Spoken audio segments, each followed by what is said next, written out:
Prologue. The village hidden in the leaves, or Konoha, was a relatively peaceful village. Sure, there was the occasional conflict that would spring up, but it was nothing that didn't happen everywhere else. One would think that a place where they would beat a child just for the fun of it would not be in a peaceful village.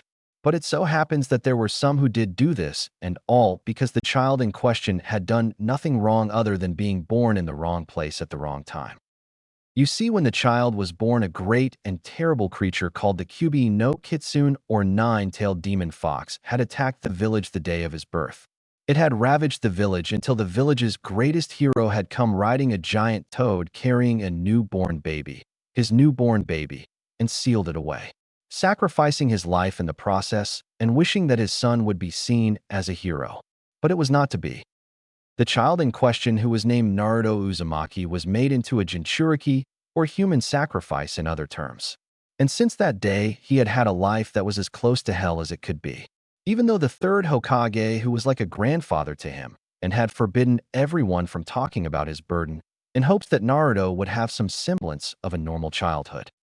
But instead, in his young life, Naruto had been beaten since he could walk, denied food and clothes from stores. What little he could get was no good to wear, as they were basically rags, and the only food he could get at a fair price was from a small ramen stand.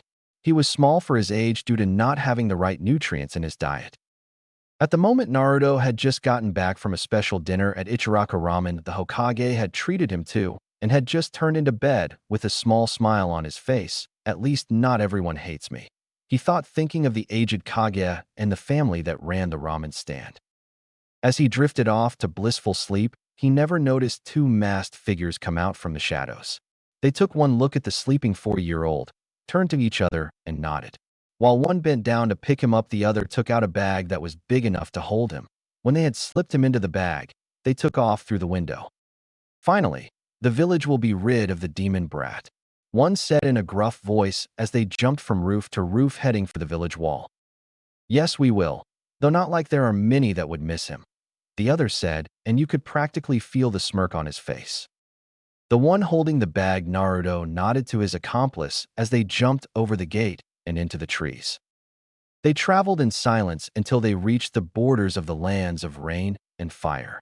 This is as good of a spot as any, the one who was holding the bag said as he set it down, and they both took off back towards Konoha. Next morning, Naruto opened his eyes and then shut them due to the sunlight blinding him. When he opened them again slowly to allow them to adjust, he saw that he was in an unfamiliar place. What he saw was that he was surrounded by forests on either side of him. Where am I? He thought, shakily looking around to see that he couldn't see anything but forest. Sighing sadly, he looked down and started to sob to himself. So this is how they decided to put an end to the demon. They kidnapped and left me here on my own, he thought, pulling his knees up to his chest and wrapping his arms around them as he cried. It took an hour or two for him to calm down, and when he did, he stood up and started walking in a random direction. It's no use crying about it anymore, so might as well try to make it back to Konoha. Not like they would be happy to see me. He added the last part with a small growl in the back of his throat.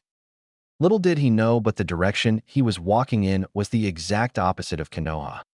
For days later, we find little Naruto trudging along a path, and quite honestly, he looked like shit.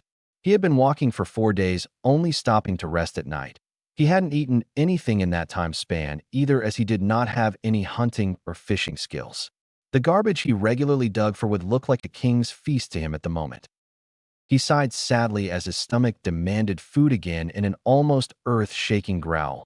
But that was the least of his worries. He felt so tired due to the lack of food and having hardly any rest in the last few days that he could hardly walk. He had just managed to make it to the top of a hill before he collapsed in exhaustion. An hour later, 2 figures, a man and a woman, were walking down the same path.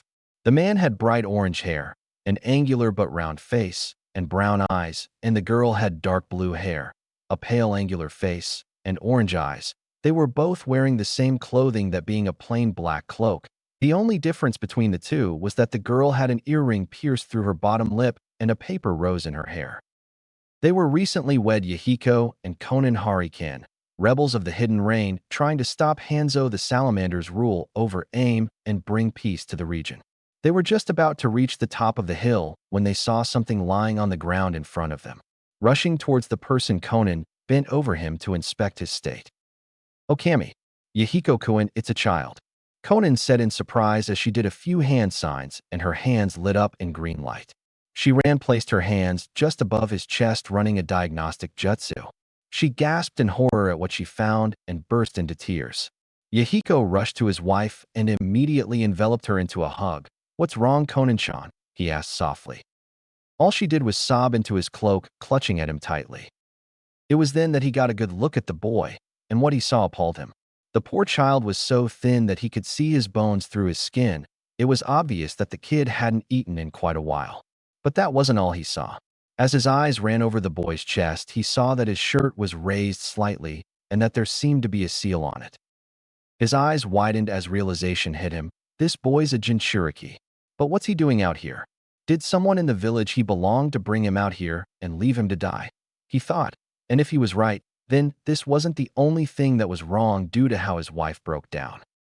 He turned his head to look down at his wife, who had started to calm down, and asked in a soft voice, "What's his condition, Conan-chan?" Conan cleared the tears from her eyes before going through more hand signs, and once again her hands glowed a light green. He's severely underfed and has numerous internal injuries that have been mostly healed, but that's not the worst of it all, she said and began tearing up again, causing Yahiko to place a comforting hand on her shoulder as she healed the young boy in front of them. "It's obvious to me that he's been beaten numerous times and was as recently as 6 days ago," she said as tears started to stream down her face. "At the moment, I'm making sure that he is safe to be moved, then we'll have to make sure to get something down him as soon as he awakes," she finished. It took a few moments for her to finish, but when the glow died down, and she gently scooped him up into her arms. "He's safe to move now, Yahiko-kun," she said as they both started walking and looked down at the face of the boy and saw something that they both had missed. He had 3 whiskers on each of his cheeks. Yahiko became even more convinced that the boy was a Jinchuriki. "Okay, now I'm almost certain. But the only Jinchuriki that I have known to ever have any obvious markings was Mito Uzumaki, and she was the container of the Kyubi," he thought, and his eyes once again widened. "Then that means that he belonged to the Leaf Village. But if they have treated their Jinchuriki like this, and a child no less, then I don't think that they deserve the great favor he's doing them all by keeping the beast at bay," he thought, before he turned to Conan, who had a look of wonder on her face at the sight of the birthmarks. "Conan-chan," he asked, slowly gaining her attention. He paused a moment to decide how to tell his wife of his suspicions. "I think that the boy is a Jinchuriki," he finally said, making Conan widen her eyes in surprise. But if that was true, then he would belong to a hidden village, not treated like this and left to die," she said, making Yahiko nod, but she continued. "Remember what Jiraiya-sensei said about the one Jinchuriki he knew? He said that she was treated with respect, almost worshipped even," she finished, now holding Naruto tightly, almost as a mother would. Yahiko nodded his head again and said, "Yes, I remember what Jiraiya-sensei said. But if I'm right about what one he holds, then the village that treated him this way and the beast that Mito Uzumaki held are one and the same." What he had said made his wife's eyes widen even further, and she placed her arm around Naruto, as if to shield him from some unseen attacker. But then that would mean that he belongs to Konoha and that he holds the Kyubi," she said in shock, but that fell when she felt Naruto shift in her arms and mumble something that sounded like "cousin." Hearing this made her smile slightly, and then look at her husband with a bright determination in her eyes. "I will not let this child go back to a village that would rather see him dead for what he holds. I will adopt him if I must," she exclaimed. Yahiko nodded to her with a small smile. "I was thinking the same thing just now, Conan-chan," he said. Conan looked at him gratefully, and then to their new son. Little did they know that this decision would shake not only this world, but one other in the coming future. Chapter 2, Family Life. Naruto groggily opened his eyes and didn't know where he was or how he was alive. The last thing he could remember was passing out on a hill from a mix of exhaustion and starvation. Then the next he wakes up here, and he was confused as hell. "Where am I? How'd I get here?" Looking around, he noticed that he was in a very nice room. He was on the bed that was in the center, A chair was sitting next the bed, like someone had been watching him. There was a small dresser over in the corner, and a door leading to somewhere else. Now he was starting to get anxious. He had never been in a situation like this before. The only times he was ever in a room this good was his many visits to the hospital. And even then he didn't have any good experiences, as the doctors refused to heal him right. Deciding to get out of here while he could, he swung the blankets off him and got out of the bed. The only problem was that when he tried to stand, he fell flat on his back, and the fall caused a loud boom sound that he was sure was heard in the next room and probably alerting whoever had found him. His suspicions were proven correct when a woman with blue hair that had a paper rose in it came into the room with a concerned look on her face. That look immediately changed to that of surprise, and she smiled slightly at him. "Oh good, you're up."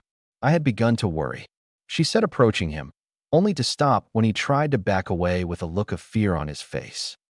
Please don't come near me," he said, still trying to back away using his elbows and feet. All she could do was look at him worried before she raised her hands to show that she wasn't going to hurt him, and even then he still looked scared. "I'm not going to hurt you. My husband and I were the ones who found you and brought you here," she said, making him somewhat less anxious, but he still looked a little scared. How do I know I can trust you?" Conan looked thoughtful for a while before she let out a sigh and shrugged. "I guess you can't. But you have my word. Neither I nor my husband will hurt you," she said, causing him to finally nod and relax. Seeing he had accepted her answer, she slowly approached him, noticing he stiffened ever so slightly. Bending down, she gently picked him up and set him back on the bed. As she stood up and was about to sit in the chair next to the bed, his stomach let out a monstrous growl demanding food. She giggled when she saw him turn his head away in embarrassment. "I can see that you're hungry. I'll go and whip something up for you, so please, just stay in bed and rest," she said, and walked out of the room. When she left, Naruto had started to think on what was happening. Was she hired to kill him, or had she been truthful in what she said? Thinking too, when she had came in and he had started to back away in fear, he had saw a hurt look cross his face, and that her eyes held no ill will towards him, just the desire to help. Sighing, he decided that he would see how this played out and then go from there. It was then that he smelt a wonderful aurora coming from the next room, and his stomach gave another growl, causing him to sigh and think, "Man, that smells good." It took another 10 minutes for the blue-haired person to come back with a tray loaded with food of all kind. There was rice, fish, some bread, a cup of milk, and ramen. At the sight of his favorite food, he was literally drooling. Seeing Naruto's mouth open and a river of saliva coming from it made Conan giggle as she set the food in front of the child that she and Yahiko rescued. Once the food was set in front of him, Naruto picked up the ramen she had prepared, gave it a attentive taste, which caused his eyes to widen, making Conan look at him in worry before he started inhaling it at a speed that she thought wasn't possible. As soon as he was done with the ramen, he picked up the fish and ate that at high speeds as well, and her eyes widened at seeing that he was still eating as fast as he was. He moved on to the rice when he finished the fish and started to slow a bit on how he ate, but he still kept up a fast pace. Seeing how he was literally inhaling the food she had prepared, Conan was looking like a fish out of water. "Dear Cammy, either he hasn't eaten in days," which he hadn't, "or is my cooking that good?" she thought as she gaped at him. Meanwhile, as Naruto finished off the rice and picked up the bread, he was thinking, "Oh my Cammy, her cooking is the best I've ever had, even better than Ichiraku's." When he had finished the bread, he quickly downed the glass of milk and patted his stomach contently, satisfied now that it was full. When he looked up, he saw that his hostess was gaping at him in surprise. When she realized he was looking at her, Conan gave a small smile. "Were you that hungry, or was my cooking that good?" she asked jokingly. "Both," he said back with a small grin of his own. "Sorry for not introducing myself, but I'm Naruto Uzumaki," he said, and then his expression turned serious. "However, I must ask, who are you? And why are you helping me?" Her expression did not change, but you could tell by her eyes she was wondering just what this kid could have gone through to be this mature and to warrant such questions. "My name is Conan Harikan, and my husband's name is Yahiko. He's out getting supplies at the moment. But as to why we're helping you, is that judging by the condition you were in when we found you, we have an idea of what you've gone through in your life," she said, causing him to look at her skeptically. "No, you don't," he said in a deathly quiet voice. His lifeless tone sent shivers up Conan's spine. Were you ever beaten on a daily basis? He asked in the same quiet voice, and she shook her head in the negative. Were you ever glared at and not know what you've done to warrant such a stare? Again a shake of the head. Were you ever starved only eating when you could find something in the garbage, when you got the nerve up to steal it, or when someone you see as a grandfather got the time to check on you? He asked again, this time causing her to nod. Her nod made him stop and stare at her in surprise. How is it you know what it is like to go hungry? Conan looked off in the distance before she replied. Yahiko, a good friend of ours, and myself were orphans of war, she said, drawing another look of surprise from Naruto. Yahiko's and my own parents were killed in the Second Shinobi War. I was all alone for a while, barely being able to find food to survive another day, she said with a grim look before it changed into a bright smile. But then I met Yahiko and a good friend named Nagato. We looked after each other until we found someone to train us in the ninja arts for a bit. Conan paused here when Naruto perked up at the ninja bit, and she smirked to herself. Looks like little Naruto wants to be a ninja. But she continued telling her story. Our sensei trained us to the best he could, until we were strong enough to look after ourselves. It was still wartime, and we began looking for ways to stop it, and created a group called Akatsuki to find ways to do so. Here her expression turned to somber. Unfortunately, she continued in a solemn voice. During one of the battles, Nagato was poisoned. He would live for a good deal of time after the war, but it came at a cost. While he would live, he would also become weaker in time. He died just over 2 years ago. At seeing her now tearing expression, Naruto slowly and shakily leaned up enough to reach out and embrace her in a hug. I'm sorry that I made you remember that, he said softly. Her response was to wrap her arms around him. It's okay, Naruto-chan. It's good to remember Nagato, even if it hurts. Conan said, her voice soft as well. But there was something that Yahiko-kun and I wanted to ask you, she said, making him lean back enough to look at her with a questioning look. She gulped in nervousness before she asked in an equally nervous voice. Would it be all right if Yahiko-kun and I adopted you? At her question, Naruto's mind went into a haze and a voice was going, warning, computer is overloaded, shutting down, rebooting, analyzing recent information analyzed. She wants to adopt you. Reacting accordingly, it said. And immediately Naruto burst into tears and buried his head into her shirt, muttering, thank you, repeatedly. Conan was surprised at his reaction and just held him tight, smiling softly as she did so. It took a good hour for him to calm down, and when he did so, she asked, is that a yes? Naruto nodded, wiping some tears away. When he looked up, he had a megawatt smile on his face. Thank you, he said again. Kasen, he finished testing out the word, making Conan smile with tears of joy in her eyes, and she hugged him again.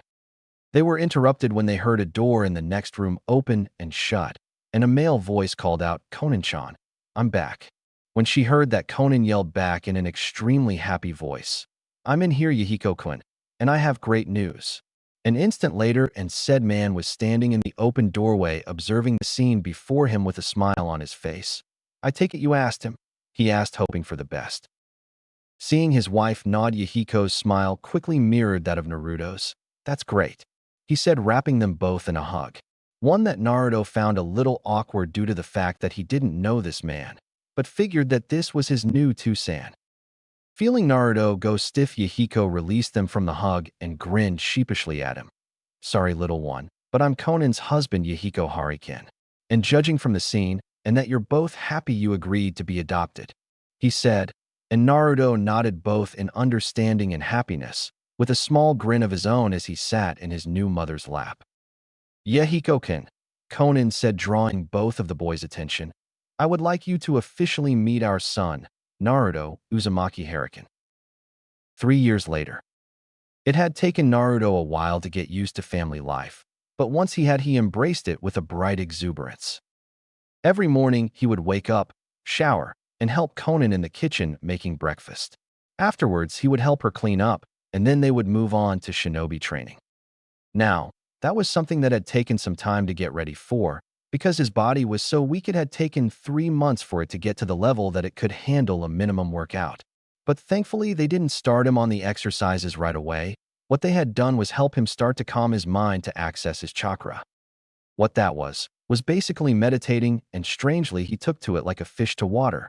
He had managed to access his chakra after an hour of meditating. And what a show that was. As soon as he tapped into it, there was a shock wave sent out.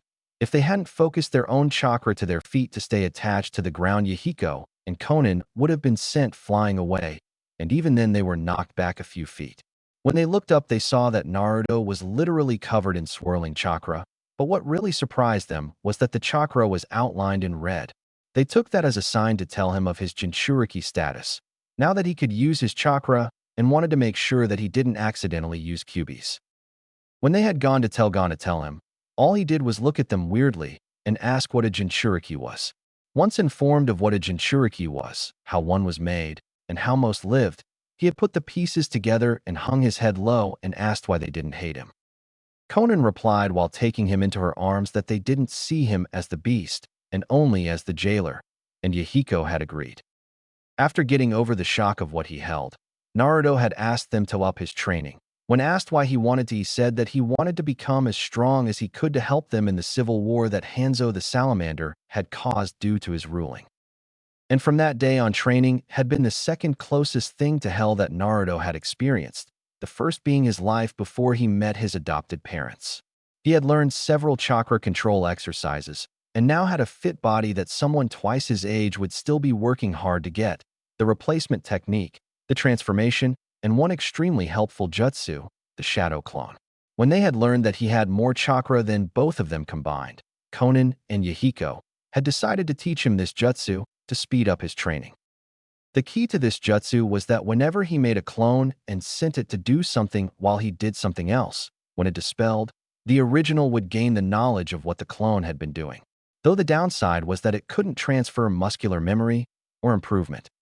Another thing that they found out was that Naruto was a kinesthetic learner, meaning that he learned by doing the task. You could explain the jutsu/exercise and he would get the basic of what had to be done, but he actually had to do the task to fully understand it. They had to do most of the jutsu work this way. Here we find Naruto and his adopted parents in the middle of the training field that they often use, and Naruto was wondering what they were doing, as they had told him to put a hold on the shadow clone training for a moment. But little did he know that Yahiko had brought him here for some special training. It was time they found out his element, so that he could start learning more powerful jutsu. "So Ka-san, Tusen, what are we doing today?"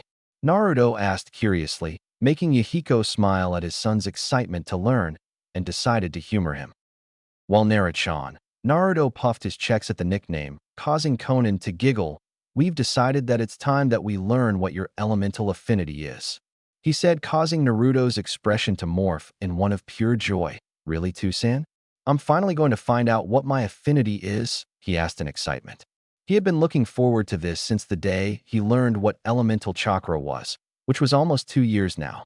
His expression made Yahiko nod in amusement and Conan to giggle again as they remembered the point in their own training where they and Nagato found out their elements. "Yep, and here's the means to do so," Yahiko said as he produced 2 slips of chakra paper from his hip pouch and handing one to Naruto. Naruto just stared blankly at what he assumed was just a normal piece of paper, and he made his thoughts known. Tusen, how is a piece of paper going to help find my affinity?" he asked with a questioning look. Yahiko sighed with a sweat drop as he remembered that he, Conan, and Nagato had the same reaction to when Jiraiya showed them how it was done. "This, Naruto, is called chakra paper," he said, drawing a confused look from his son. Conan, seeing her son's confusion, started to explain. "Chakra paper," she began, drawing Naruto's attention to her, "is made from special trees that feed on chakra, and due to that it has a different reaction to the nature of an individual. For example, if someone has fire, it will ignite and turn to ash, wind, it will split in two, lightning, it'll wrinkle, earth will make it turn to dirt and crumble away, and finally water." She paused here so Yahiko could add chakra to the paper in his hand. The result was the paper becoming soggy. "Will cause the paper to become either damp or soggy, depending on how strong your affinity is," Yahiko finished. All Naruto did was stare in awe at the remains of the paper. Now he couldn't wait to try it out for himself. Conan and Yahiko merely smiled at their son's reaction as they had similar ones when Jiraiya showed them. After a minute, Naruto snapped out of his odd state and stared at his parents with a confused look.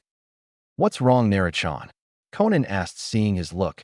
He hesitated a bit before asking, "Has anyone ever had all 5 elements?" His question threw them for a loop as they had been expecting something else, but it did bring someone from the past up in their minds. Nagato, they thought in remembrance. Snapping out of their remembering, they saw Naruto looking at them with an expectant look.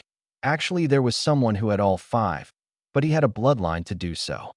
Yahiko said, causing Naruto to nod, before he looked down at his paper and concentrated chakra into it. What happened surprised them a bit. When he had sent chakra to it, the chakra paper had split in 2 and one side wrinkled into a ball, while the other lit up in a bright flare of fire. A nature triple affinity for wind, lightning, and fire. Yahiko stated with a whistle. Very impressive. Is that rare too, San? Naruto asked. Extremely, Naruto. Yahiko answered. While a triple affinity isn't unheard of, most shinobi only have one. Natural dual affinities are usually found in clans. The Senju, for instance, had affinities for both water and earth, thus leading to the creation of the Shodaime Hokage's wood style. He explained, natural triple affinities, however, are even rarer than those. Holders of those only pop up once in a generation. The elements themselves, though, are what amazed me. Why is that? Naruto asked, wondering why his particular elements could have amazed his San.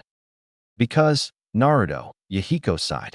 Not only do you have wind and lightning, 2 of the rarest elements I might add, but you also have fire, which if used right can be extremely destructive. An example of how would be if you used a fire jutsu in conjunction with a wind jutsu, then you could possibly make a low C rank into a high A rank. Or if you did the same with water and lightning, it could be quite devastating. Yahiko explained as Conan nodded in agreement. His explanation made Naruto's eyes go wide in surprise at how destructive his elements could be. But, Conan said, drawing his attention again, now that you actually knew your elements, you need to learn how to actually use and manipulate them, which normally would take years. But due to your vast reserves and being able to use a vast amount of shadow clones, you can take it down to a matter of months, if not weeks, she said, making Naruto nod. Now, it's time to get to work. Yahiko donning a grin that promised pain, which was mirrored by Conan. Their usual training is going to be torture grin. Naruto gulped in fear. It was several hours later that Naruto stumbled into his room, both physically and mentally exhausted from his training. After learning about how to manipulate his elements, which was for wind leaf cutting, lightning leaf wrinkling, and fire leaf burning, he had made 80 shadow clones, 60 of them working on the elemental manipulation, 20 for each, and 20 for chakra control exercises. While they went off to do those, he had spared with his parents. Needless to say, he was put through the ringer again. He groaned in pain as he dropped into bed, thinking for the umpteenth time, what have I gotten myself into? All he could say was thank Kami for the shadow clone. As if it wasn't for them, he wouldn't have the time to work on everything he had learned thus far, and would probably be in even more pain than he was now. As he drifted off to sleep, he had no idea on who he would be meeting tonight. Chapter 3, A Destiny's Beginning. As Naruto opened his eyes, he found that he was in a sewer that had dull red ting at the end of the corridor.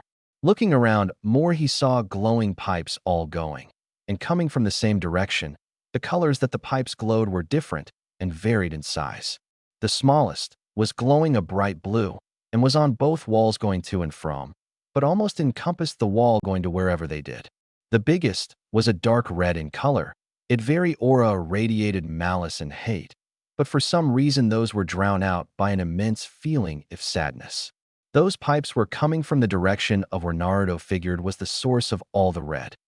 Well, might as well see if there's a way out of here, he thought, starting to walk to the red light.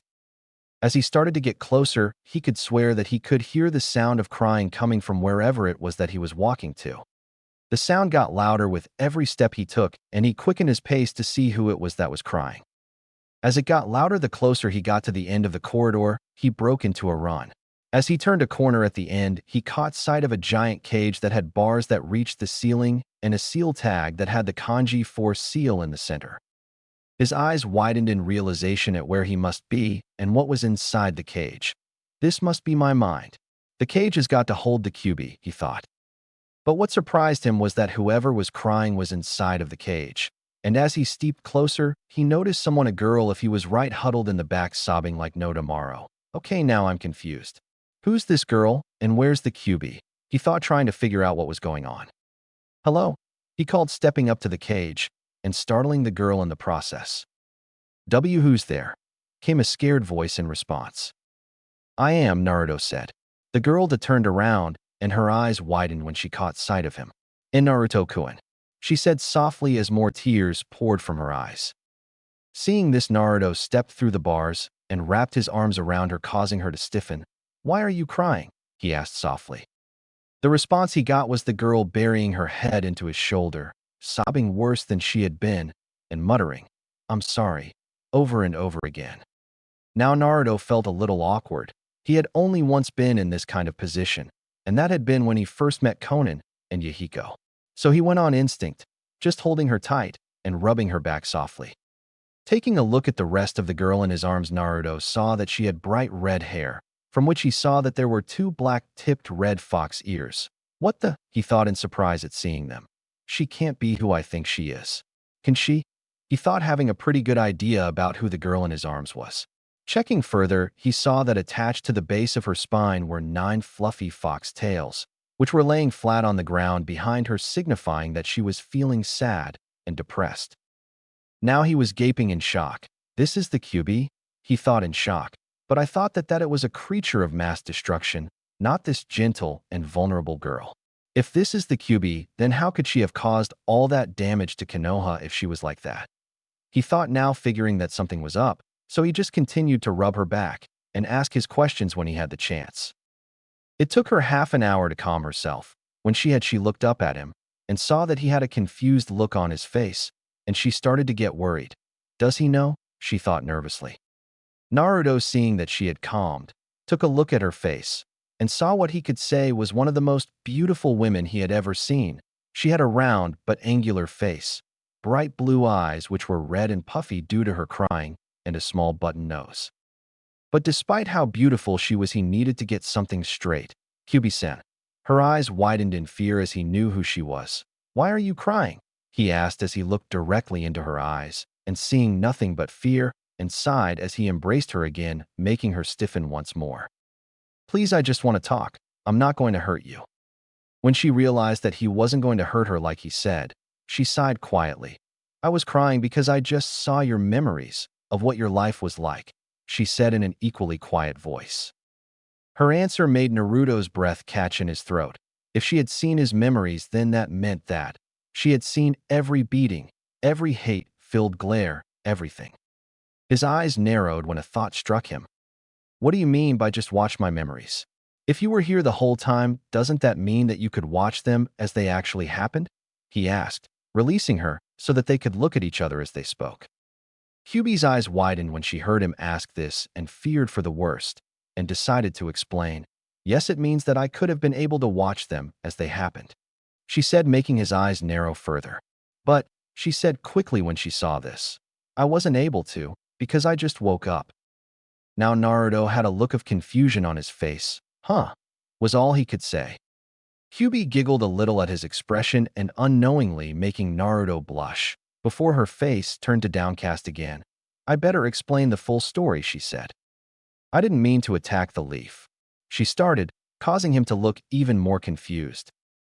But you should know, you aren't my first Jinchuriki, Kyubi said, and Naruto's eyes could have been rolling on the floor due to how wide they had become when she said that, and so she explained how she had had 2 Jinchuriki before him, one of them being his birth mother, how a masked man had come and ripped her out of Kushina, killing her in the process, and cast a powerful Jinjutsu over her, forcing her to go into a rage and attack the closest thing in sight, that being Konoha at the time. How she had been sealed into him by the 4th Hokage, been put into a deep sleep due to the sealing, and that she had just woken up and viewed his memories and couldn't handle how horrible his life was because of her attack, thus why she was crying.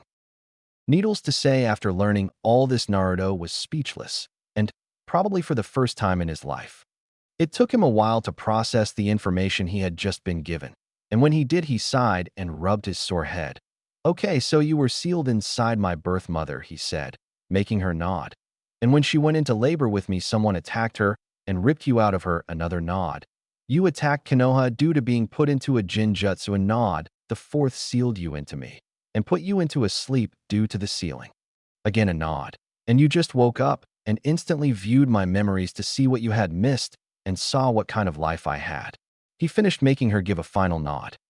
Again Naruto rubbed his head. All right, I believe you, he said, causing Kyubi to look at him weirdly. Seeing this, Naruto raised a brow. What? He asked as she continued to look at him. You believe all that even after all that I ended up putting you through? She asked, making him chuckle a bit as he nodded his head. Yeah, I do. I really don't know why, but something here, he pointed to his heart, is telling me that believing you is the right thing to do, he said. Kyubi blushed at the meaning of his words. Naruto was oblivious to what the meaning of what he said meant. And, hey, he may be smarter, but he is only 7 at this point in time and doesn't know what romantic feelings are or how to deal with them. But, he said in a low voice as his head lowered, causing the Kyubi to look worried again. Please, I must know, did she love me? Kyubi just looked at him before grinning slightly and replied in a soft and happy voice.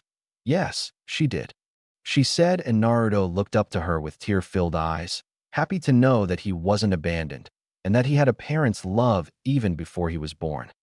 And my father? He asked. Kyubi frowned as she tried to think of something to tell him about the man that he was asking about. Yes, she knew who he was, but due to promising him to not tell him, other than what she thought was necessary, until Naruto was ready, she couldn't tell him much. She sighed as she decided what she could say to him. Your father? She trailed and saw Naruto leaning in eagerly. Well, I can't say much until you're ready, but he was a great man, and an even greater ninja. Not to mention a god, she said, and then thought, causing him to deflate a bit at not having much information. However, she started deciding that a little bit of a half-lie wouldn't hurt. He was a very noble man and sacrificed himself to save you and try to save your mother, she said with a look of remembrance.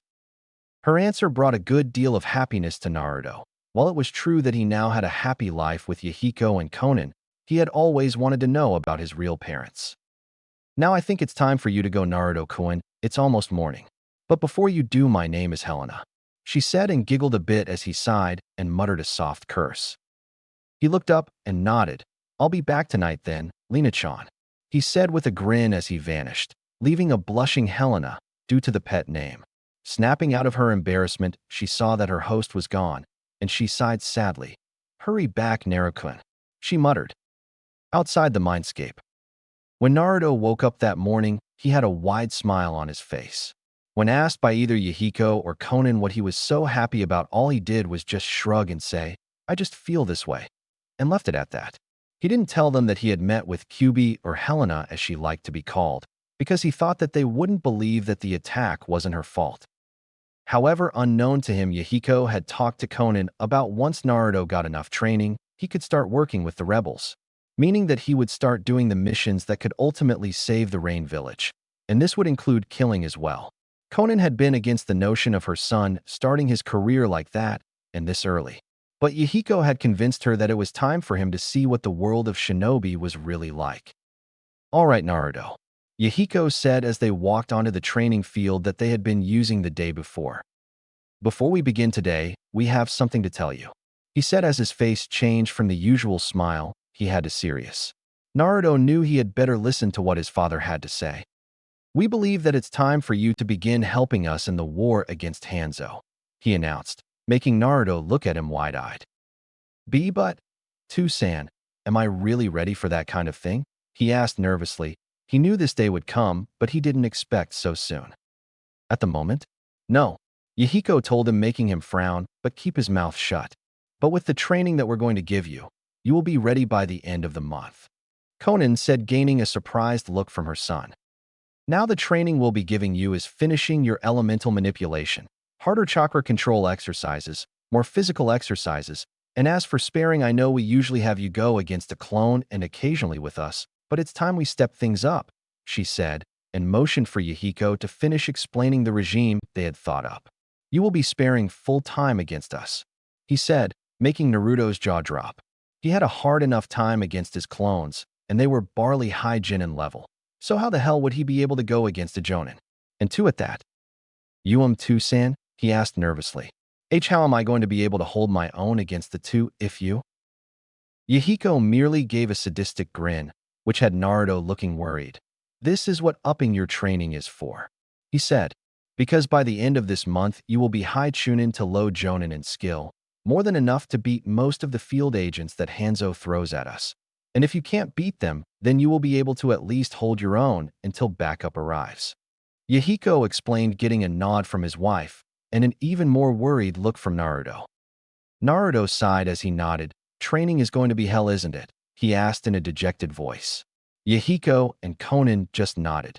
"Trust me, Sochi, you're going to hate us after we're done," Conan said, making him sigh again, but he was thinking, "Why me?" and crying waterfall tears in his mind.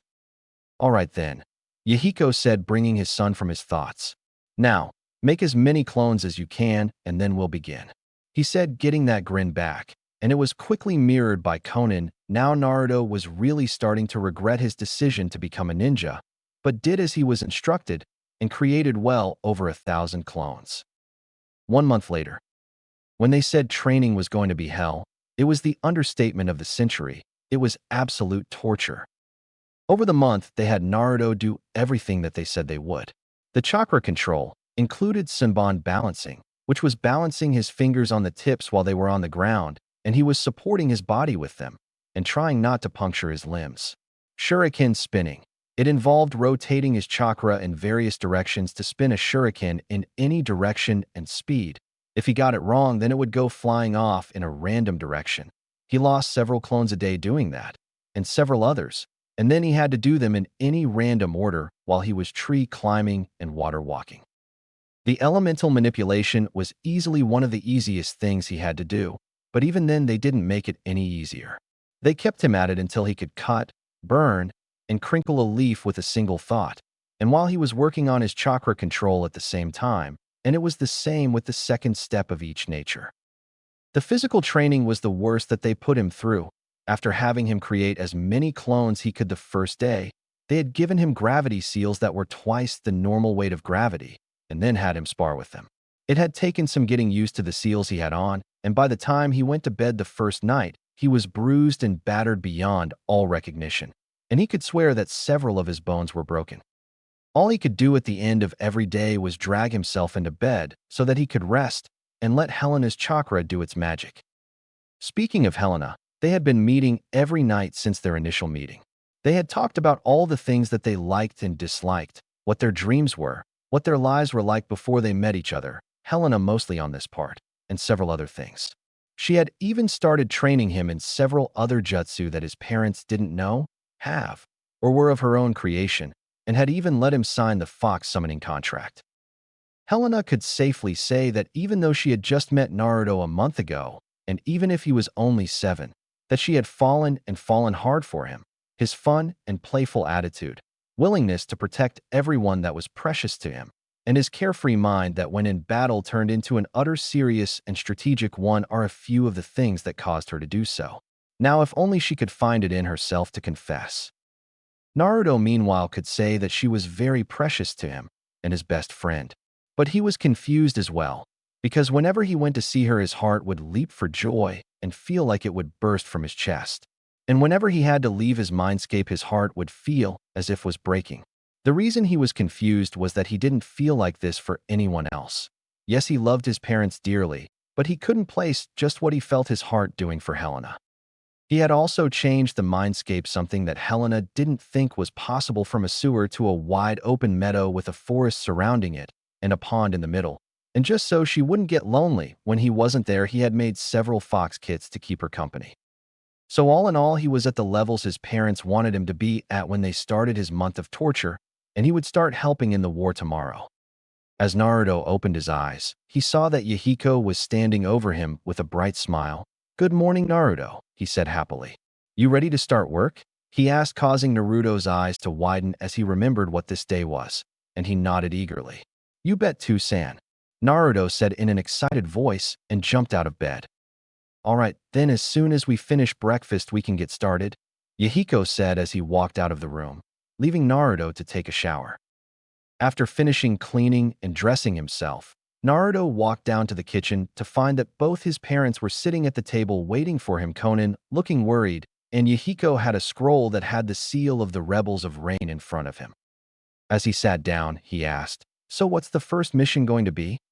His question caused Conan to flinch. She still wasn't too sure about him going to war so young, and Yahiko to grimace because he had just gotten a message from his second-in-command about what they had missed during the month and what needed to be done.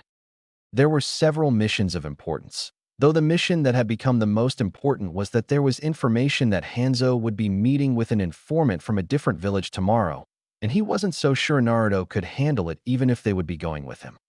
Well, Yahiko said, trying to think on just how to put his thoughts into words, there is a meeting that Hanzo will be going to tomorrow.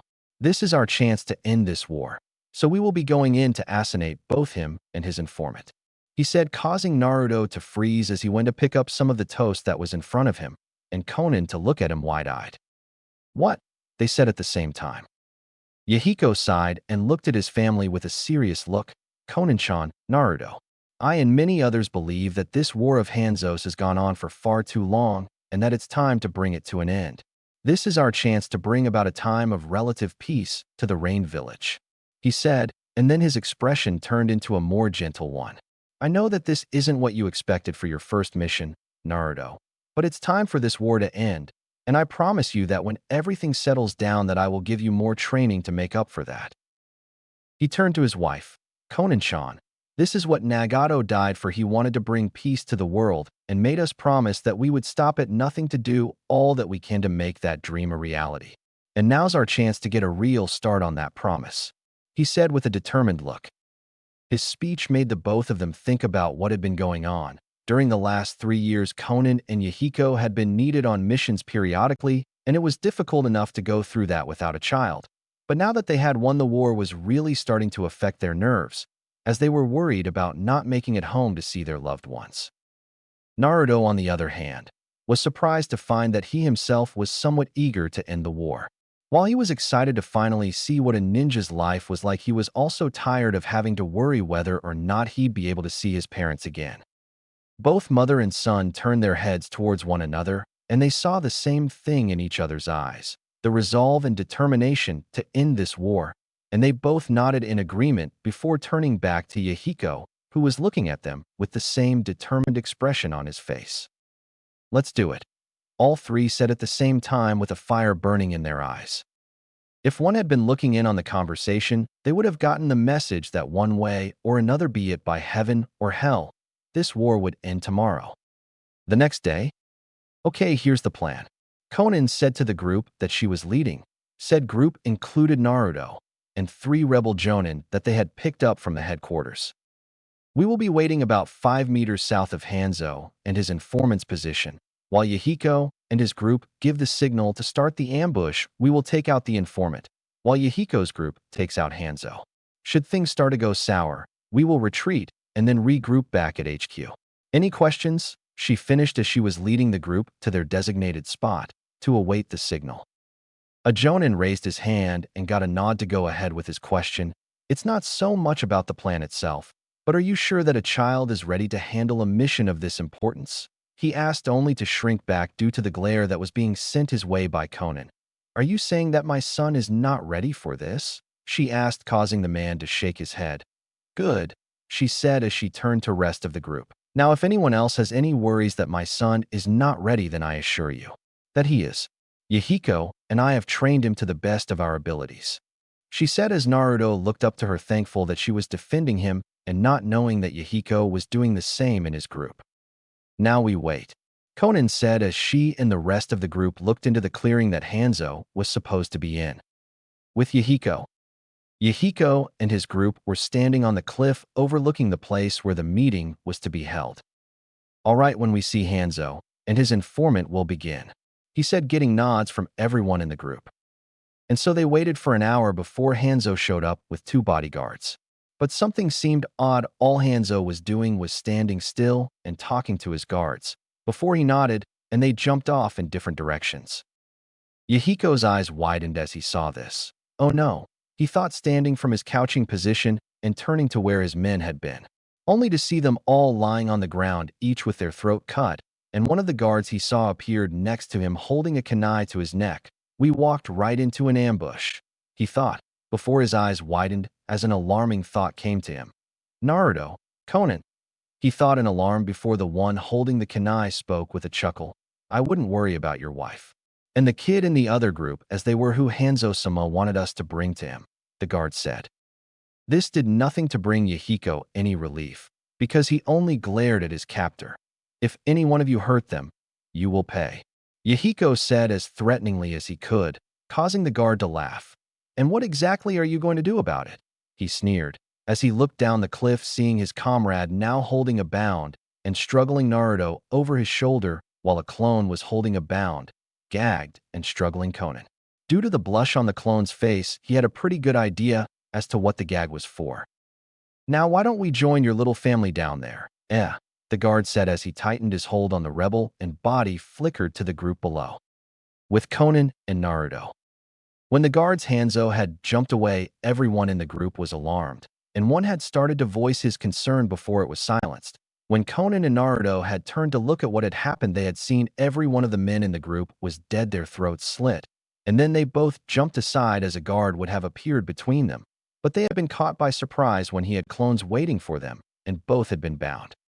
Conan had to be gagged because she kept spouting curses that would make a sailor blush, and then they had been carried by the man and one of his clones to where Hanzo was standing, though they didn't make it easy on him because they were both struggling. They just hoped that the same hadn't happened to Yahiko's group and that he had gotten away. Their fears were confirmed when, just as Naruto was untied and thrown down into a ravine that was nearby, the other guard popped into the area with Yahiko and threw him down into the pit with Naruto. Conan, meanwhile, was still tied up and had been taken to Hanzo's side and was ungagged. Hanzo, all the while, was looking amused at who his guards had caught. So these are the leaders of the group called Akatsuki who have been giving me trouble the last 8 years then? He asked rhetorically in an amused voice. Then his face twisted into a serious expression, and he took out a kunai and pointed it to Yahiko. You, Yahiko Harikan, as the leader of Akatsuki, you will die here today, he said, causing all three of the captives to widen their eyes as he turned to Naruto, and his eyes took on an evil gleam. You boy, he said, drawing his attention. You kill him, he said, making everyone's expression become horrified. Naruto killing at this age was to be expected, but killing his father, one of the ones to take him in after he and Conan found him, was not. If you do, I'll let your mother and yourself go free, but if you don't, your mother will die, Hanzo said, placing the kunai to Conan's neck. Then he pulled out another kunai and threw it into the ravine. It landed in front of Naruto. Use that to kill him, he said, and even though he had a face mask on, I don't know what to call that thing, you could feel the sick smirk he had on his face. Naruto was frozen to the ground. He couldn't move, he couldn't think, and he couldn't breathe.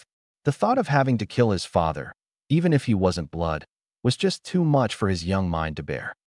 Conan couldn't keep quiet any longer, seeing the one that she and Yahiko had adopted being in so much emotional turmoil. Don't, Naruto, don't worry about me. You and Yahiko get out of here, she shouted. Yahiko, however, was thinking about how this day had gone from an assassination mission to a trap, and how it had affected his son. He turned to see that Naruto was wide-eyed and frozen to the spot he was standing on. He sighed as he stilled his nerves and decided at what had to be done. Naruto, he said, making him flinch and shakily turned to him. Kill me, Yahiko said, causing him gain a shocked expression. All he could do was stand there.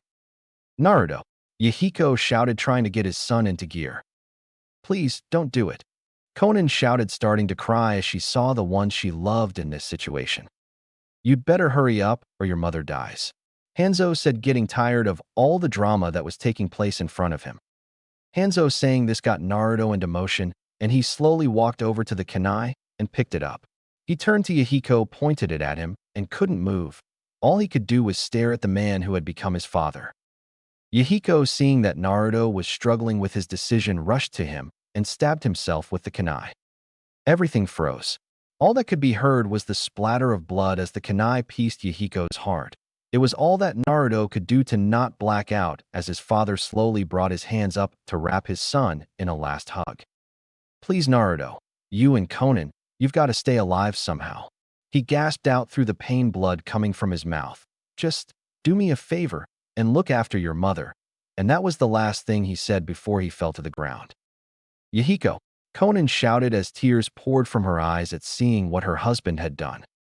Naruto just stood there looking at his now blood-covered hands, trying to comprehend what had just happened.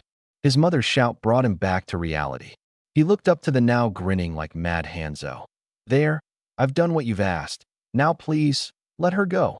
He shouted the last part, as his eyes began to sting. Inside the mindscape. "What's happening?" Helena shouted as saw that her host's eyes were beginning to change. They had began to lighten from the azure blue they once were, and had started to change to a light purple and gaining 4 rings around the now dot-like pupil before changing back to their normal azure blue. Her eyes widened as she recognized those eyes. "Those eyes, they may not be complete, but they're the sage's eyes," she thought in awe. In all her years, she never would have thought that she would see them again. Outside the mindscape. Hanzo merely looked at the now pain-filled boy before he burst out laughing and drawing Naruto's attention. "Foolish boy, did you really think that I would let you and your mother go?" he asked in between his laughs, causing both of their heads to turn to the now insanely laughing man. He then lifted the kunai he had against Conan's neck above their heads and brought it down. There was the sound of cutting flesh, blood flashed, and then everything was quiet. You could have heard a pin drop. Naruto stared with wide eyes as his mother's body dropped into the ravine and landed next to him and his father's core. He couldn't believe it. He had just lost both of his parents. Parents he hardly knew, but had become very attached to and loved like they were his real ones. He snapped. All the years of torture, abuse, starvation, neglect, and hatred came coming out in one strong pulse of chakra that swept through all the elemental nations and was felt in another world. Konoha. The third Hokage, Hiruzen Sarutobi, sat straight up from his chair as he felt a strong pulse of chakra that almost shattered his windows coming from the direction of the land of rain. It was strong but at the same time familiar. His eyes widened as he remembered the last time he felt that particular chakra signature. Naruto. He's alive. He thought, almost leaping for joy, and a moment later his door was busted down by 5 people, a one-eyed cycloptic jonin, a white-haired super pervert that wrote books, a red-eyed, black-haired Jinjutsu mistress, a blonde-haired and big-busted woman that had a diamond shape on her forehead, and said big busted women's apprentice who was holding a pig. They were Kakashi Hitaki, Jiraiya of the Toads, Kurenai Yuhi, Tsunade Senju, and Shizen Koda, and Tonton the pig. They just stared at the aged Kage for what seemed to be an eternity, before 4 out of the 5 started speaking at once. It was only thanks to his years of being a shinobi that he was able to catch it all. "Hokage-sama, did you feel that?" Kakashi asked hopefully. "Sensei, that was Naruto's chakra signature. Please let me go after him," Jiraiya stated/demanded. "Hokage-sama, if that was Naruto, please let me go get him. I owe it to Kushina-sensei," Kurenai all but pleaded. "If you don't let me go after my godson Sarutobi, then I'll give you a beating that even I won't be able to heal you from," Tsunade threatened, making him sweat a bit. "Oink, oink," Tonton said, but had a mad look on her face. The other world. Hades, the god of death, was sitting quietly at his throne in the underworld, contemplating how he could possibly get back into a world that had been sealed off since his last visit. It was also a world where the people that were descendants of one of the most powerful men who had been blessed with all the gods' power were able to freely control the body's energies and bend the elements to their will. He liked to spend a lot of time there due to not being able to go back to Olympus. And it was consequently in this same world that he had met his second wife, Kushina Uzumaki, and had sired a son.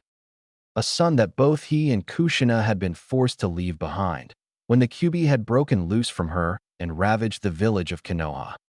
Now I bet you're all wondering how it was possible that Hades was Naruto's real father.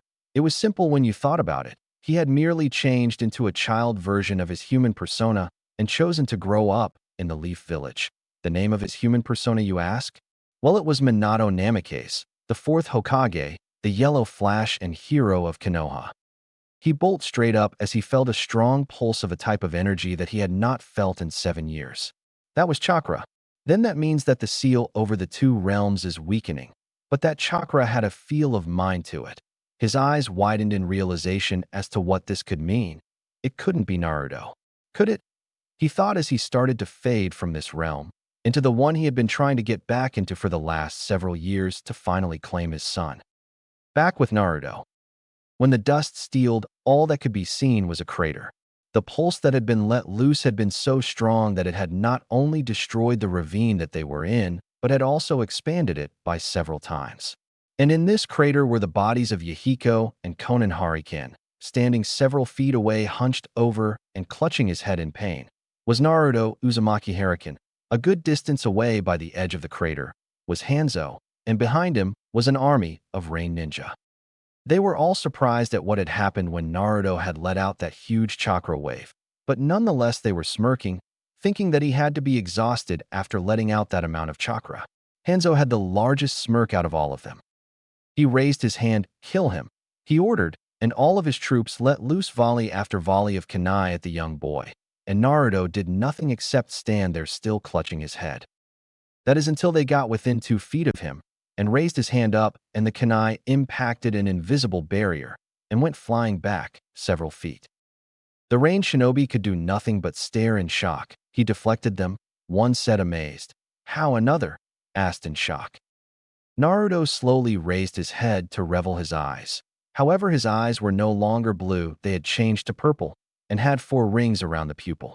They held a very high level of anger, and he was letting out an insane amount of killing intent.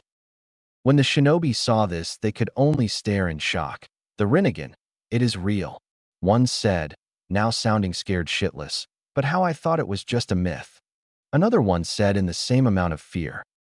Hanzo, though, showed no fear at all, just interest. Those eyes, he thought. Naruto, however, wasn't bothering to listen to what his enemies had to say about his eyes. He was listening to the one that made his heart go wild. "Let me out, Naruto. They will pay for hurting the one I love." Helena shouted to Angry to know that she had just confessed. When Naruto heard her demanding to get out, all he could do was start to chuckle, and then it changed into full-blown-out laughter, which quickly started to unnerve the shinobi. As he laughed, he began to go through hand seals and bit his thumb, drawing blood. "Summoning jutsu," he shouted as he slammed his hand down onto the ground. There was a loud poof sound and a hell of a lot of smoke. When it cleared, it showed a sight that would have many grown men cowering, a calling for their mommy. Because towering over them was a 900-foot-tall and very pissed-off Kyuubi no Kitsune in all her glory, with her 9 tails thrashing behind her to show just how angry she was. Laying on her head, however, was an extremely exhausted Naruto. The instant that Kyuubi could see that she was indeed let out of the seal, she sent a tail towards the now cowering army, Hanzo included, and whipped half of them out. Then she raised her head up, opened her mouth, and began to release a huge amount of yuki. Dark red and blue orbs started to combine just in front of her mouth. When it was done, there was a ball of compressed yuki that she ate. When she did, there was a burst of smoke from her mouth, and everything from the back of her neck to her head puffed up. She took a deep breath and opened her mouth, letting loose a powerful beam of chakra. Said beam took out the rest of the troops that had started to run when they saw what she had unleashed, leaving behind an even larger creator that had a deep gouge through it. When her work was done, she sighed softly and lowered her head down and let Naruto slid off of it before she puffed back into the seal. "I just hope that he can recover from this," she thought sadly as she did so. When she had gone back into the seal, Naruto had dragged himself over to the bodies of his parents. When he got there, he let his defenses completely fall for the first time in his life and cried, letting out all the pain he had ever suffered in his life out. All the while he clutched the bodies of his parents as if they were a lifeline, until he passed out from both mental and chakra exhaustion. The last thing that could be heard from him was, "To-san, Ka-san, I'm sorry I couldn't protect you." 5 minutes before with Hades/Minato. What the hell is going on? Hades thought as he looked down upon the scene below him. What he saw made him almost reveal himself as he watched his son just let the kunai bear down on him. and he would have if Naruto had not raised his hand and deflected them, causing his eyes to widen. It was gravity jutsu, he thought in surprise. He was even more surprised when Naruto started to laugh, almost like he was insane. He sounds like he snapped, and why the hell is he in the Rain Village? He's supposed to be in Konoha, he thought, trying to figure out why he was on the border of the Rain Village surrounded by hundreds of enemy shinobi when he should be in the safety of the village of his birth. When Naruto bit his thumb and started going through some familiar hand signs, he was even more surprised. He knows how to summon at this age.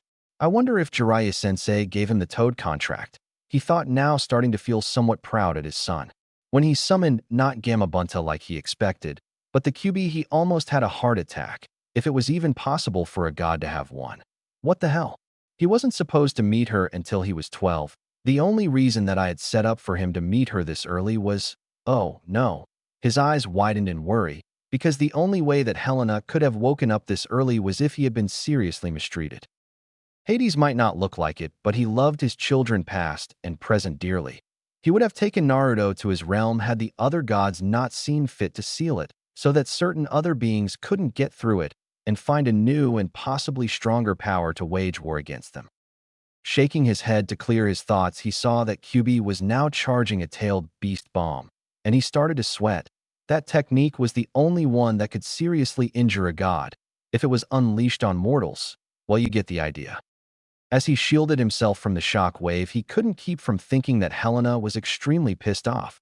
Yes, she had used that during her attack on Konoha, but it was much weaker than this, so something must have caused her to become this angry. When the dust died down, he stared in shock at the damage. He had only ever saw this much damage once, and that was when the Sage of Six Paths had fought the Jubi, or Ten Tails. When he looked to see the QB putting Naruto down, all he could think was, remind me to never piss off a woman, be it a goddess, tailed beast, or mortal even. Hey, he may be a god, but that didn't mean that he was immune from righteous feminine fury. The things that Persephone had done to him when he had brought Kushina into the palace in the underworld and said that she would be his second queen still gave him nightmares. When he saw Naruto crawl over to two bodies that he had failed to notice on his arrival, he was confused. What's their connection to him? He wondered, until he saw him burst into tears, clutching them for dear life, and muttering "Cousin, Tusan." He gained a sad look. They must have adopted him. Judging from his reaction, they were the closest he had to real parents, and to have just lost them must be hard. He thought sadly as he watched on. When he collapsed, Hades sighed as hovered down to his son. He crouched down and placed his palm against Naruto's forehead, and when he did, he almost exploded into anger. The village that he had sacrificed so much for had done all that to his son. The only reason that he was holding back going to the hidden leaf and wiping it off the face of the earth was because of the few people who actually cared for Naruto, like his students, the old man, and the Ichiraka family. Though he was going to give the council a piece of his mind for threatening his son's life if the Sannin didn't stay away from him. He sighed as he snapped his fingers, and he, Naruto, Konan, and Yahiko disappeared into his home realm. In the underworld. When he got back, he immediately snapped his fingers again, and the two bodies jerked to life as their souls came back into them. Where am I? Yahiko said as he sat up and rubbed his head before he looked around to see that he was in a throne room that had a chair made of skulls and two smaller ones on either side. Konan, who had been looking around, had frozen when she heard Yahiko's voice. "Why, she said as she turned towards him.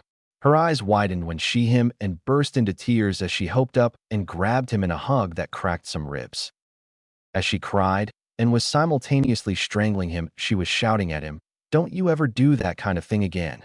Do you understand me?" she said as buried her head deeper into his chest and squeezing him tighter. Konan-chan, I can't be breath. Yahiko wheezed out, his face slowly turning blue. When she heard this, she immediately let go, but still looked like she was going to cry at any moment. Please, why did you do that? Why didn't you take Naruto and run? She asked, trying to stave off the tears that were threatening to leak from her eyes. Sighing at how his wife was acting, he slowly wrapped her in a hug. Because if I hadn't, Hanzo would have killed us all. I did what I had to do to make sure that you and Naruto survived, he said before he realized something. Speaking of which, if I'm dead, why are you here? He asked, puzzled. His answer was his wife huffing and holding him tighter. Because that bastard Hanzo went back on his word and killed me as soon as Sochi told him to release me. Her expression turned to a worried one as she started to sob again. Oh no, Naruto. He's all alone again. What's he going to do without us? I don't want him to go back to the way he was before we found him, she said almost hysterically, fearing for the worst. Hades, who had been watching all this in amusement, cleared his throat at this point, drawing him the attention of the now concerned parents. When they looked over to see who had cleared their throat, they saw a tall and pale man who had jet black shoulder-length hair, dressed in all black silk robes, and was looking at them with an amused expression while cradling their adopted son in his arms. Their eyes widened when they saw Naruto in the same place them and feared for the worst. Hades, seeing their expression, raised his free hand and put the fears at ease. You may not recognize me, but you know me as the Shinigami or the god of death. And to answer your question, no, he is not dead like the two of you. I just brought him here so someone could see her son, he said, snapping his fingers, and a skeleton servant came to him and bowed. Could you get Kushina? Tell her it's important, he said. The skeleton nodded and left in a hurry. Hades turned back to the two now scared rebels, saw their looks, and sighed, and again snapped his fingers. He was surrounded in a bright light that almost blinded them and made them look away. When they looked back, their eyes widened in shock, because standing in front of them was Minato Namikaze, dressed in the standard Konoha Jonin uniform under his Hokage robe. Imagine how he looks in anime. And still holding Naruto, who, now that they thought about it, looked a lot like Minato. How was all that escaped Yahiko's mouth. Conan was too shocked to say anything. Minato chuckled as he walked over to his throne and sat down, and setting Naruto down so that his head rested on his chest. Yes, I am Minato Namikaze, the yellow flash of Konoha. I am also the death god Shinigami, but I prefer the name Hades when I'm in my god form, he said, causing them to just stare at him with WTF expressions. Their attention was averted when the door of the throne room opened and in walked a beautiful red-headed woman. She had a kind round face, jade green eyes, and hair that stopped mid-back. Right now, though, that she had a confused look on her face, and it changed from confused to shock as she saw Hades in his human form, and she had to restrain herself from running up to him. It had been years since she had seen that face. As she walked up to him, she also took notice of the two other people in the room, and she became even more confused than she was before. Her eyes, however, were drawn to the one that she now noticed was in her husband's arms, and she began to shake as she stopped just in front of the throne. Is that Naruto? She asked with a stutter as she gazed upon his sleeping form. Minato just smiled softly and nodded. Yes, Kushina-chan, this is our son, he said in a soft voice, happy that he could see the three of them together once again. Kushina almost knocked him off his throne when she swooped in and took Naruto out of his arms and took a long look at his face before she squealed and hugged him to her chest, making Conan's eye twitch at seeing how Naruto's apparent real mother handled seeing him for the first time since his birth. It was a wonder how he didn't wake up from how hard she was squeezing him and how loud she had squealed. When she had settled down, she began to realize what the implications of how he was here meant, and her eyes showed just how worried she was when she turned to Minato. Please, Minato-kun, please don't tell me that he's... She trailed off, letting what she was going to say hang, and Minato shook his head, answering her unfinished question. Kushina sighed in relief that her son wasn't dead, but then raised a brow as she saw the other two people in the room, and the one with blue hair, whose eyebrow was twitching madly. Turning to him, she asked, "Why are they here?" She asked, pointing over her shoulder to Yahiko and Conan, causing them to sweat drop. Judging by the attitude and her personality, she is defiantly Naruto's birth mother. They thought at the same time, and Helena, who was watching through the seal, giggled at her former host's attitude. Yep, that's defiantly Kushi-chan, she thought, with a fond smile. Minato's sweat dropped at his wife's cluelessness. They Kushi-chan are the ones who have been raising Naruto for the last 3 years, he said, and Kushina's eyes widened before she turned to them and bowed deeply. Thank you for taking care of Naruto for me. I would have done it myself, but well, yeah, she said respectfully at first, and then sheepishly, causing them to once again sweat drop. Yep, defiantly Naruto's mother, they thought. Minato chuckled before he turned serious. Kushina-chan, While meeting Naruto's adopted parents and letting you have a chance to see him again was part of the reason I called you here. It wasn't the full reason. He said, making Kushina nod. All right, tell me how hard his life was before you adopted him, she asked somberly to Konan, who was now holding Naruto in her arms. The two adopted parents sighed, took one look at each other and nodded. It was, well, to put it simply, it was hell, Konan said, causing Kushina's face to take a shocked look. She turned to Minato, who nodded grimly to confirm what she said. It's true, he said softly. I have viewed his memories, and if you want I can show them to you. He said, making her nod as she stepped up to him. Please, show me, Minato-kun, I want to know what my baby boy has gone through, she said, making Minato sigh but nod. He placed one hand on her head and another on Naruto's and channeled the memories to her. As soon as he took his hands away from their heads, she burst into tears and grasped Minato in a death hug. They did that to him. They turned my son's childhood to hell. I will kill the ones who did this to him, she said angrily through her tears. Minato just rubbed her back soothingly. Actually, I have a better idea, he said, making everyone present look at him confused. How about we let everyone in the elemental countries know just what Konoha has done, and let Konoha know what they missed out on, he said, getting a very evil grin, a grin that everyone picked up on and quickly mirrored. Konoha several hours later. Sarutobi and the others were in a council meeting about the chakra pulse they had felt earlier. When they learned who that pulse was from the ninja side, had been extremely happy, and there were several volunteers to go and bring Naruto back. The civilian side, though, had immediately started shouting that they should send out people to kill the demon. Sarutobi was about to shout for order when something strange happened. The light began bending around the center of the room, and an orb formed, and inside that orb showed 5 people too that no one but Jiraiya recognized. The other 3 were very recognizable to everyone in the room, and the 4 adults looked downright pissed. There were several gasps of Hokage-sama from the ninja and civilian sides, ones of Sensei, from Kakashi and Kurenai, and just plain looks of shock for the third and his students. The ones that were inside the orb were Minato Namikaze, Kushina Uzumaki, Yahiko and Konan Hariken, and Naruto Uzumaki Haraken, who was being held by Konan. There were many gasps from all over the council room, while Hiruzen, Jiraiya, and Tsunade's eyes were drawn to the one that the blue-haired woman was holding. Naruto, they thought. Seeing how much he had grown and now looked so much like Minato. Said Kage stepped forward so that he was the center of attention and was glaring at everyone, mostly the civilians in the room. Greetings, Konoha, he said in a voice that was laced in anger that made every one of the ninja to flinch. If you are wondering how I'm alive, trust me, I am not, and neither is my wife, he said, stepping aside to show Kushina, who was glaring at everyone regardless if they were ninja or not. When people heard this, they were shocked the 4th was married, and he was apparently contacting them from the dead. Now as to why and how I have contacted you, he said as he stepped back into view. It is to inform you and everyone in the village about how disappointed I am in you, he said, getting confused looks from the civilians and grimaces for the ninja.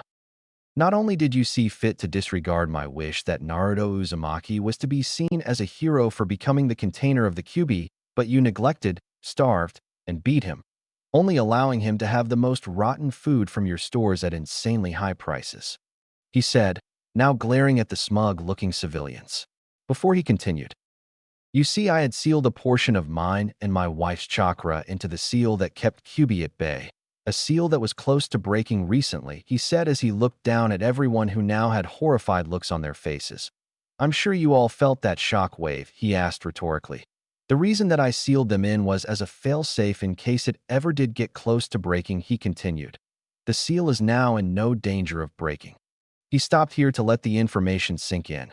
And it is through this chakra that me and Kushina are speaking to you now.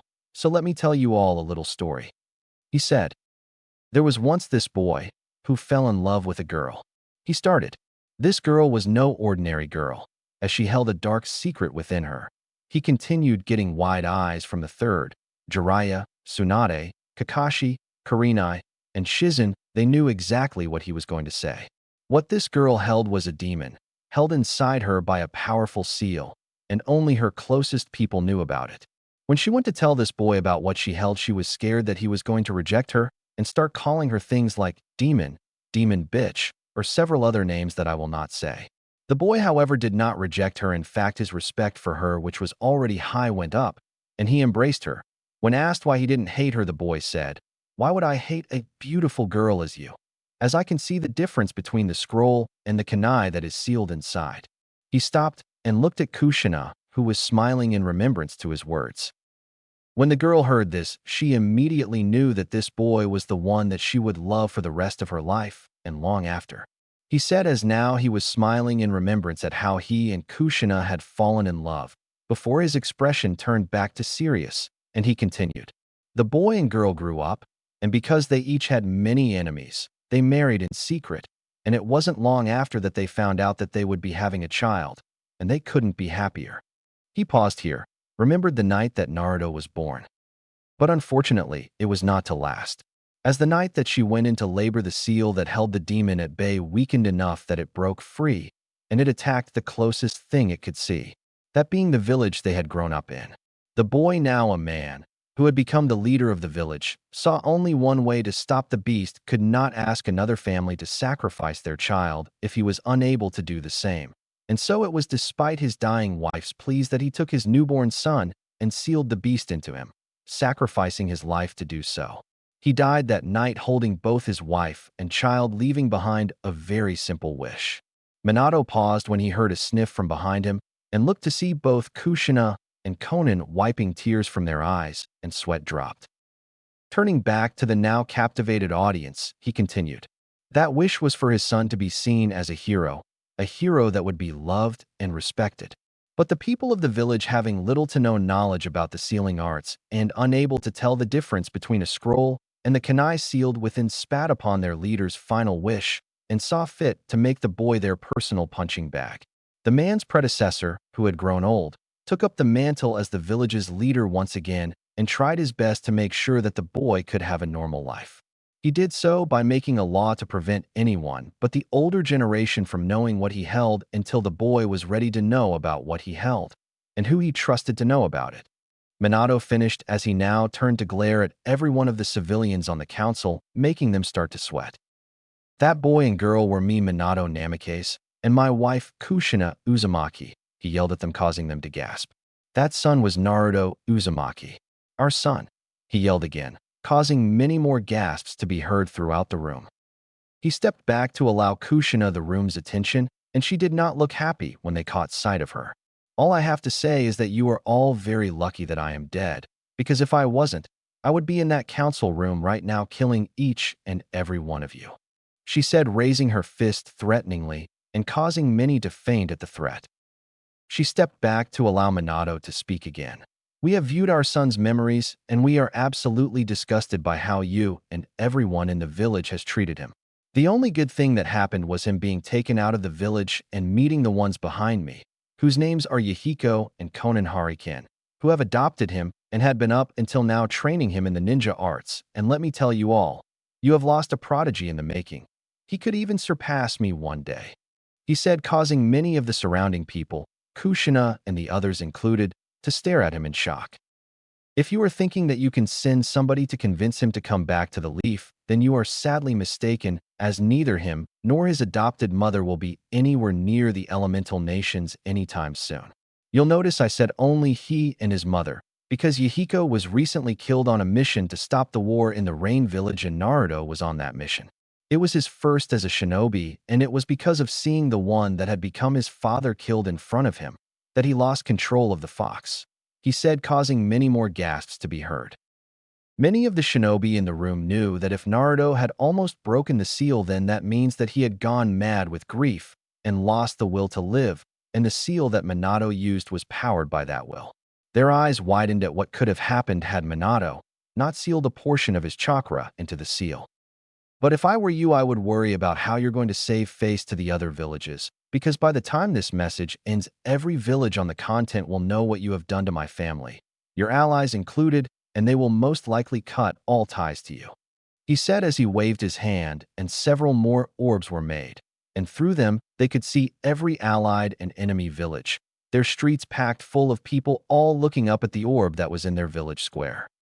If you're wondering what the other orbs are doing in the other villages, they are playing all of Naruto's memories, including how his own village treated him. They are also playing what is happening in this meeting as it happens. Minato said with a dangerous smirk on his face that caused many of the council members to gasp and one to have a heart attack at what the repercussions of their actions have led them to. However, to the ones that have treated him right and actually followed my wishes, those being Kakashi Hatake, Kurenai Yui, Hiruzen Sarutobi, Jiraiya and Tsunade of the Sannin, Shizen Koda, Ayam, and Tuchihiro. If you so wish to leave this god-forsaken village with your families, then you will be accepted by the villages of Suna, Kiri, and the village in Wave Country. Maybe you can set up a ninja village there, he suggested with a thoughtful look at the prospect of a new village. When he looked back, he gained a mischievous grin. And just to let you all know, this is being played not only in the council chambers, but also in the village square, so everyone knows what secrets have been kept from them, be it for their own good or for foolish reasons. He said, sending another look at the civilians. What would have if they were still in their seats? But they were all lying on the floor either due to heart attacks or fainting from shock. He didn't know and didn't particularly care. We will be taking our leave now, as I have nothing more to say to a village full of trash. So goodbye, Konoha. I hope you're all happy with how your life turns out from now on, because you fucked up. And with that, all the orbs vanished with a loud popping noise. And the moment that they disappeared, the village was in total and utter chaos. The Hokage just sighed and turned to his ninja. Well, I do believe that we did, as Minato-kun said. We fucked up, and we fucked up big time. The underworld at this point in time. As soon as the orbs had been turned off, everyone had taken one look at each other, burst into laughter, and were soon clutching their stomach. Konan, not so much, as she was still holding on to Naruto, but she was still laughing. Oh man, I haven't had this much fun since that time that we went on the mission to Kiri and ended up fighting a legion of sea monsters, Kushina said as she calmed down and wiped a tear from her eye. Minato just smiled and nodded as he remembered that mission. They had been sent to deliver a message to Kirigakure and had to water walk all the way there, but had stumbled on a nest of octopus eggs with the mothers of said eggs guarding them. Needless to say, they had ended up fighting them off. In the end, they won and ended up taking home well over 200 pounds of octopi meat. They had feasted for days on the stuff after they got home. That was some good sushi. Konan, however, gained a puzzled look as she remembered something that Minato had said. Minato-sama? She asked uncertainly. He turned his head to look at her and nodded to signal her to speak. What did you mean that neither me nor Naruto will be anywhere near the elemental nations? And why just the two of us? Can't Yahiko-kun come with us? She asked as she grabbed both of the men in her life tightly. Minato sighed as he nodded. What I meant by that is, in order to prevent anyone from finding you or Naruto, I'm going to be sending you to a different world that is connected to yours, he said. Unfortunately, I can only send one soul to be with Naruto, and I believe that he needs a mother's love more than that of father's at the moment, he said sadly, causing Konan to look down. I would send him with you if I could, but I can't, he said. It's just how things work down here, he finished as she nodded understanding. Then could I view what happened after Hanzo killed me? I would like to see what happened to Sochi-kun to make him like this, she said as she looked down onto the one in her arms, the one she had come to love as her own. He looked so exhausted and saddened. Even in his sleep, she could tell that it would take some time for him to recover. Minato sighed but nodded before he looked over to Kushina and Yahiko, asking them a silent question, and they nodded as they stepped up next to Konan. They were going to view the event as well. As he stepped up to the group of four, he said, "Yes, you can, Konan-san, and we will all be viewing it with you," he said. "However, we will be seeing it from Naruto's point of view," he said, and placed his one hand on Naruto's head again and then held out the other. "When you place your hands in mine, all of us will be able to see what happened," he explained, and they nodded, and they all placed one of their hands on his and were pulled into Naruto's mind. An hour later. An hour passed as they viewed what happened after Konan had been stabbed, and when they came back to the plane of consciousness, they were all quiet shocked. Minato not so much, as he had seen it firsthand, but he was still surprised to have seen, felt, and heard what Naruto had nonetheless. When Konan and Yahiko had seen what had happened, they were beyond shocked that he had been keeping the fact that he had met the QB and that she was female from them, and even more so when they saw him unlock a jujitsu that they had only ever seen Nagato have, the Rinnegan. And on top of that, he had summoned the QB, or Helena they now knew to be her name, to finish the job that the original mission had been given to them for, and that the QB happened to be in love with him. But when the shock had died down, they felt an overwhelming feeling of pride. Pride at how strong he had become and what he could possibly accomplish. Kushina, though, felt little to no shock at all, just pride, the need to tease, and anger. She had known all along that it was all possible for her son to unlock the Rinnegan at some point. It helped to know that your family were descendants of the Sage of Six Paths, and she was really planning on teasing Helena the next time she saw her for admitting to loving Naruto, something that Helena was just now realizing and was blushing up a storm. But overall, she was angry for what Hanzo and his troops had done to Naruto, and if they weren't already dead, she would go and kill them herself. Minato, although a little shocked, was confused. How on earth had his son gained the sage's eyes? The gods had only blessed one man with all their powers, and those eyes signified such, so it left the ever-present question of how in his mind. His eyes widened in realization as he turned to look at his steaming wife. Was Kushina a descendant of the sage? It just didn't seem possible. Gah? All this thinking is making my head hurt. I'll ask later, but for now I have some things to give Naruto that will help him in his future adventures. He turned to the still shocked couple and cleared his throat to gain their attention. Now that we have seen them, it's time for you to go, Minato said, before he produced 3 scrolls from a pocket inside his jacket. But before you do, I want you to give these to him when he wakes up. Inside them are many of the jutsu I created during my time in the shinobi world, and the ones that I have thought up since then, he said, and he turned to Kushina, who nodded and produced 2 of her own scrolls. Please give these to Naruto when he wakes up. Inside are what's left of the Uzumaki fortune, and several of the jutsu of the Uzumaki clan, and many of my own as well, she said as her eyes started to tear, as this would be the last time that she would see her son in a long while. Minato again stepped up and put his hands to both Naruto's and Conan's foreheads. She felt a little unsteady when he removed them and had a questioning look to her face. Seeing this, Minato chuckled and said, "The place you're going doesn't speak elemental, and I have transferred a full knowledge and understanding of the language they speak to the both of you," he explained, stepping back to allow Yahiko to speak to his wife for the last time.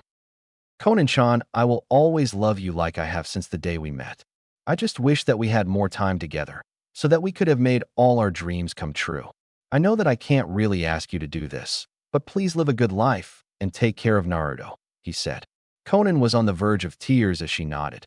"And I will always love you, Yahiko-kun," she said as both husband and wife started to cry.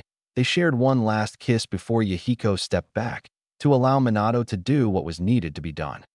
As he stepped up and began a long sequence of hand signs, he, Kushina, and Yahiko smiled to them, 2 of them trough tear-filled eyes, and the last knowing that he would be sending them to a better place. As he finished the last hand sign and black chakra began to spiral around him, he took a long look at his son and his adopted mother. "Take care of each other," he said before he shouted, "Time-space style. Dimensional transfer." And with that, mother and son vanished into a world that would be completely unknown to them. Chapter 4. Messages from Relatives. Where am I? It's so dark, Naruto thought as he stared at the blackness that surrounded him. The last thing he remembered was unleashing a tidal wave of chakra after Hanzo had killed Conan, and then nothing. He thought that he could hear voices talking around him, a woman's sad and desperate voice calling out for him, a man's comforting voice, another's somewhat amused and gentle tone, and finally a sheepish and confused voice were what he could hear. He was able to catch snippets of what they were saying. "Why did you do that?" "If I hadn't, then." "Naruto. He's all alone again." "Yes, I am. Please tell me what my..." was all that he could really understand. There were several more things that they said, but that was just what he could get before they started to fade. "Where am I?" he thought again as he began to think of all the possibilities. He knew that he wasn't in the waking world anymore, because he was floating in the middle of wherever he was. And he couldn't possibly be sleeping because he would have ended up in his mindscape by now, and this felt nothing like it. His eyes widened in worry and fear. Is this hell? Is this the punishment I get for doing what I did? He asked himself. His eyes began to water when images of Yahiko standing in front of him with a kunai stabbed into his heart began to flash through his mind. I guess that I really do deserve to go to this place after what happened. He thought as he began to sob and wipe away stream of tears. It's all my fault. If I hadn't pushed Tusan and Kasan into training me harder, they'd still be alive. His thoughts continued to get darker and more depreciating as he sobbed. I guess what the villagers said was true. I really am a monster, a demon, Naruto thought. He would have continued this line of thought had a voice in his head not shouted over his thoughts. Naruto Uzumaki, don't you dare think such thoughts, it said, and he looked up, swiveling his head to see who had spoken. Who's there? He asked, scarred. The voice chuckled a bit before it spoke again. I am. Now what are you doing here? It asked. Naruto just shook his head. I don't know. 1 minute I'm watching Hanzo kill my mother, and the next I'm here. Honestly, if this is hell, it's not what I expected it to be like. He thought back. The voice chuckled again. This time he noticed a female tinge to it. That's what many before you have believed. And no, this is not hell, nor are you dead, it said. By now, Naruto was starting to get annoyed at talking to nothing. Okay, where are you? Show yourself, he said out loud, his voice echoing in the emptiness of the black void he was in. The voice giggled again. Very well then, it said, and the space in front of him began to distort before a shapeless mass began to form, and then change into something else. It took the shape of a pale-skinned, silver-eyed girl who had jet black hair that was waving with no wind, almost like there was a breeze that couldn't be felt. Naruto was wide-eyed in surprise as this happened. Who are you? He stuttered out as he took in what had just happened. The girl just giggled again. Oh, no one important. I'm just one of your father's messengers, she said, and his eyes went from showing surprise and now held confusion. You know who my father is? He asked. She nodded with a small smile. Could you please tell me who he is? Naruto asked as he looked at her almost pleadingly now. Seeing her lord's son having such a desperate face, the girl was thinking that he really must have had a hard life to be this anxious to know who the man in question was. I am sorry, Naruto, but I can't tell you who he is, she said, causing him to look down at the prospect of having another opportunity to know who his father was slipped through his fingers. And why can't you? He asked, confused as to why everyone he met that knew of the man refused to tell him anything about him. She sighed and explained, the reason is that he ordered me not to tell you, she said, causing him to look up. It's not that he doesn't want you to know, because trust me, he does. It's just that he wants you to be ready, meaning both mentally stable and physically strong enough to learn who he is, she said. After she had explained the reasons, Naruto was thinking, how am I not ready? I've been training my ass off for 3 years now, so how am I not? He thought, clenching his fists to stop them from shaking. But now we're on one of the topics of what I came to tell you, she said, making Naruto raise a brow. Your father sent me to tell you why we can't tell you right now, why he left you in the Leaf Village instead of taking you with him, what happened after you passed out, and what will be happening from here, she explained, causing him to nod. And so she explained how Naruto couldn't know of his father until he was ready was because he was a powerful god that was from a world that was connected to his.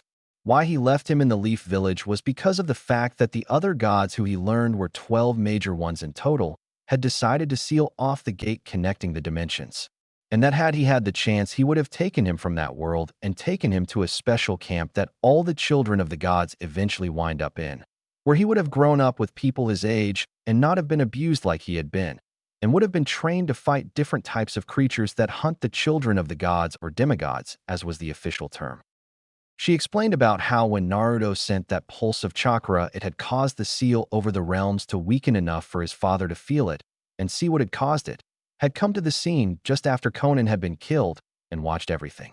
And that when he passed out, he had viewed his memories, taken him Conan's and Yahiko's bodies to the underworld and restored life to them. But she said it in a way that he wouldn't be able to make the connection to his father, and how his father, his real mother, and his adopted parents had threatened Konoha and offered leniency to the ones that treated him right. She also explained that there were 3 gods that were the bosses, I guess you could call them at that, and how after a devastating war they had sworn to never have kids again. She said they had sworn on something called the River Styx, one of the most powerful binding rituals ever created.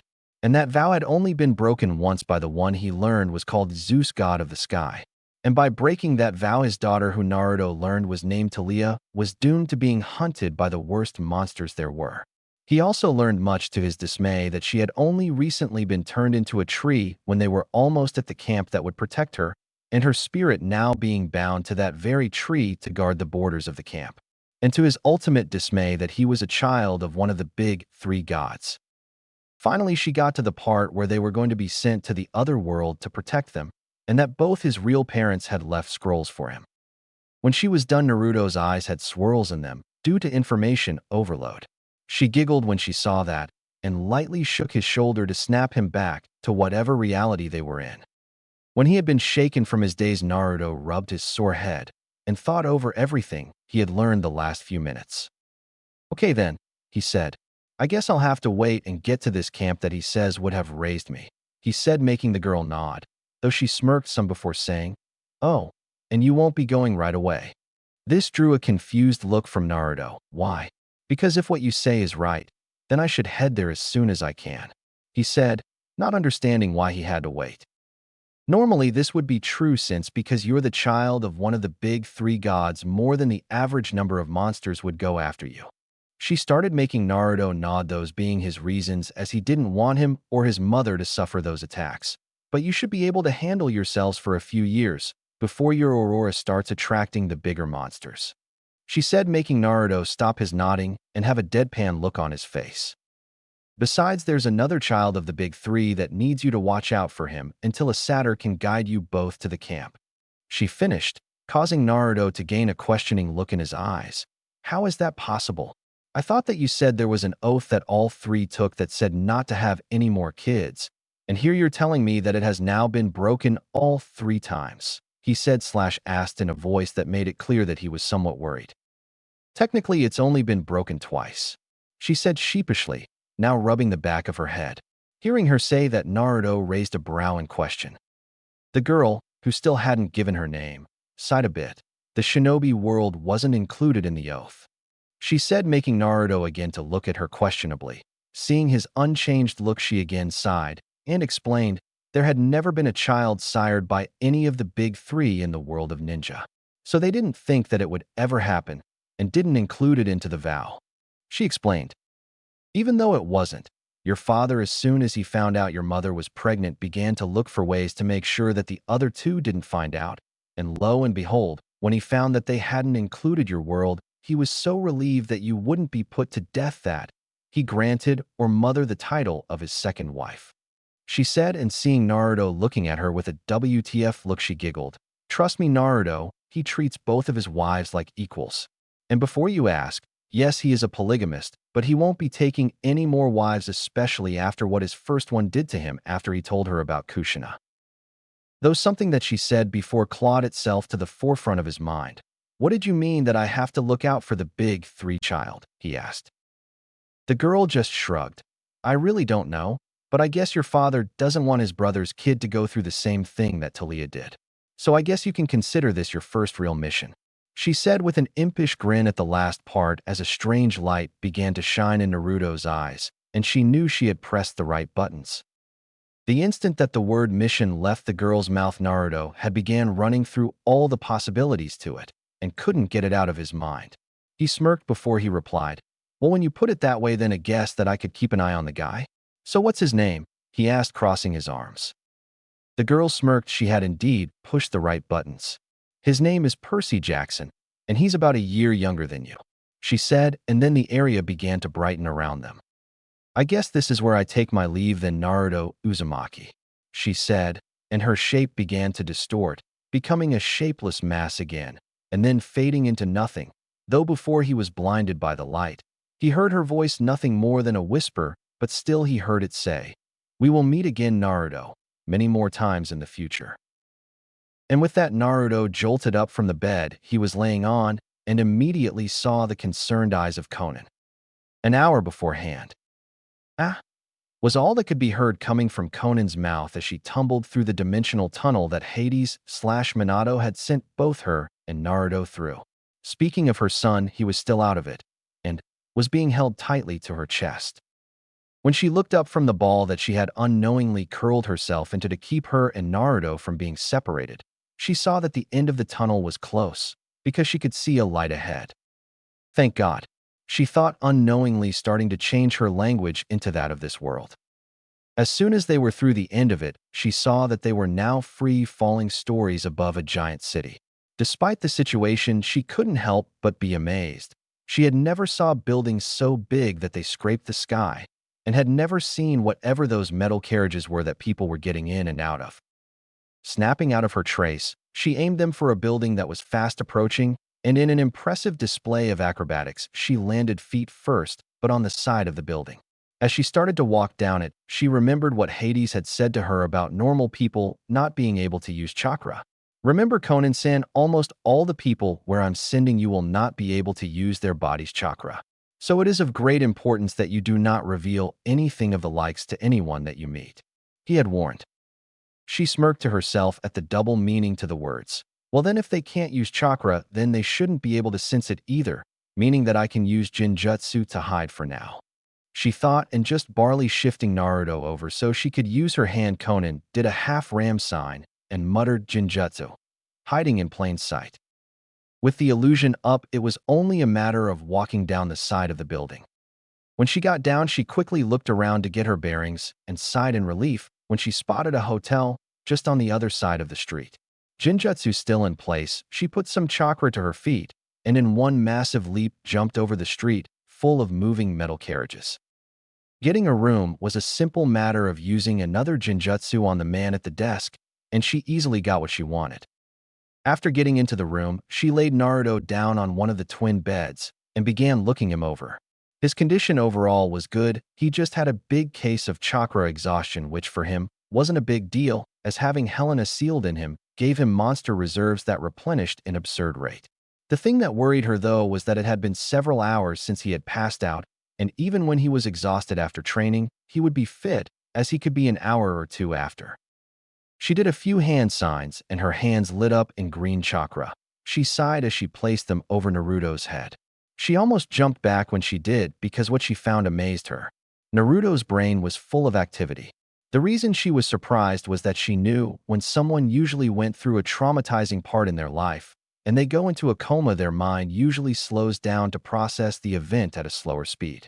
Naruto's, however, had speed up almost like he was having a conversation with himself. It'll take some time for him to recover from that incident, she thought sadly. Then, hearing a rumble coming from Naruto's stomach, she sweat dropped. I guess I better get some food ready for when he gets up. Now her stomach grumbled, causing her to almost face fault. Myself as well, it seems, she thought, getting up and grabbing a sealing scroll from her hip pouch and unsealing the supplies to make dinner. It wouldn't be big, but it would be enough for now. Half-hour later. Conan sighed as she turned off the stove and sat the last plate of food on the table. Now all she had to do was wait. And she didn't have to wait long, as 2 minutes later Naruto jerked awake in bed and met her concerned gaze. Mom, he stuttered before he looked confused. He knew what he said, but didn't understand why it didn't come out as Kasan. Conan, seeing his confused look, giggled a little when she realized what he was confused about. What's going on? Naruto asked, looking around. And where are we? He asked. That was when he remembered what the messenger said about being in a new world and being able to speak the language of the people there, and a look of realization dawned on his face. Something wrong? Conan asked as she saw this, and was wondering why he had that look.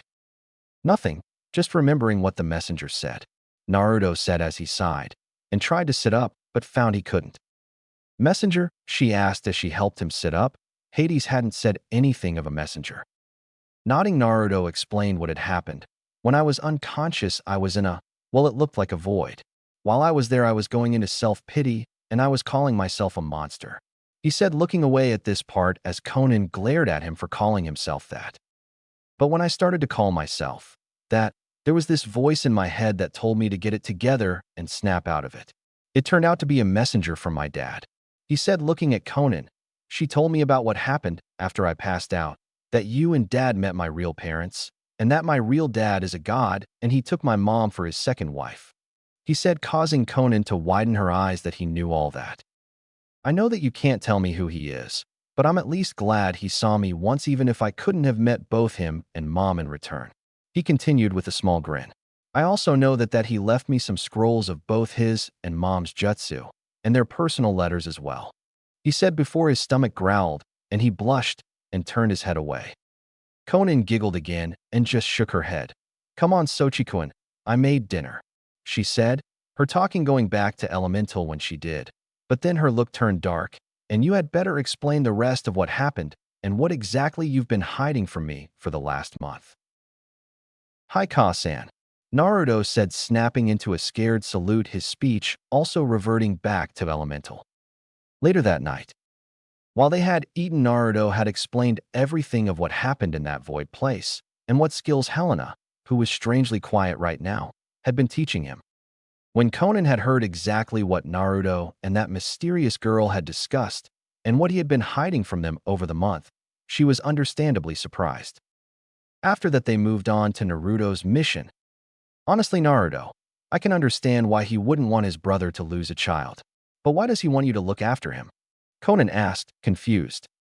I really don't know, but it's not like I can really refuse it, Naruto said.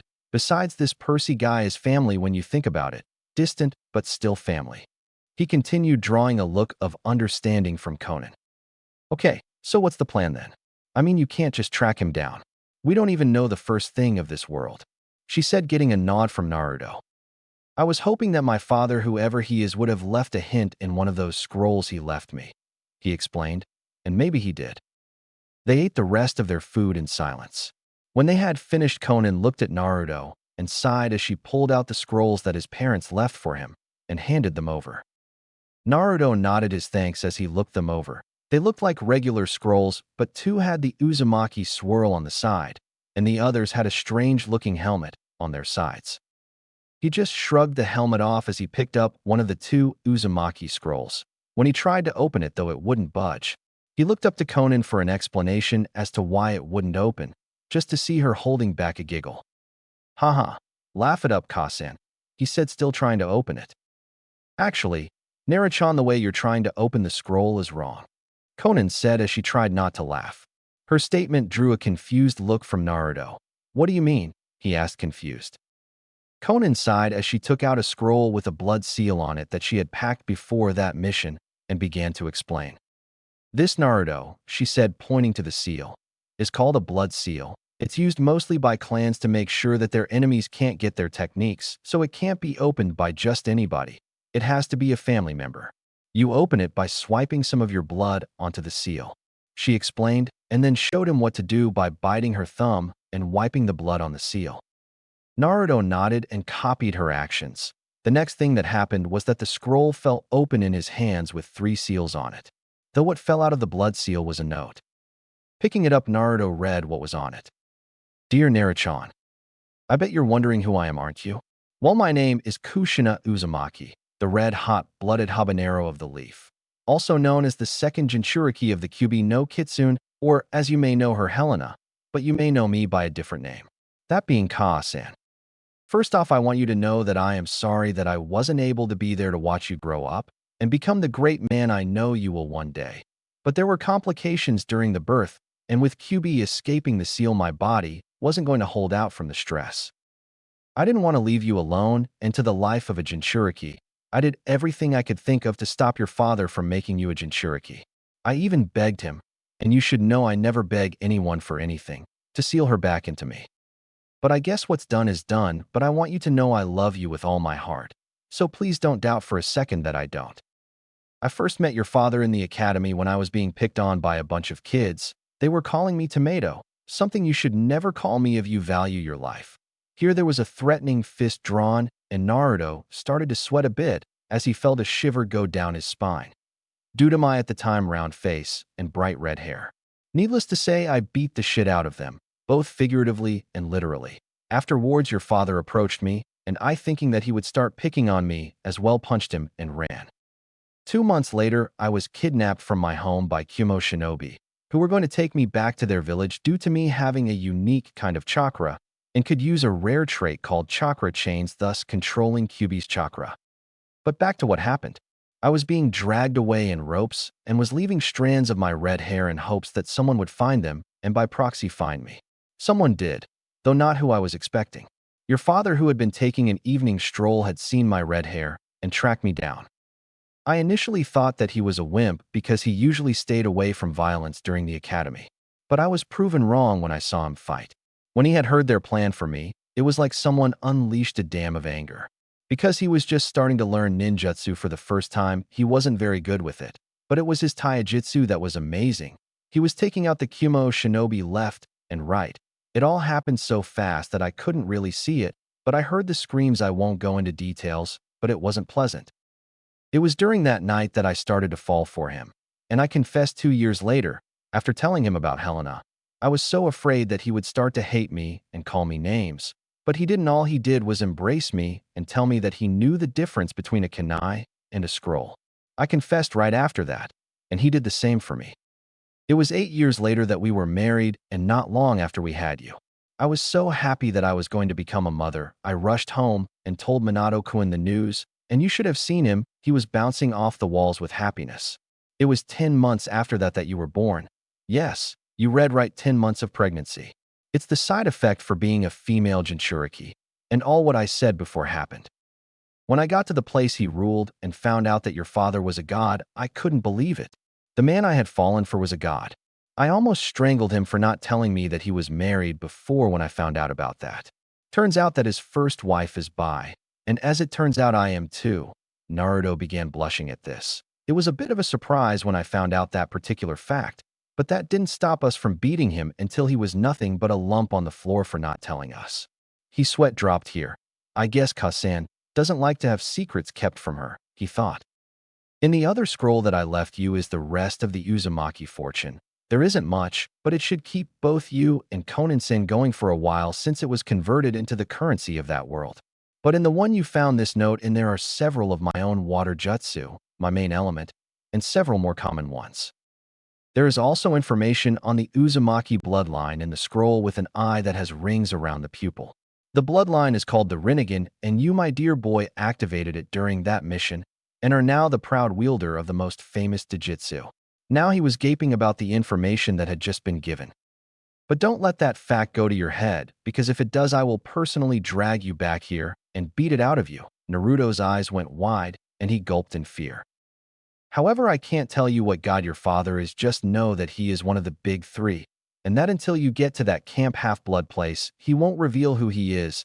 Just know that he is a great man who loves you enough to make an entire world think that he gave his life for you. Also, before I finish this, I want you to know that you have a way to get back to the shinobi world. It's half an amulet that has the power to travel the realms. But be warned, because it only works twice, so you only get one round trip. Just wipe a bit of your blood across the center of the ceiling array onto the back, and think of the place you want to be transported to. Also, it has a second ability of allowing its user to talk to sealed souls. I once allowed Minato-kun to use it to talk to Helena-chan, and it sucked his body into my mindscape. But don't worry, all you'll need to do to get out is just think the words outside, and you'll be able to leave. And to use it to talk to a sealed spirit, hold it to the sealed area and think talk. The amulet itself is in the seal on the very bottom of the page. Well, I guess that's it for now, but please remember, I will always love you. Love, Kushina Uzumaki Namikaze, your loving Kasan. P.S. When it comes to women, we are always right. Remember that. Naruto, even if he sweat dropped at the postscript, had tears streaming down his face at his mother's last words to him. Even though he had been assured numerous times that Kushina had loved him by Helena, he had always had a lingering feeling of doubt in his mind. And now, having Helena proved right, he was now the happiest kid in the world. As he wiped his tears away and looked over to Konan, who was smiling gently at him, she could understand the feeling of hearing a parent's first and last words to you. As Naruto wiped the tears from his face, he reached over to his father's scrolls and picked up the closest one, biting his thumb again, and swiped the blood across the seal. In a small poof of smoke, there was another note, and this scroll also had 3 seals on it going from top to bottom. He picked up his father's letter and read it. Naruto, before I begin, I must ask you to forgive me for sealing Helena into you, but there was no other way without revealing myself. If you're wondering who I am, I can't tell you my real name. However, I can tell you the name of the human form I was in during my time in Konoha. It was Minato Namikaze, the yellow flash of the leaf. Once again, I must ask for your forgiveness. I had no other choice. I couldn't seal QB into your mother because it would have upset the balance of the worlds, and I couldn't ask another family to sacrifice their child if I couldn't do the same. I'm extremely sorry for what the Leaf Village has done to you for my actions on that night, and can never fully express how sorry I am. I'm sure your mother explained how we met and all that, so I won't go into it. But I must say I have had many regrets in my long life, and one of the few things I will never regret is falling in love with Kushina and creating you. But what I do regret is not being able to take you with me and letting you be raised in Camp Half-Blood. But the other gods decided to seal the realm away, preventing my being able to go back to claim you. Inside the other scrolls are many of the jutsu I have created, as well as the means for you to learn them. I have given you a magic item as well, but it won't unlock until you enter the camp, but I figured you might want to know.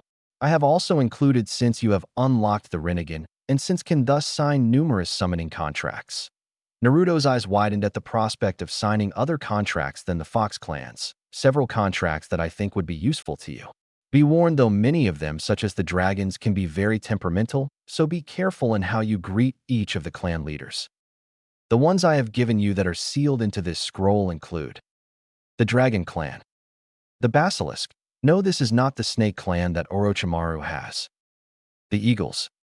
The Sharks. Trust me, oversea quests can be a pain if you don't have a means of transport. The Hellhounds of the Underworld. Don't ask. And finally, the Polar Bear Clan, in case you go somewhere with snow and you can't get through it. I expect you to go back to the shinobi world at some point to get the Toad contract from my sensei Jiraiya. He's also your godfather. Just so you know, he really wanted to be in your life, but couldn't due to the civilian council threatening both him and Tsunade, your godmother, with your life, so they would stay away from you. So please don't hate them. The reason for the Toads is that with their use of Senjutsu, the ability to take in the chakra in the area around them and combine it with their own, makes them one of, if not the strongest summoning clan, with the foxes and dragons coming in the respective places of second and third.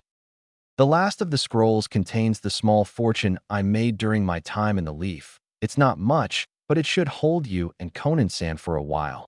And like your mother's, it was converted into this world's currency. This is all that I can do for you, I'm afraid. So do me proud, son, and when the time is right, I will personally claim you at Camp Half-Blood. Sincerely, your father Minato Namikaze. P.S. I have included a technique that can let you see where your cousin Percy is and what his condition is, just to make it easier in the mission I gave you. P.P.S. Listen to the women in your life. They are always right. Naruto only had one thought about the end postscript. Dad is totally and utterly whipped. The Underworld. That's right, Naruto, your father is completely whipped, Kushina said, viewing what was going on with her son, and Persephone, who had joined them, was right beside her, nodding in agreement. Hades, however, was in a corner in the fetal position, rocking back and forth, crying waterfall tears, and he was muttering quietly, "All that freedom I had, it was so good. Why did I have to get married?" "What was that?" the two women asked. Apparently, he hadn't been quiet enough. "Nothing," he said as he continued to rock himself in his corner. "Good," they both said, and went back to watching Naruto. Yahiko, who was watching all this, just sweat dropped and went back to watching his son. Back with Naruto. Why do I get the feeling I'm making Dad rock in a corner and cry about losing his freedom? Naruto thought, but his thoughts soon changed to the matter of the Rinnegan. He handed the letter to Conan so she could read it and picked up the one that had the mark of an eye with rings around the pupil. He again bit his thumb and wiped the blood on the seal, causing the scroll to open, and he immediately began reading it. To the one reading this, I would like to congratulate you for unlocking the famed Dojutsu of the Uzumaki, called the Rinnegan. Doing so, you have began the first step of your family's legacy. The history of how the Rinnegan originated isn't exactly clear because it is rare for an Uzumaki to unlock it. It has many times been thought of as a myth, and several in the clan have thought that it was just a mutation in the genetics of the clan. But what is clear is that it was the Dojutsu of the Rakuto Sennin, or Sage of Six Paths, and the first clan head of the Uzumaki. Legends say that he was blessed with all the powers of the gods in order for him to stop a beast that was rampaging across the continent.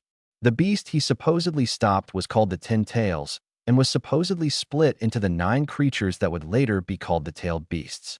Naruto's eyes widened, and he could have sworn he heard Helena mutter, "You have no idea how right that legend is." The Rinnegan has 5 levels or stages, somewhat like the Sharingan of the Uchiha clan. And like the Sharingan gaining new tomes around the pupil, the Rinnegan gains a new ring at every new level. Rinnegan stages. First level starts with 1 ring around the pupil, all 5 elements, and gravity manipulation unlocked, able to use 2 paths. The Deva path, which is the ability to be able to use gravity ninjutsu, and the animal path, which grants the ability to summon any number of animal. Thus, the user can also sign any number of summoning contracts. The user and all the paths can also make metallic rods made of chakra, or as they are known, chakra rods. Second level gains a 2nd ring around the pupil. The ability of connected eyesight is unlocked, meaning all the paths share linked vision with the user. 2 more paths are unlocked: Azura, the ability to summon mechanized body armor to augment itself, and the human, the ability to read someone's mind, as well as remove the soul from the body. Third level, the Rinnegan turns blue and gains a 3rd ring around the pupil. The final 2 paths of pain are unlocked, those being the Preta, which grants the user the ability to absorb any amount of chakra in any form, ninjutsu included, and the Naraka path, which grants the user 2 abilities to raise the dead called restoration, if they've only been dead for a short amount of time, by using the King of Hell, and the power of interrogation using the same means. Fourth level, the final ring forms on the outermost edge of the eye and begins to glow slightly. The unlocking of the 4th level grants the user a slightly advanced healing ability. This also grants the other paths the ability to summon the outer path, which is the user's main body. 5th and final level. This is the most powerful level that one with the Rinnegan can achieve. When reached, the appearance of the Rinnegan and its user changes drastically. The Rinnegan turns a bright gold in color, and the rings around the eyes become blue. The user, when using the Rinnegan, gains horns made from solidified chakra on their head and tome, like seals, just below their neck. This level also greatly enhances the path's abilities as well, though how much remains to be seen. Many claim that this is similar to the Mangekyo Sharingan, as it is unclear as to how one can achieve it, and the only one who has was again the Rakuto Sennin. This level also grants the user and whomever she so chooses eternal youth, and it would normally take years, decades, even to reach any one of the levels past the first. Signed, Takashi Uzumaki, 8th clan head of the Uzumaki. Naruto's eyes could have been rolling on the floor by now, because with every word he took in they had gotten steadily wider. My Dojutsu is that powerful? Oh man, if the village knew about this, then they'd shit themselves. He thought, a smirk forming on his face. Oh well, they had their chance. He thought a little darkly. Just as he was about to reach for the last of his mother's scrolls, he yawned, causing Conan to look up from Minato's letter and then look at the time. She raised a brow at seeing that it was past midnight and put the scroll down as she got up. "All right, Naruto, it's time for bed," she said, causing Naruto to look at her surprised. "But I wanted to read the rest of the scrolls," he whined. He is still only 7 at this point, soon to be 8. No, but you've had a rough day, and you can finish them tomorrow," Conan said, causing him to look down. "Yes, Kasan," he muttered, going to go change into his night cloths. For years later. It had been 4 years since Naruto and Conan arrived in this new world, and they had adjusted quite well. Despite having not known what cars, computers, or things like that were, Conan had started to study up on them, and after some trial and error, and by error I mean near wrecks and other near debilitating things, she had gotten a driver's license, a computer and cell phone for each of them, and a small apartment.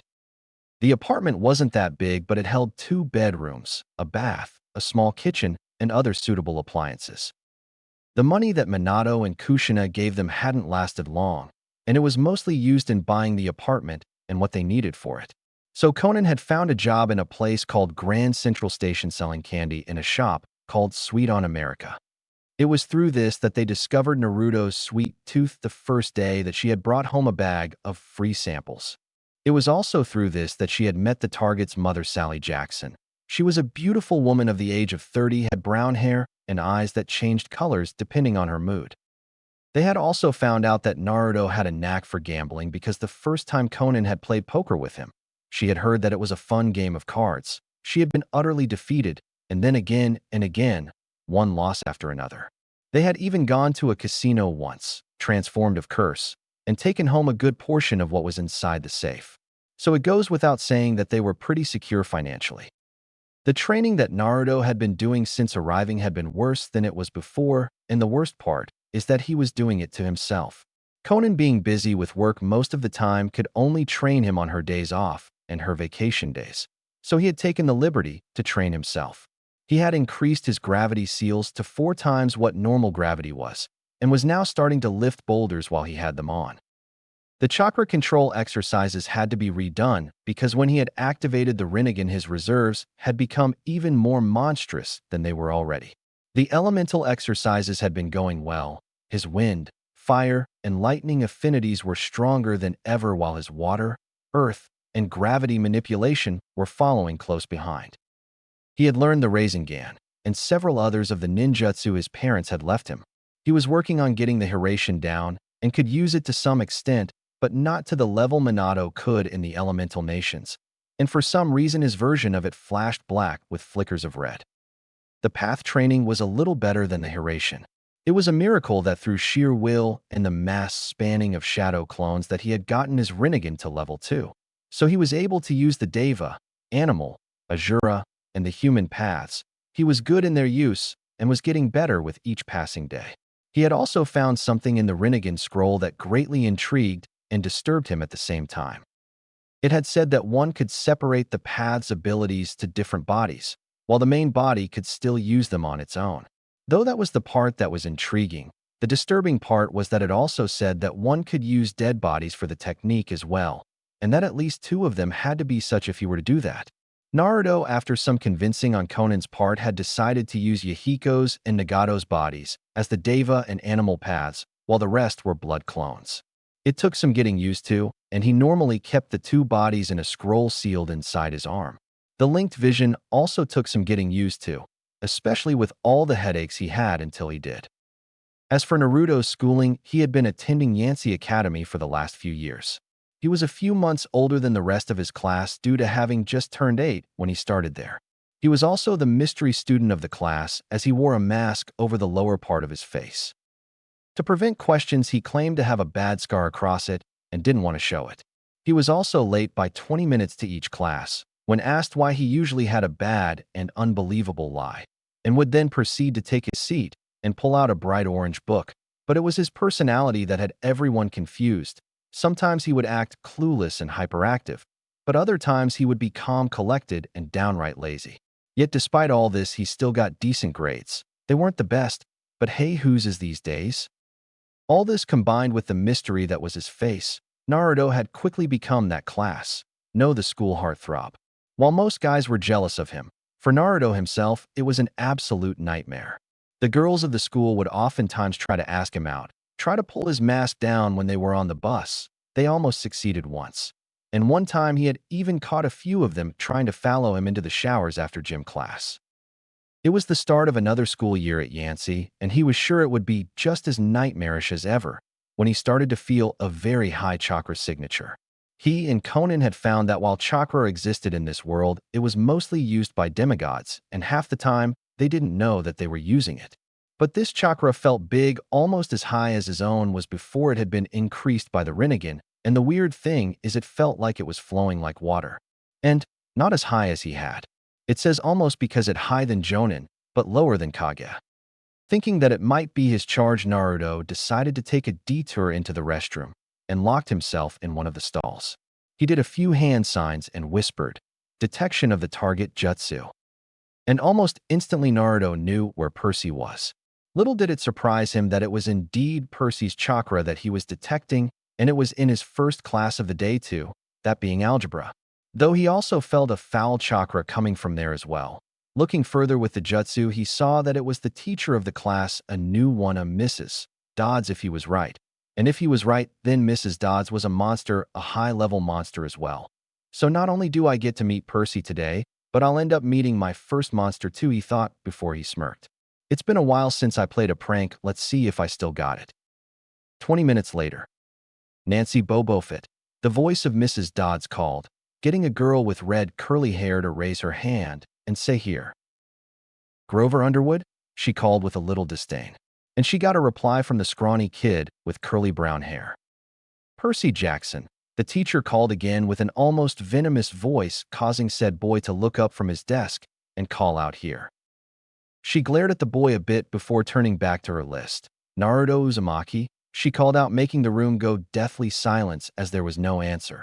Naruto Uzumaki, she said again, a bit more forced this time. Now the class was starting to whisper among themselves. He's late again? And on the first day, one student asked behind Percy, drawing his attention. Well, what do you expect? Ever since he's come here, he's late for every class but one. Another said, making Percy listen in curiosity. Wonder what excuse he'll come up with this time? You think it'll be the one where the black cat got in his path and he had to take the long way around? The first kid asked, making the other snort. No, I think it'll be the one where he had to help the old lady with her bags. He said, causing Percy to just look dumbfounded. Just who is this guy? And why do people keep talking like this has happened every day for the last 4 years? He thought to himself. He turned to the person sitting next to him, a girl, and whispered to her, just who is this Naruto Uzumaki guy?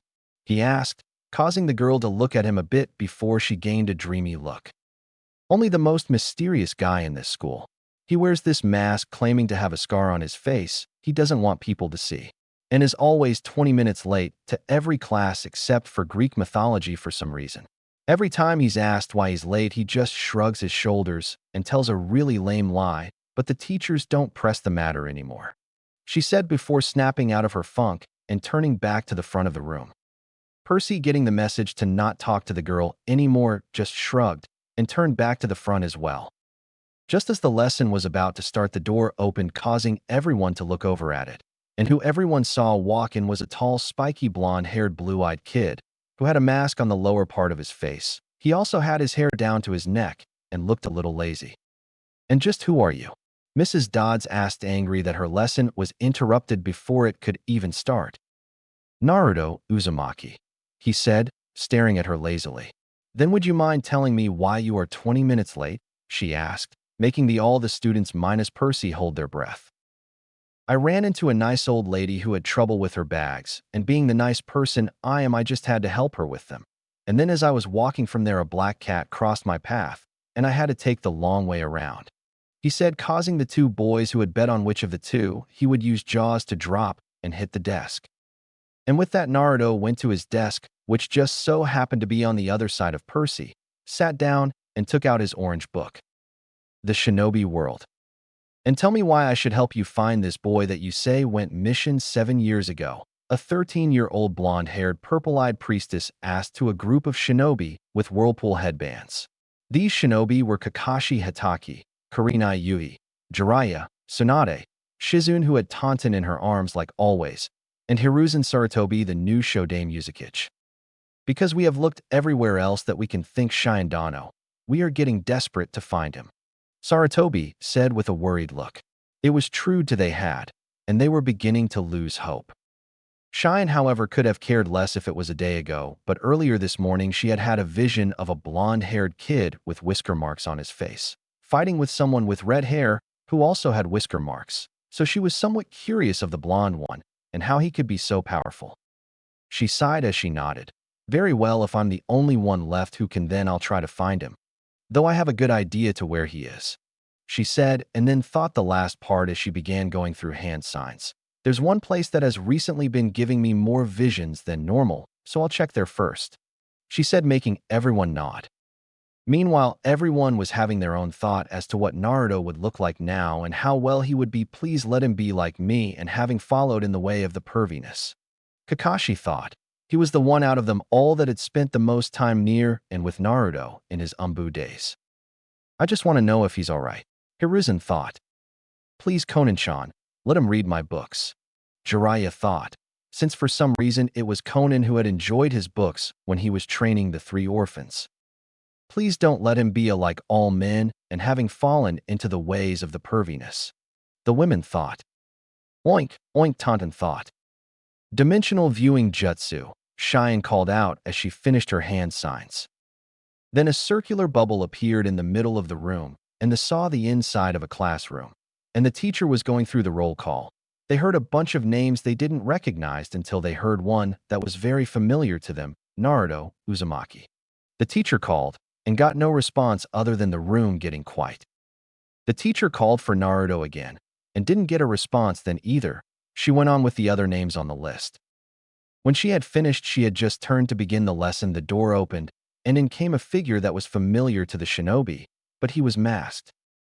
Score 1 for me, Kakashi thought as he saw the mask. Oh, come on, not a mask, everyone else thought, before everyone heard the teacher ask, would you mind telling me why you're 20 minutes late to class? The shinobi perked up as Kakashi again ticked a victory for himself. I ran into a nice old lady who had trouble with her bags, and being the nice person I just had to help her with them. And then as I was walking from there, a black cat crossed my path, and I had to take the long way around. They heard Naruto reply and saw him walk to his desk and pull an orange book out of his pocket. Everything froze. The girls were staring at the guys who were staring at Kakashi, who in turn was staring at the bubble, and they could tell that it was an extremely proud stare. You could have heard a pin drop before Kakashi shouted, "Yes, go Naruto. You've followed in my footsteps, Aotodo." I couldn't be any prouder, he shouted, and was going to say more until he was punched in the head by every female in the room, Shine included. You bastard. You turned my godson into a pervert, Tsunade shouted in rage, not knowing that he got the book from Conan. Back with Naruto. Naruto shivered a bit as he got the feeling that he had caused someone a great deal of pain just now. Why do I get the feeling that Inunizan is getting his head pounded by a big-breasted woman for what I just said? He thought, as he pretended to read. He never really started to really read the books until he was sure the teachers were into the lesson, which Mrs. Dodds was at the moment, but he was taking the opportunity to check on his charge. He saw that Percy looked to be at least 12 years old, had black hair and sea-green eyes, and the feeling of his chakra was defiantly that of a very powerful water affinity. So he's the son of the sea god Poseidon then, if the feel of his chakra is to go by. He thought. Looking at the time, he smirked. Well, then I guess I can set the prank to begin, he thought as the class was boring anyway. He channeled a small amount of chakra into a seal on his upper right arm. It wasn't enough chakra to really be noticeable, but if one were to look closely enough, they would see Mrs. Dodds and Grover stiffen ever so slightly. That power, where's it coming from? Mrs. Dodds thought, taking a small sniff, and caught the scent of it coming from Naruto. So he already knows how to access his powers, does he? It doesn't look like the other one has even realized what he's capable of yet. Well, I'll have to take care of them both then, she thought sinisterly as she continued with the lesson. Where's that power coming from? Grover thought nervously, looking around. His eyes widened as he could almost see the small wisps of it coming from Naruto, and at the moment the smell of it was almost overpowering. What the? How is he able to use his power this early? I only just recognized him and Percy as demigods, and I've never seen him at camp. So how can he have training in how to control it? He thought worriedly. By the smell, he and Percy are two of the strongest demigods out there. Oh man, first I had to find Thalia, and now I find these two? My life sucks. He though deprecatingly, never having gotten over how he had failed to save Thalia from becoming a tree. As he channeled chakra to the seal, Naruto noticed Mrs. Dodds and Grover stiffened slightly. So I was right about her. But I think that by the smell of goats on the Underwood kid that he might be a satyr, he thought. He finished channeling chakra into the seal that was connected to the one that would start the prank in the teacher's lounge the instant Mrs. Dodds walked in. It was the end of the day, and the students were just going back to their dorms when everyone heard a big boom, and then there were several screams coming from the teacher's lounge. The next thing anyone knew was that there were the teachers rushing out of it, and they had had glue dumped on them, and then proceeded to have feathers of every color dropped on top of those. They all looked like giant colorful chickens. If one were to be right next to Naruto, they could hear him mutter, "I still got it," and hear him barely restraining his laughter. The next day, it turned out that the mythology teacher had had a nervous breakdown due to the feather incident, as it had come to be known, and a new teacher had been chosen. A new one by the name Mr. Brunner, an older man who had a scraggly beard and had to move around in a wheelchair. Though he smelled off to Naruto, instead of smelling like a regular human, he smelt of horses. and not like someone who was around them all the time. The smell was coming off him, meaning that was his natural scent. Well, I guess it could be worse. It could have been a sea monster. Naruto thought sarcastically as he caught sight of him. As the new teacher rolled himself into the room and turned to the class with a bright smile. Hello everyone. My name is Mr. Brunner, and due to the little incident that happened yesterday in the teacher's lounge, your previous teacher has decided to retire, so I'll be taking over the classroom for the rest of the year. He said as his eyes roamed around the room, mostly over Naruto and Percy, before he discreetly turned to Grover, who nodded when he saw the look he was being sent. So these are the two that Grover told me about. Naruto Uzumaki Hurricane. Wonder why he has two last names? And Percy Jackson. Brunner thought, before he cleared his throat, drawing back some of the attention that had started to wonder. Now, as I don't know any of you, I would like for you all, when I call your names, to stand and tell me about yourselves, he said, and started calling names. They were all the same with some variants to their dreams and what they liked, but it was mostly to grow up and either become rich and famous or raise a family. However, when he reached Naruto's name, everything became deathly still. Naruto Uzumaki Hurricane. But before you begin, why are you wearing a mask? Brunner asked with a raised brow. Naruto sighed and just shrugged. Honestly, sir, I've got a bad scare across my face, and I don't want to show it anyone, he said, making Brunner nod, before he stood up to begin his introduction. My name is Naruto Uzumaki Hurricane.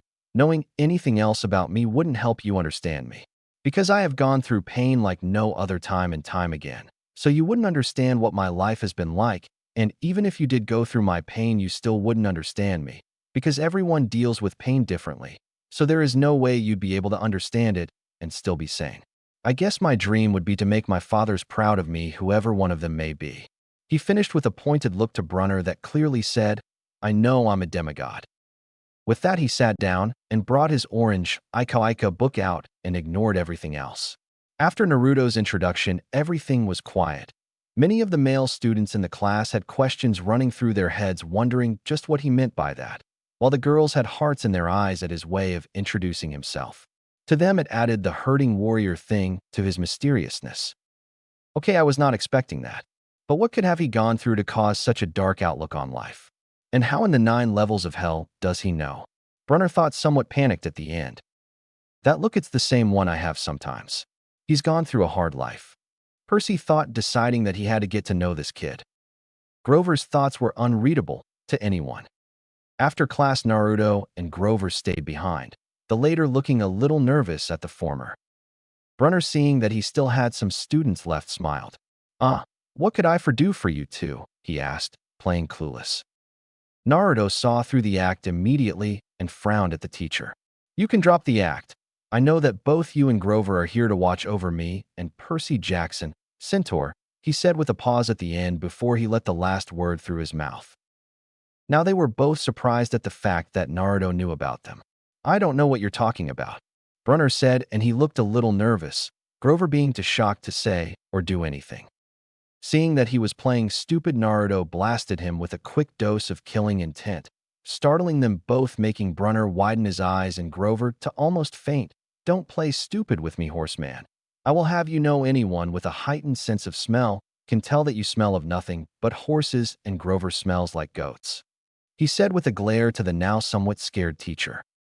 Brunner sighed as he realized that he was caught. Very well, what do you want to know? He asked, thinking that Naruto wanted information. Said boy smirked before he shook his head. It's not what I want to know, it's what I can tell you. But I want to know something before I tell you what I know, he said, surprising the two even more. And what would that be? Brunner asked, curiously.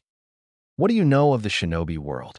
Naruto asked. The teacher looked surprised, before he gained a look of remembrance, and Grover looked interested. It was a world where seemingly regular people were capable of great feats. He started, making Grover look a little surprised and Naruto to nod. The warriors, who were known as ninja, or, as you put it, shinobi, were able to wield the elements as if it was second nature to them.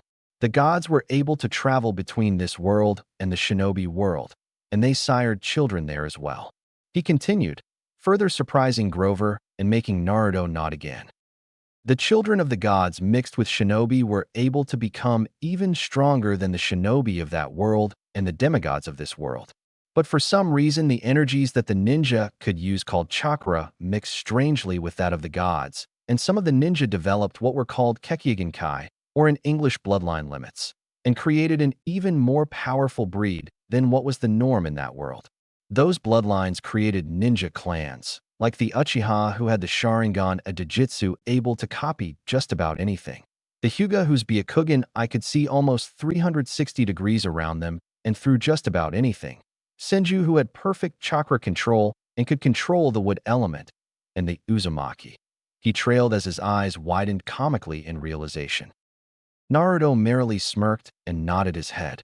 Grover looked confused before he gave a look of realization himself. Are you telling me that you're from this other world? He asked shakily, making Naruto nod again, before he turned to Brunner who was just staring at Naruto in disbelief. See Chiron, sir? He asked as he had never seen him like this. How is this possible? The shinobi world was sealed off 12, almost 13, years ago. The now renamed Chiron stuttered out looking confused. Naruto smirked again, but shook his head. To be honest, I really don't understand it myself. Neither does my mother. But I can tell you what happened and how I'm here if you want, seeing as this was the last class of the day, and I've got time to kill. He suggested. Chiron, seeing that it was the best way to get answers, nodded.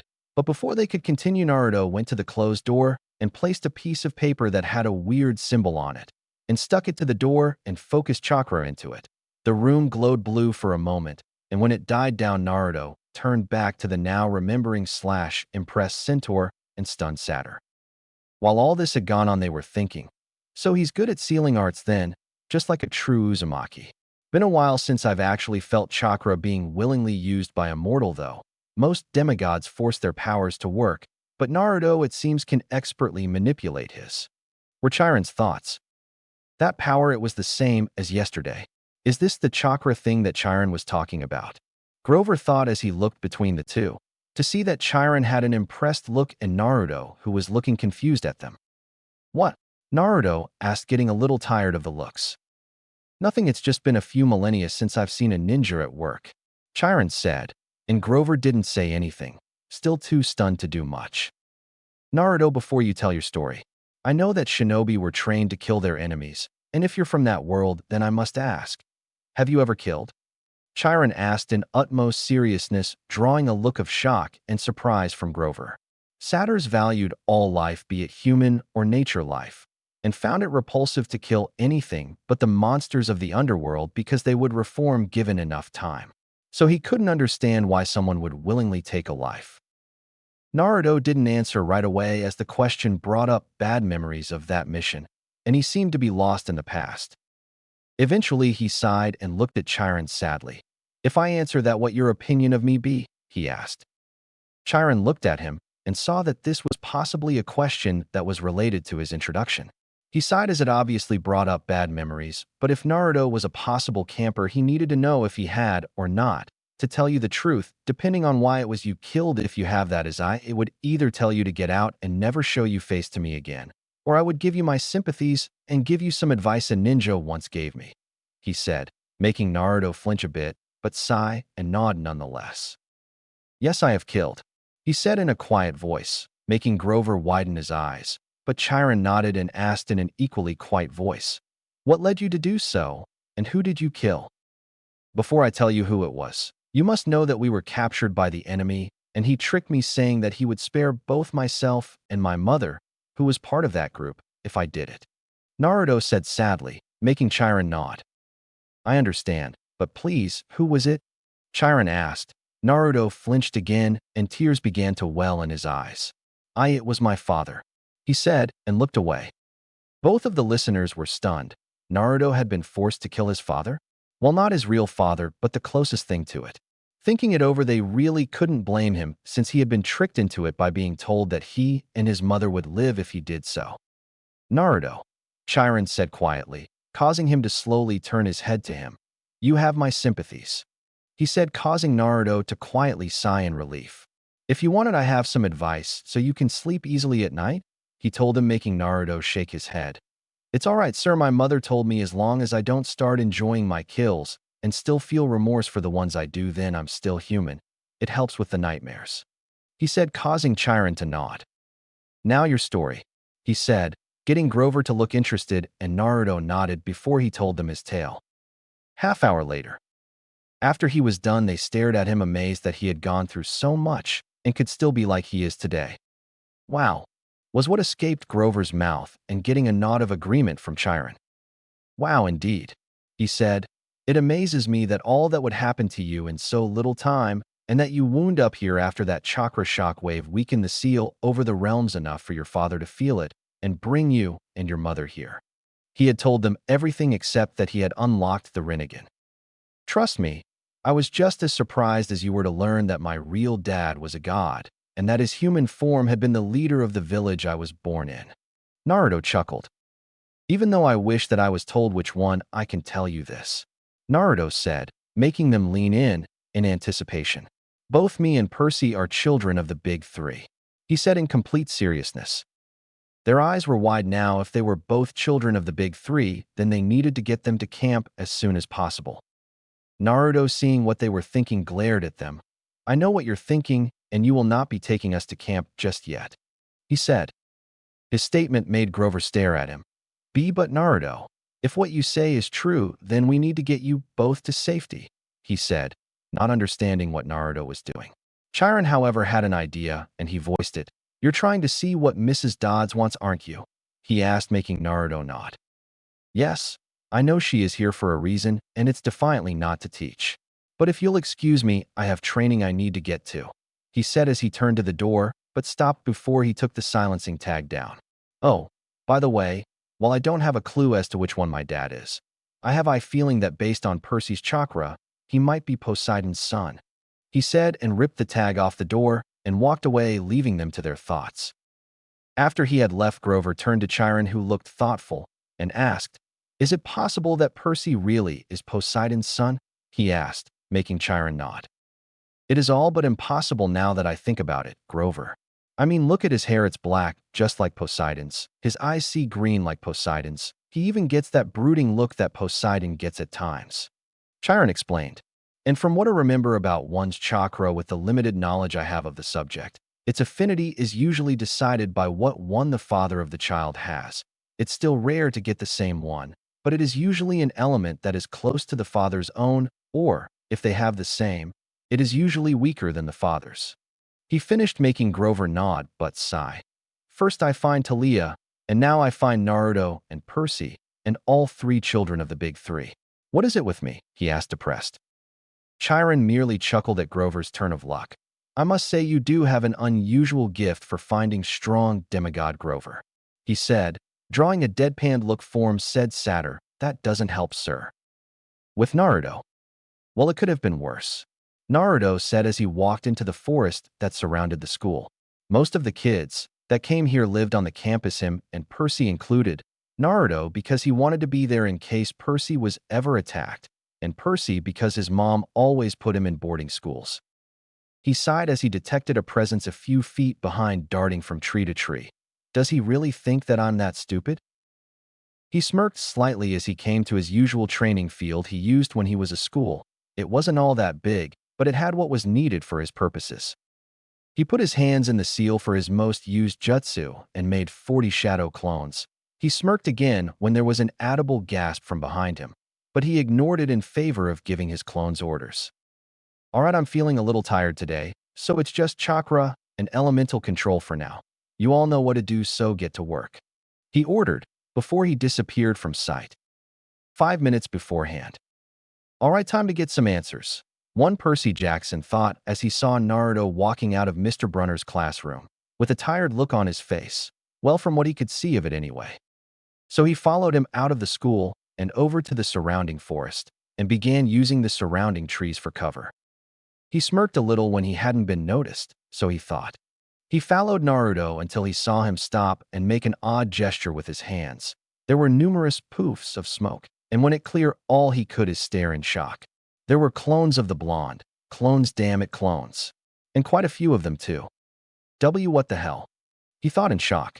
He watched as the blonde give out orders to the doppelgangers, something about chakra and element control. As the clones went to do what they needed, he saw the original just disappear. Where'd he go? He thought before he was tapped on the shoulder. He jumped a bit and turned around to see Naruto behind him with an eye smile. "Enjoying the show?" he asked. Percy just stood there with wide eyes. How are you able to do that?" He stuttered, pointing towards the clearing behind them to the clones that were now walking on trees and doing other things. Naruto just raised an eyebrow before he said sheepishly, "Oh, I can use my body's natural energy to make all that stuff happen. And trust me, I can do a lot more than that," he said, turning serious at the end. Now Percy was even more surprised. The blonde mystery kid from his class could make copies of himself walk on trees parallel to the ground, and now he said he could do a lot more than that. Naturally, Percy did the only thing he could after learning something like this. He fainted. 8 months later, after Percy had regained his consciousness that day, had been assured that he wasn't crazy, and made to promise that he wouldn't tell a single soul about what he had learned, he had started hanging out a lot with Naruto, and they had become fast friends. Naruto, Percy learned, had been living with his mother since his dad died, just like he had, and that their mothers worked in the same place. He also learned that unlike his stepfather Gabe, that Naruto was a natural gambler. Naruto had even shown him most of the techniques that he was capable of, and had learned that Naruto was a natural prankster, and the one on the teacher's lounge the first day had been his doing. What Naruto learned about Percy was that he was often considered a troublemaker in his old schools, because he would somehow get into odd situations that would ultimately get him expelled by the end of every school year. That his mom had married a really unlikable guy named Gabe Ugliano, someone Percy had nicknamed Smelly Gabe, who had apparently been nice to them for a few days after before he had showed his real colors and smelled, and often gambled their paychecks away and secretly thought himself as the gambling king. And Naruto had come up with a good way to get back at the guy, and had made a plan with Percy that the first time that he met him, he would show him just who the real gambling king was. The two friends had also made friends with another person in the class, that being Grover Underwood. Naruto even managed to get both of them to join him on a few of his prank escapades, and the two had quickly become his permanent pranking partners. Grover, who at first had been a little shy and timid, had quickly found the joys of letting your frustrations out by said pranks, and Percy, who had already done some pranks in his life, really started to get into them now, and they were both becoming just as devious as Naruto was for scheming up said pranks, and soon after that the three had quickly become known as the pranksters of the school.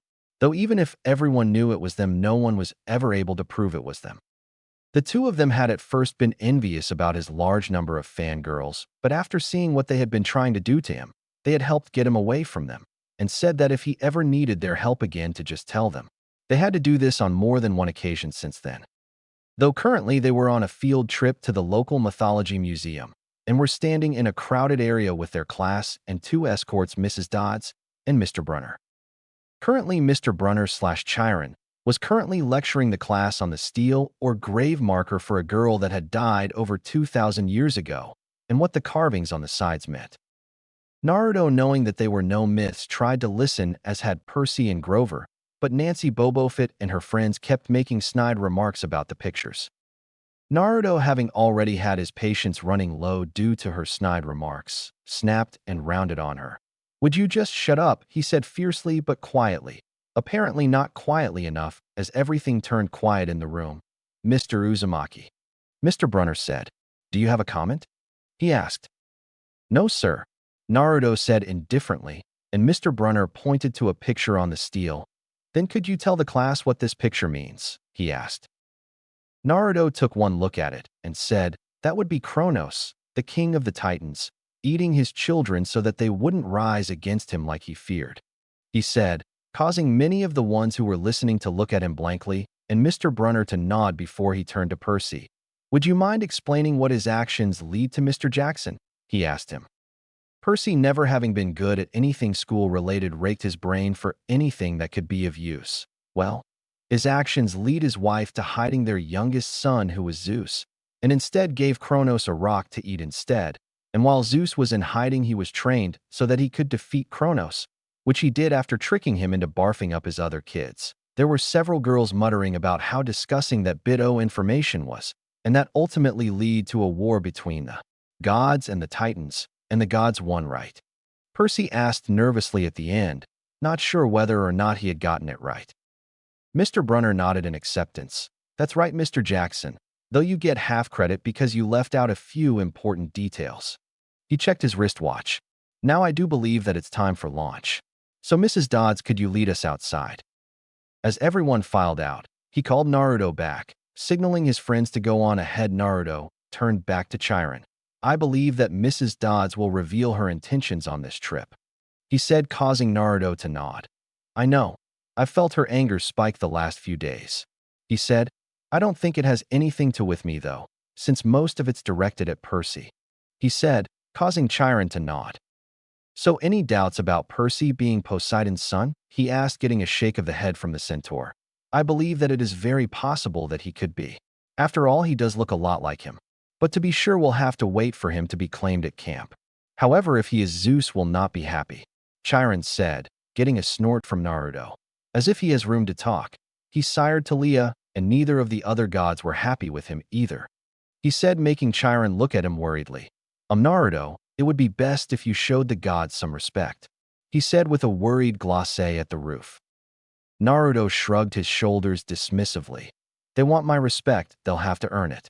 But as for Mrs. Dodds, since she doesn't seem to be after me, I think that I'll leave it to Percy, and if he can't handle it, then I'll jump in, he said. Chiron nodded to the last bit. It would be for the best that way. I hadn't wanted him to discover his status as a demigod this way, but it seems as if we don't have any other choice, he said. Naruto nodded at him.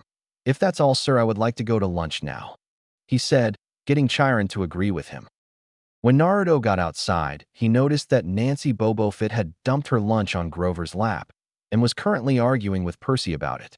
Naruto looked over to see Mrs. Dodds doing nothing but smirking at the scene. He looked back as he noticed Percy's chakra spike, and the water in the fountain behind Nancy seemed to respond to it. The next thing anybody knew was that Nancy was inside the fountain, soaked to the bone. He saw Mrs. Dodds go over to Percy and tell him to follow her. Grover tried to stop her by saying that he was the one to push Nancy into the fountain, only to shrink back as the monster teacher glared at him, and causing Percy to reassure him that he'd be fine. Naruto sighed as he watched her lead Percy back into the museum and saw Grover looking at him pleadingly. He nodded, getting the message, and followed after them. What happens up to the point where Percy kills her? Naruto face-palmed as Percy swung the sword Chiron had thrown him, only to miss and nearly causing him to get shredded to bits. He would have too had Naruto not unsealed his own sword that he had found in one of his father's scrolls. Imagine Rebellion from Devil May Cry 4, and appeared in between them, blocking her claw's form getting to his charge. They both looked surprised when Naruto stepped in and managed to block him. You know, I was wondering when you were going to reveal yourself, he said with a cocky smirk on his face, not that they could see as he had his mask on. Mrs. Dodds stared at him for a moment before she smirked sinisterly at him. So it was you that I felt releasing all that power over the months, she said, looking even more sinister. I was going to wait till after this trip to take care of you next, but I think that now would be the time to finish you, she said, taking flight. Naruto just rolled his eyes and looked back at Percy to see that he looked scared and confused at the same time. Percy, he said, getting him to look at him. What you're about to see is even better than what you have before, and trust me, way cooler too. So I'll get her down to the ground, and when I say you finish her off. Got that? He asked, getting a nervous nod from him. Good, he said before he took out a three-pronged kunai and threw it at the teacher, now turned monster. Mrs. Dodds saw the kunai and dodged with a smirk. You think that a little knife like that will harm me? Think again, she said, and then saw Naruto do a half-hand seal and disappear in a black-red tinged flash of light, then heard a shout of Rinnegan, and then felt an immense pain in her back as something was slammed into her, and she went crashing to the floor. Percy now, Naruto said as he landed beside him. Percy nodded and ran towards the teacher, raised the sword in his hands, and then swung it down on her. With a cry of pain as the sword sliced through her, Mrs. Dodds dissolved into sand. All Percy did was stare in shock, and when he turned back to Naruto, he saw that he was gone. He walked back outside and saw that everyone was still eating. Turning back to where he left Grover, he saw that Naruto was sitting next to him eating some ramen and laughing at a joke he had just told. Percy saw that Mr. Brunner was reading in the shade and walked over to him and handed him his pen back. Mr. Brunner took it and said, "Thank you, but I would appreciate it if you brought your own writing utensil from now on." He said, Sir." Percy asked, "Where's Mrs. Dodds?" He asked, getting a confused look from the mythology teacher. "Who?" he asked. "The other escort, the pre-algebra teacher." Percy said, "Percy, there is no Mrs. Dodds on this trip. As far as I know, there has never been a Mrs. Dodds at Yancey Academy. Are you feeling all right?" Chapter 5. Beach Time and Monster Fighting. The last few days since the museum incident were frustrating to say the least. While Percy was used to the occasional weird experience, this one took the cake. The rest of the school year, Percy thought that the entire campus was playing a trick on him.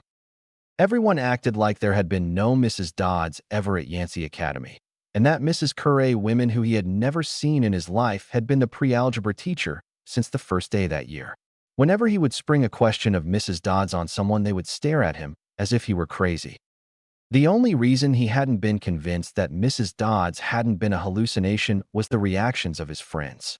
Whenever asked about Mrs. Dodds, Naruto would just look at him blankly until he dropped the subject, and Grover would hesitate and then claim that she didn't exist. He knew they were lying. It wasn't Naruto that made him think this, damn his ninja experience. It was Grover's reaction that had him convinced they were. But they held to their story. Percy threw his mythology book across the room in frustration. Thinking over the things that had happened over the last 2 months while he studied wasn't getting him anything other than a migraine. Naruto looked up from his orange book when he heard the mythology book hit the wall. You know, throwing your book at a wall isn't going to help you learn what you need to pass the mythology test. Besides, what did the wall ever do to you? Naruto said, then asked with a joking smile. He glared at him. It's not my fault, I have dyslexia.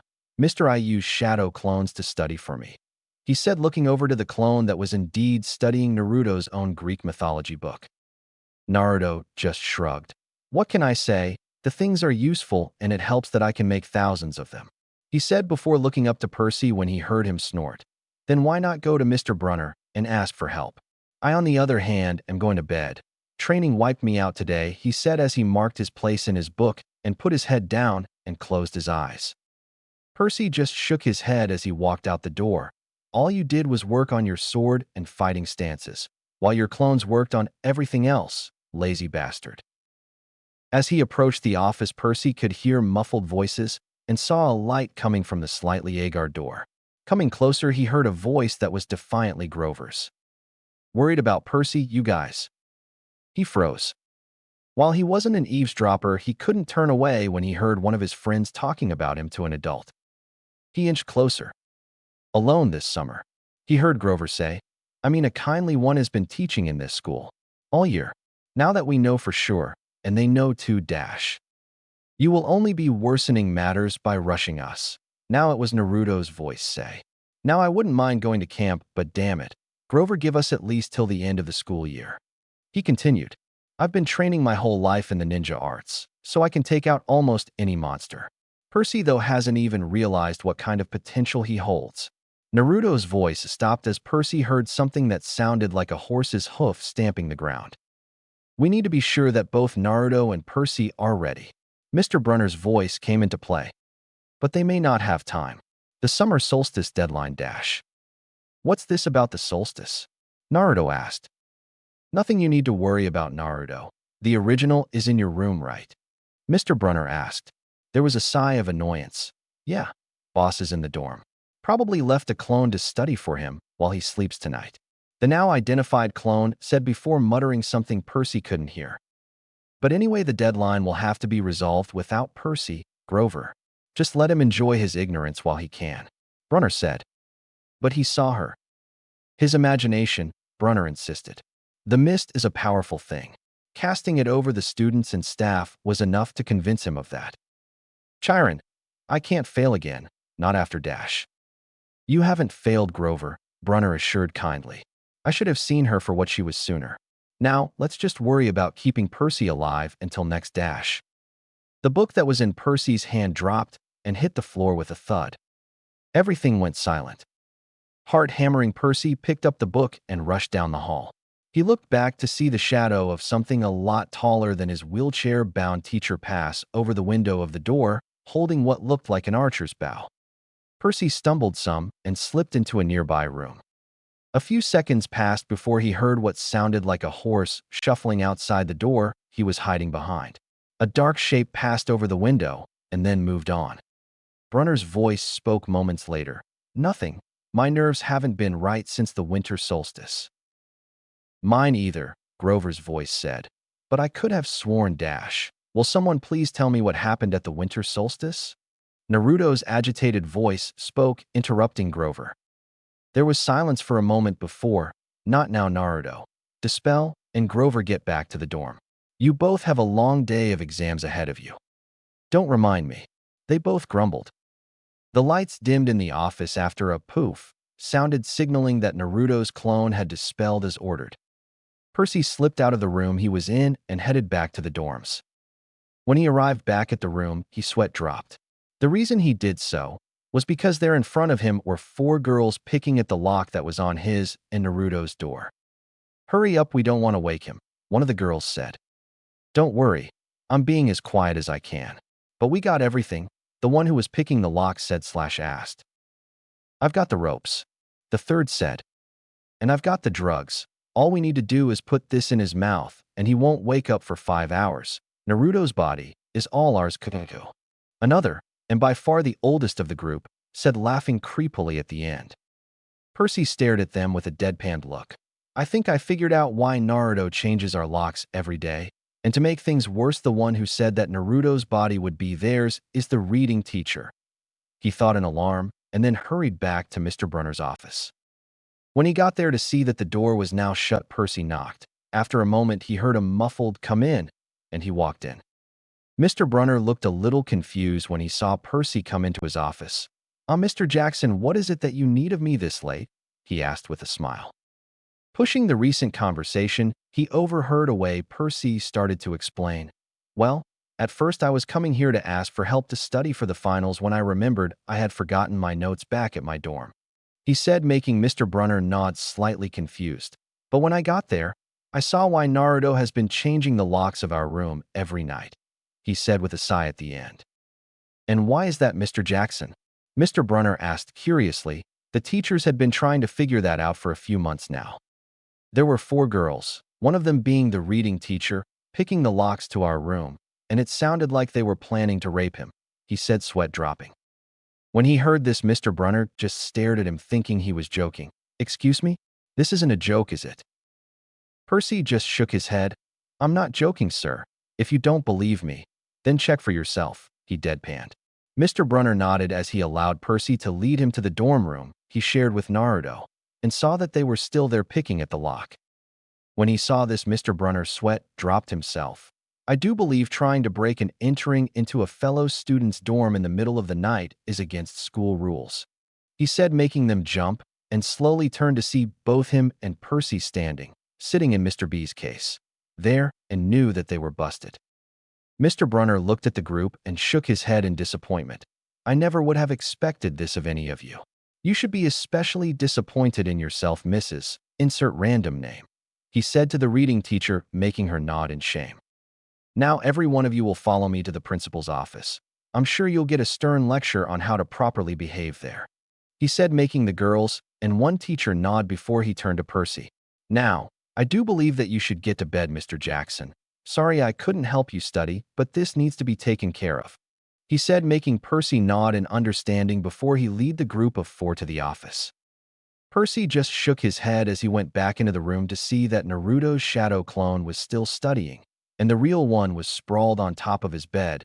His sweat dropped again when he saw this. He doesn't have any clue how close he came to losing his virginity tonight, he thought as he changed and went to bed. But before he fell into blissful sleep, he had this thought. What are they keeping from me? The rest happened just like in the book, but Naruto got expelled as well for finally being caught in a prank on the last day of school. On the bus, we find the 3 friends on the bus to Manhattan. Percy was busy interrogating Grover about the kindly ones, and Naruto was currently reading his Ika book. Naruto suddenly got a devious idea. He took out a spare book he kept on him and slipped it into Percy's bag. "He'll thank me for the book, I guarantee it. If not, then his mom will find it," Either way, it'll be entertaining, he thought with a smirk. It could go one way or the other, but it would still be entertaining to either watch his friend bow and thank him profusely, or watch as he got chewed out by his mother. A few minutes after Naruto had slipped the book into Percy's bag, the bus broke down. They filed out and had to wait in the heat of the countryside while the driver worked on it. 10 minutes later, and after watching some old ladies knitting giant socks and then cutting a string, something that caused Grover to freak, Naruto was fed up on waiting for the bus to be fixed and went right up to it and gave it a chakra-enhanced kick. What happened next surprised everyone but the three friends. The engine gave a cough, and it roared to life. Everyone looked at him, and he just cocked his head to the side in mock confusion. "What? I had heard that sometimes these things just need a kick to work," he said, causing everyone, including his friends, to look at him. The driver just shook his head after a while and told everyone to get back on the bus. When they sat back in their seats, Percy and Grover were staring with a deadpan look at him. "Something on my face?" he asked without looking up from his book, causing them to faceplant. "You're insane, you know that," Percy said, picking himself up off the floor. Grover nodded to show he agreed. Naruto smirked and sent a side glance at Percy. "And what's wrong with that?" Once again, they faceplanted. After stopping at the bus terminal, Naruto and Percy ditched Grover when he had to use the restroom, each with their own reasons. Percy because Grover was starting to freak him out, and Naruto because he wanted to get away from the smell of goats. They took a cab to the apartment building that Percy lived in and walked into it. Naruto had to plug his nose when he walked inside and saw that beer cans littered the carpet. It reeked like cigar smoke, something that his enhanced smell couldn't take. He activated a filtering seal on the inside of his mask and let it do its work. Percy just shook his head as he saw Gabe, two of his friends, and Eddie the super of the apartment, doing what they normally did. Gabe turned and looked them over with a glare. "So you're home," he said with a frown to go with it. "Where's my mom?" Percy asked, glaring right back. "She's at work." "You got any cash?" Gabe asked. Before Percy could retort, Naruto stepped up to the table, pulled a roll of cash from his pocket. Percy smirked when he caught the gleam in Naruto's eyes. He knew what his friend was up to. Naruto looked at the three tuskless walruses in front of him. "So that's Gabe? Time to have some fun," he thought with a smirk, before he turned to Gabe. "Deal me in. I've got $100 right here, and I'm pretty good with card games," he said with a challenging twinkle in his eyes. Gabe raised a brow before his eyes narrowed into a glare. "And why would I want to play against a brat like you? Besides, I didn't ask you. I asked him. After all, if someone expects to live under this roof, they ought to carry his own weight." He pointed to Percy when he said this. The twinkle in Naruto's eyes vanished, and he returned Gabe's glare full force. "First of all, you have no right to demand money and say that he needs to pay to live here. That is called child labor and is illegal. That is something that can put you away for a fair number of years. All it would take is a simple phone call," he threatened. "So let me play. If you win, you can have all my cash." And just like that, his expression turned from threatening to cheerful in a matter of seconds, though he did put extra emphasis on the if, knowing full well there was little chance of Gabe actually winning. Gabe eyed him with a wiry eye. Naruto, and to a lesser extent Percy, could tell he had hit a nerve when he had threatened Gabe with the truth. It took a minuet before Gabe nodded, his glare worsening. "Fine, you can play. Just don't expect to win, for I am the gambling god, brat." Naruto smirked as he pulled up an extra chair. "Try saying that after I kick your ass." Percy, having seen all this, just shook his head with a small grin as he walked to his room, inwardly thinking, "Gabe, you've got no chance against him. For once I actually feel sorry for you." It was true, too. Percy, along with several others from school, had never been able to win a game of cards, or any other game for that matter, against the blonde. In short, Gabe was royally screwed. An hour later, Sally Jackson, a middle-aged woman working hard to provide for her family, was extremely confused when she walked into her small middle-class apartment to see her husband, Gabe, and his friends all sitting at the kitchen table, naked as the day they were born and crying waterfall tears. When she looked over to the side of the table, she saw a blonde-haired, mask-wearing boy around her son's age, sitting in a spare chair with a huge pile of stuff in front of him. Items in the pile included, but were not limited to, a television, several DVDs, Gabe's keys to his Camaro, a teddy bear. You don't want to know? And finally the cloth that everyone had been wearing. The boy was currently counting a huge wad of cash, and she could tell that he had a wide grin on his face under that mask. Pleasure doing business with you, gentlemen. Though, a little warning for next time. Don't gamble with someone who has the luck of a fox, he said, pocketing his winnings, minus the cloths and the bear, and putting what wouldn't fit in his pocket into his backpack, which had expanding seals and weight-lessening seals lining the inside, so it could carry a lot and still weigh as much as it did if it were empty. Naruto turned when he heard the door open and saw Sally staring at the scene in confusion. He smiled kindly at her. You must be Percy's mother. I'm Naruto Uzumaki Hurricane. A pleasure to meet you, Mrs. Jackson, he said, sticking his hand out for her to shake. She smiled back at him and shook his hand. It's a pleasure to meet you as well, Naruto. I've heard a lot about you from your mother, she said, making him nod. Is Percy here? She asked now that the pleasantries were over with. Naruto nodded. He's in his room, he said, and turned to the table as Sally started walking down the hall. I bid you adieu, gentlemen, he said with a smirk, but just as he was going to turn to follow Sally, he said, you can keep the cloths. And you, he turned to one of Gabe's friends, need some therapy if you keep that in your pocket. Naruto said, pointing to the bear, but you can keep it. And he walked away. Meanwhile, in Percy's room, he and his mother had been discussing about what he hadn't mentioned in his letters while he was cleaning out his school bag. That's pretty much what happened, Percy said, digging the last item out of the bag. Glancing down at it, Percy froze when he saw the book. Sally, seeing her son, not moving, looked over his shoulder and saw a bright orange book in his hands and raised a brow. What's that? She asked, causing Percy to jump slightly and turn to her. Oh, Jay, just something a friend gave me, he said nervously, trying to hide it behind his back. Now Sally was starting to get interested. It wasn't a book that she had seen, and wanting to become a writer, she usually did know about the latest books. But she could see that it was something that her son didn't want her to see, and that had never happened before. Percy, let me see that book, she said, getting a look and using a voice she didn't use very often. 1. Percy, seeing his mother's look, a look that she didn't use very often, but when she did look out, gulped nervously and shakily handed it over. Once the book was in her hands, she immediately flipped it to a random page and began reading. Sally got no further than 5 lines before her face was as bright red as a tomato, her eyes were wide, and there was a slight trickle of blood coming from her nose. She slammed the book closed and looked up to Percy, who was now trying to slip out of the room. Percy, where did you get this? She asked darkly, causing him to freeze just as he reached the door. Like I said, a friend gave it to me, he stuttered nervously, causing her to look at him with an even darker look. And just who is this friend? She asked as her hair now shadowed her eyes. Percy was just about to answer her when the one responsible for the situation he was in walked through the door. Hey Percy, you find the surprise I left you yet? Naruto asked before he saw what Sally had in her hands, and he began to sweat, slightly scared.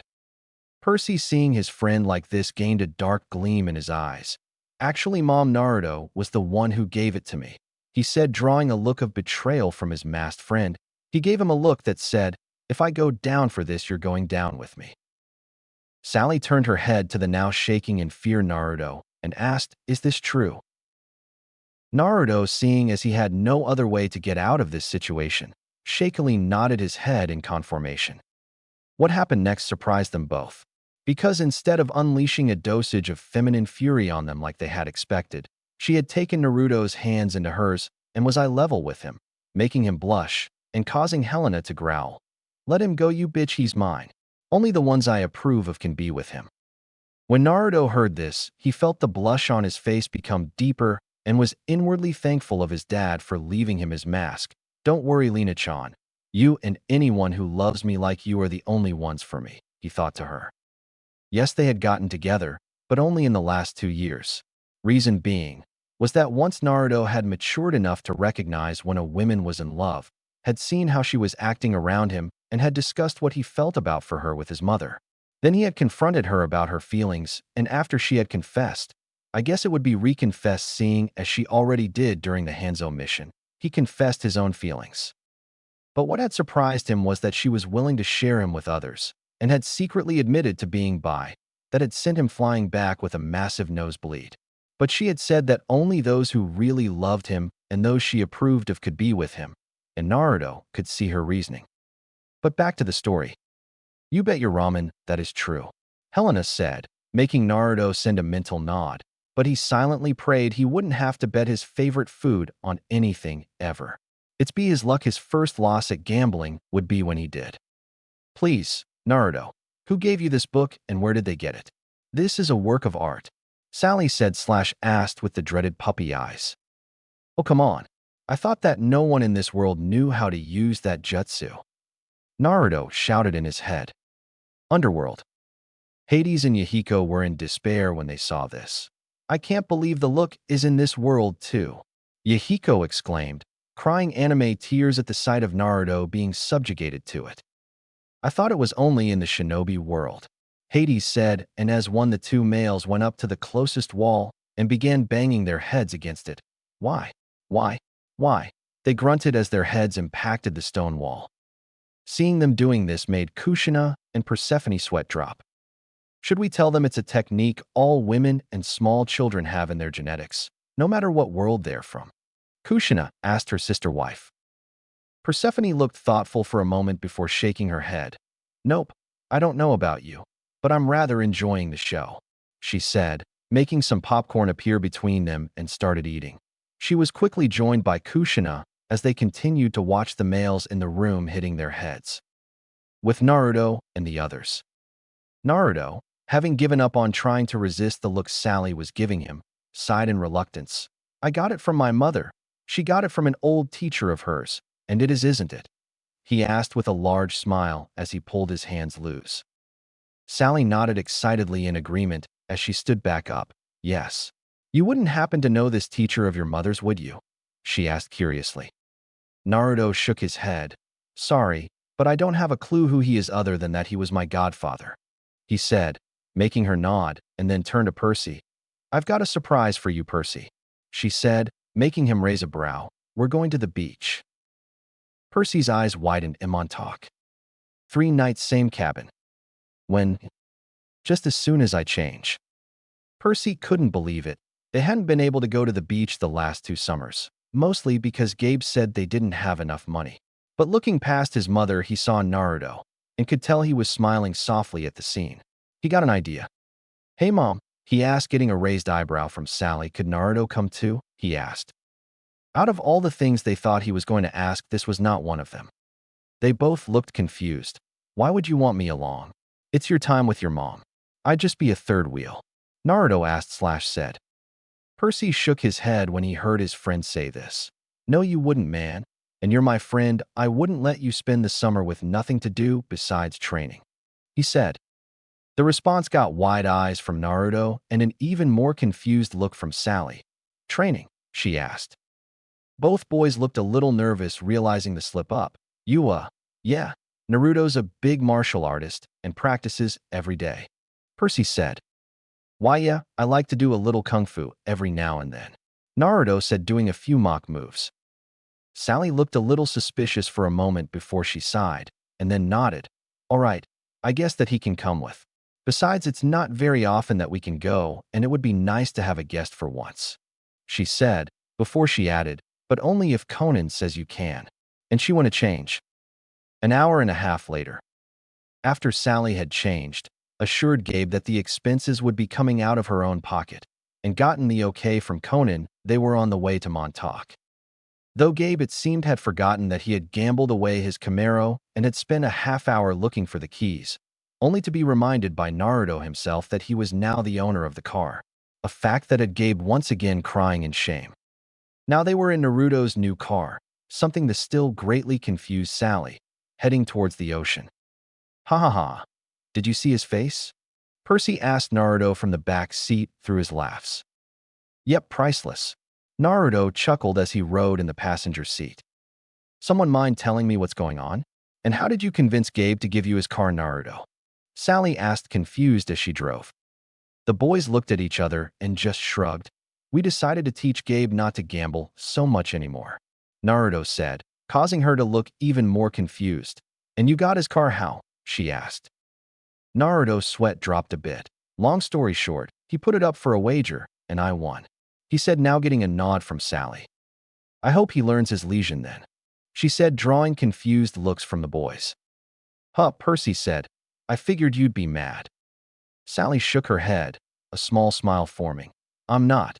And in fact, I've been on him to stop for a while now," she said. "I just hope that he learned not to."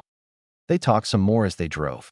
Sally asked Naruto if blue was really his mother's natural hair color, and was shocked to learn that it was. When she asked how it was possible, he just said that it was some twist in her genetics. Percy laughed a little at that, getting Naruto to look around at him. "What?" he asked. Percy shook his head. "Nothing, it's just that a few years ago Mom and Gabe had a huge fight about blue food," he said, getting a confused look from Naruto. "Blue food?" he asked, looking over to Sally, who looked away in embracement. Percy nodded.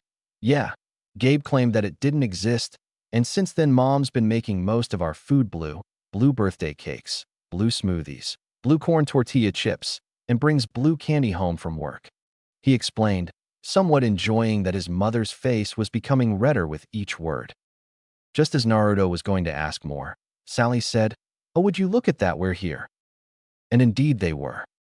After cleaning out the cabin, the three of them walked on the beach, fed blue corn chips to the seagulls. The fact that they were blue made Naruto chuckle a little, and snacked on blue jelly beans, saltwater taffy, and several other things Sally got from the candy store. After that, they sat at a campfire, roasted marshmallows, and told stories. So there I was, hanging from the grappling rope with 2 buckets of paint in hand. I was just about to begin my task when the light came on. I looked over, and there in the doorway was the principal. We started at each other for what seemed like ages before we moved at once. I unbuckled myself from the harness and was out of the room faster than anything. While he was calling for backup, Naruto said as he held his audience captive. However, my escape was not to be. As the principal had a partner waiting outside the door, I fought with all my might, but it was fruitless. So needless to say, I was expelled and a letter sent to Mom. He finished telling the tale of his latest and only failed prank. "Haha, I was wondering why you got expelled too," Percy said, chuckling. "If I had been there, it would have been both our hides," he said, and he froze and turned to his mother, only to sigh in relief, as she was giggling to herself. "What?" she asked when she saw him sigh. "Aren't you mad that I started pranking?" Percy asked with a raised brow. She sighed and shook her head. "Well, I can't say that I like any one of you playing pranks. Doing them once in a while is a good way to express yourselves," she said, causing him to look relieved. "However," she said, getting a nervous look from Percy, "if you start to do anything more past what Naruto was trying to, and I find out, you'll be grounded for a month. Is that clear?" she asked in a sweet voice. Her voice made the preteen pale and nod faster than she could see. "Good," she said, and her face took on its usual calm and caring look. Percy sighed in relief, before he looked over to Naruto in slight confusion. "Hey, Naruto." "Yeah." "What is it that you were trying to do with that paint in the principal's office anyway?" he asked, and Naruto started to snicker to himself. "Oh, I actually left a surprise for him," he said devilishly as he checked his wristwatch. "And it should be going off right about boom now," he finished as they looked up to the sky and saw a brightly glowing orange mushroom cloud. "What the hell?" Percy shouted, and now Naruto was laughing evilly. Sally looked on wide-eyed. "Just what was that?" she asked, shocked that Naruto could cause that. Naruto smiled even more evilly. "That, my friends, was what happens when someone expels Naruto Uzumaki Hurricane from their school." Percy took one look at his friend and grimaced. The look was almost demented. "What exactly was the surprise?" he asked, slightly scared now. "It was just a giant paint bomb that has now covered Yancey Academy in bright orange paint," he said, getting a nod from the other two. "And just how did you set it to go?" Percy asked. Naruto smirked a bit at his ingenious use of seals. "That, my friends, is a secret," he said, making a discreet motion to Sally. Percy nodded when he saw it and yawned. "Well then, time for bed," Sally said, getting a nod from Naruto and a groan from Percy, but he complied regardless. Later that night, Naruto was awoke from his sleep by a clap of thunder. Damn it, that was a good dream too. He thought as pictures of him and Helena skinny dipping in a giant bowl of ramen began going through his head, and he groaned as his body started reacting. Okay, think different thoughts. Cold baths, running water, the sound of knocking on the door, Gigi doing the cha naked. Oh, I think I'm gonna throw up. Naruto almost heaved at the last thought, but it had the wanted results. But something else from his thoughts caught his attention. Wait, knocking on the door, he questioned as Sally and Percy were awakened by the storm. Percy looking like he had had a different kind of dream that wasn't the good kind. And lo and behold, the sound of knocking on the cabin door was heard over the downpour outside. As Sally ran to get the door, Naruto was thinking, these winds are higher than thunderstorm level. These are hurricane level winds. But why? It isn't hurricane season yet. He was snapped out of his thoughts when he heard Sally shout to Percy to tell her something. Looking over to the one at the door, he raised a brow. Grover was standing there without his pants, showing his goat half. Okay, he was starting to get worried. Grover wouldn't show that off unless it was an emergency, and judging by his expression it was. The look in his eyes was wild, like he had just been running from something. His eyes were also slitted like a goat's would be if they were beyond scared. He was dripping wet from the rain, and his figure was twitchy, like he was on watch for danger. Just why that was answered when he heard the next clap of thunder. There was a low roar coming from the distance. It wasn't close, but it was defiantly getting closer. I take it that it's time to get to camp, he asked, drawing everyone's attention. Sally's eyes widened and Grover nodded frantically. It is, and we have to hurry, it was right behind me, he said in a nervous voice. Camp? Percy asked, confused. Naruto just shook his head and threw both of them their raincoats as he slipped on his own. Explanation later, moving now, he said fiercely. That was all that was needed to get Sally into gear, and she slipped her raincoat on and grabbed the keys to the car. Percy followed her lead, more confused than before. After running through the rough rain and winds and getting in the car, Percy, who was beyond confused, now asked, would someone mind telling me what the hell is going on? And why is one of my best friends a donkey from the waist down? Grover's eyebrow started twitching in annoyance. Goat, he said. What? Percy asked. I am a goat from the waist down. There are satyrs that would trample you underhoof for that insult, Grover shouted over the thundering rain. Wait, satyrs? Like in Mr. Brunner's myths? Percy asked. Now Naruto looked back from the front seat and stared straight at him with an intense gaze. Were those old at the fruit stand a myth? Percy? Was Mrs. Dodds a myth? He yelled over the thunder that had sounded. So you both admit that there was a Mrs. Dodds? DUH, both Grover and Naruto shouted. Then why dash? The less you knew, the fewer monsters you would attract, Naruto said, rolling his eyes as he glared out the back window at whatever was chasing them. I myself can handle most of the weaker ones and a few of the stronger ones. Anything more than that, and I would have been killed had my mother not been teaching me, he said, as lightning flashed and Percy thought he saw Naruto's eyes change a moment from blue to purple with 2 rings around them, but he put it down as a trick of the light. You, however, Naruto said as he looked back to Percy, don't have any training. The Mrs. Dodds incident was you running on instinct. If no one had been there to cast the mist over everyone at the museum, then they would have seen what she was and saw what I was capable of. We had hoped that you would think that the kindly one was a hallucination, but it was no good. Fortunately, or unfortunately, depending on how you look at it, you started to realize who you are. Who I wait, what do you mean? Naruto was about to answer when he heard the roar again, and judging by the look of realization he had, Percy heard it too. Percy, Sally said, there's too much to explain and not enough time. We have to get you to safety. Safety from what? Who's after me? Percy asked. Grover shook his head. They're after both of you. We don't really know, but judging from the kindly one, I would guess the Lord of the Dead. And it appears that there are quite a few of his blood-thirsty minions who are as well. Grover, both Sally and Naruto shouted, the later feeling offended for some reason. Sorry guys, could you drive faster, please, Mrs. Jackson? Percy was trying to wrap his mind what was happening, but couldn't do it. He knew that this wasn't a dream, because he didn't have the imagination to dream this much up.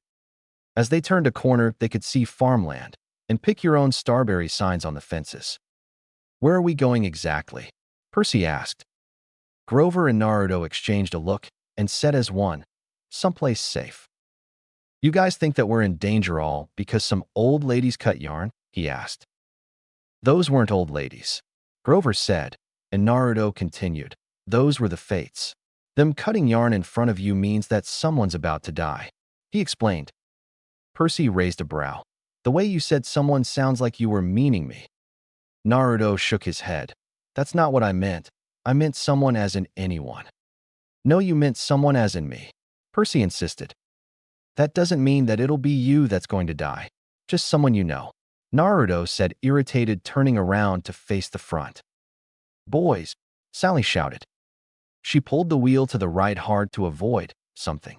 To Percy, it looked like a dark, fluttering shape. To Naruto and Grover, they knew exactly what it was. What was that? He asked.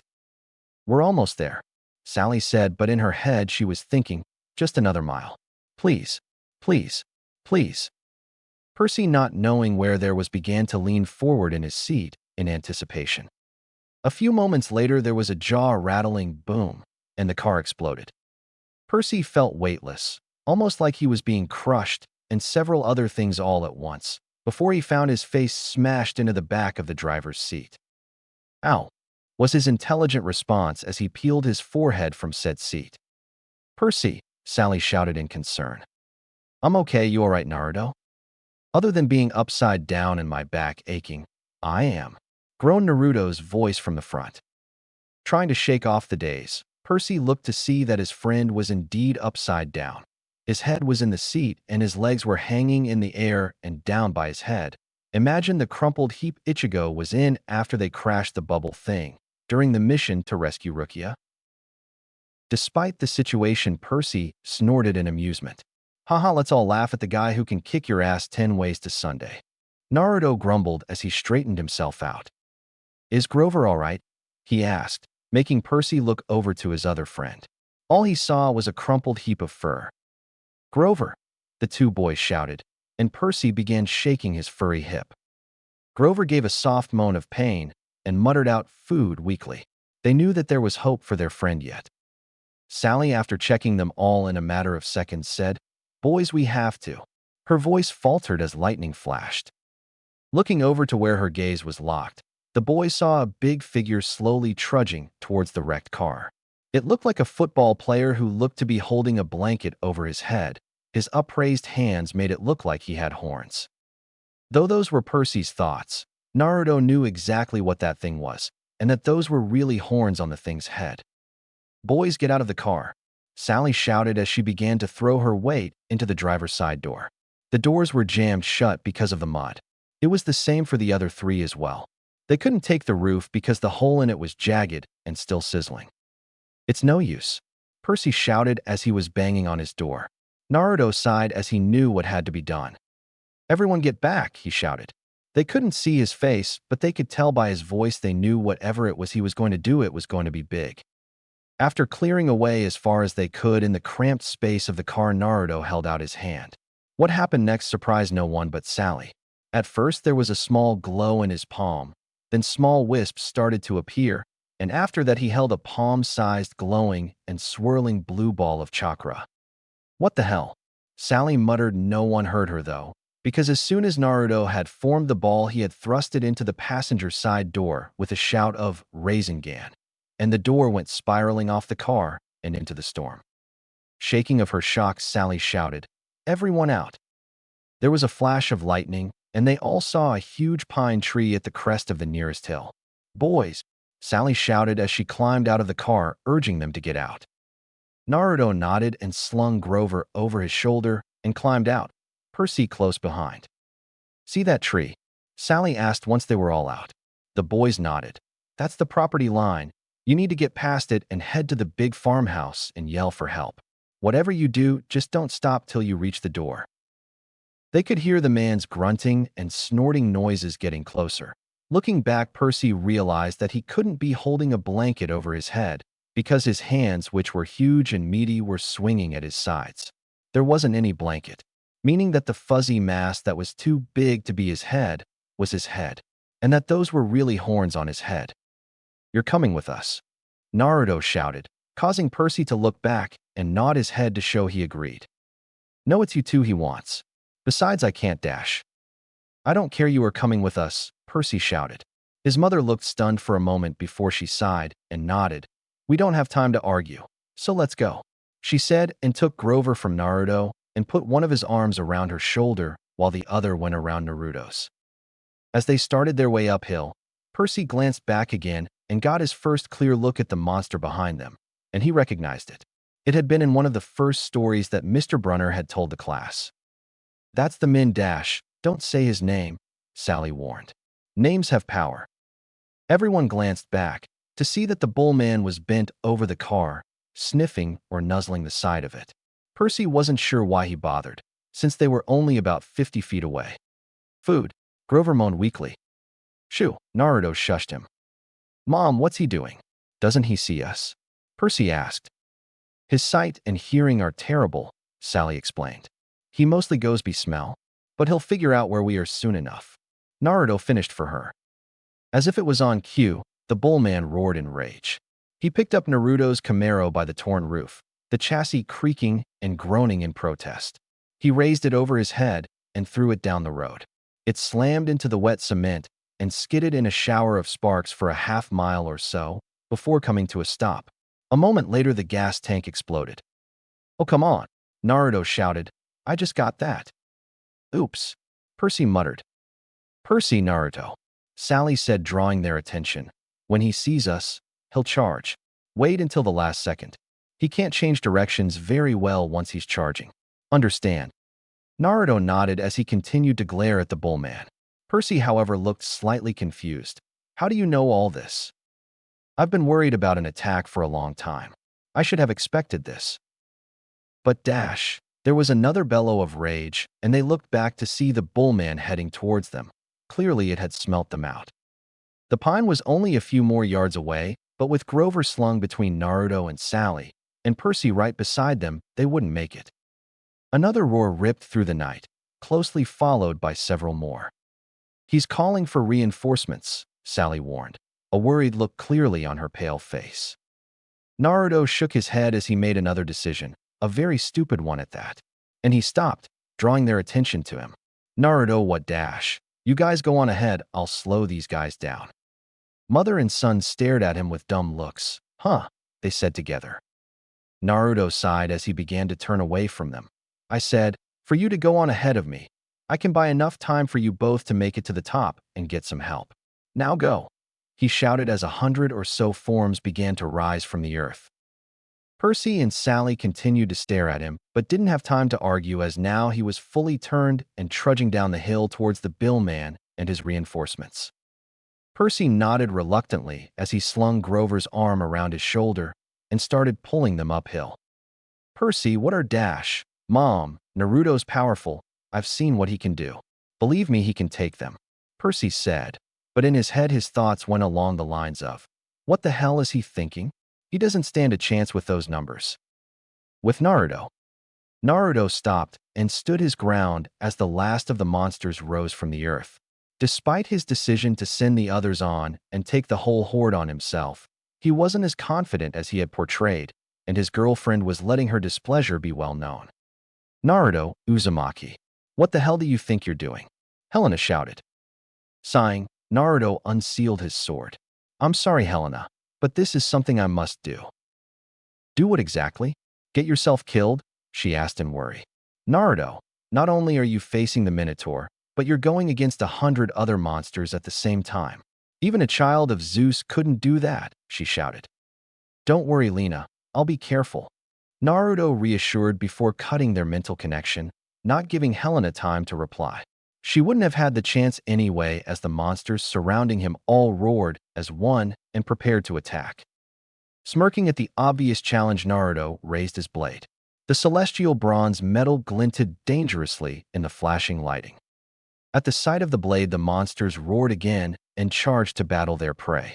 Naruto, adrenaline now pumping through his system, responded in kind and sent a large amount of wind chakra through his blade before swinging it and unleashing a blade of wind, which cut through 20, each of them disintegrating to dust.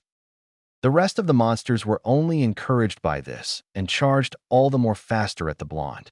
Naruto jumped above the first to reach him and sliced his blade through its back as he landed before slashing at the next. By now the army had closed in on him from all sides. Damn, I need more space, Naruto growled. Several minutes had passed already and the number of monsters had been cut in half, but the monsters were pressing in around him. Growling again, he extended his blade by channeling another dose of wind chakra through it and slashed through several monsters around him.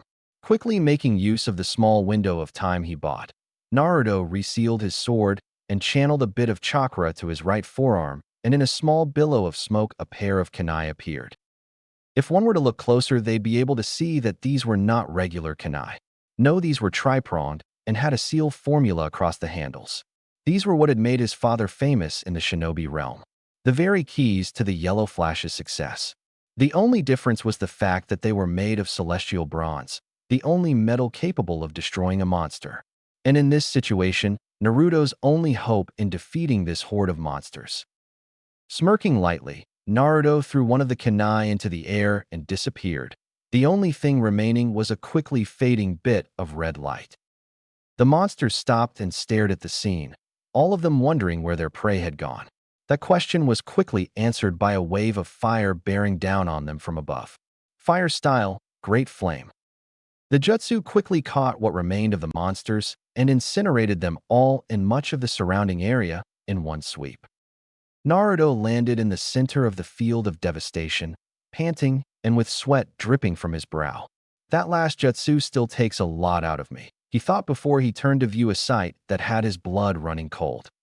The Minotaur, having been forgotten during his fight with the army of monsters, was charging at his friends.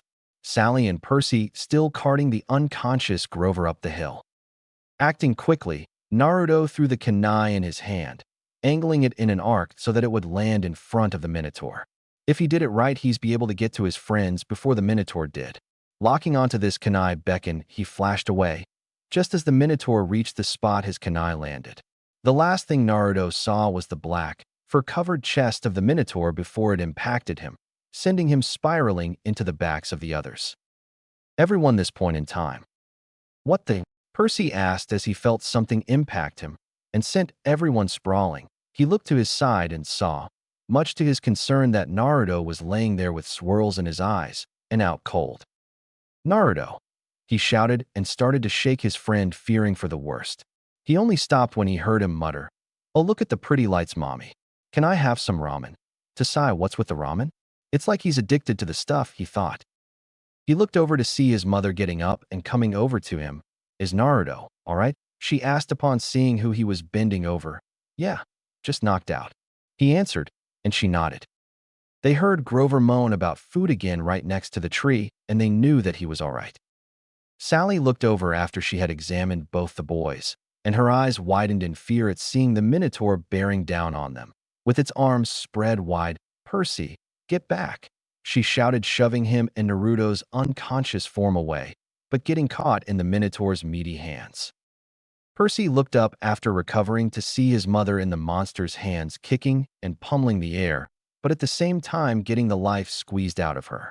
But her form was starting to glow a low golden light. Mom, he shouted at seeing her like this. She looked over to him and said one word, go, before her form disappeared in a blinding flash of light. Percy stood there in shock at what happened. He couldn't believe it. His friends were both unconscious, and now his mother was just taken from him in a flash of light. As the Minotaur turned to him with eyes that spelled hate, he began to see red and did the stupidest thing he had done up to this point in his life. He charged the beast. From that point it happened all the same as in the book.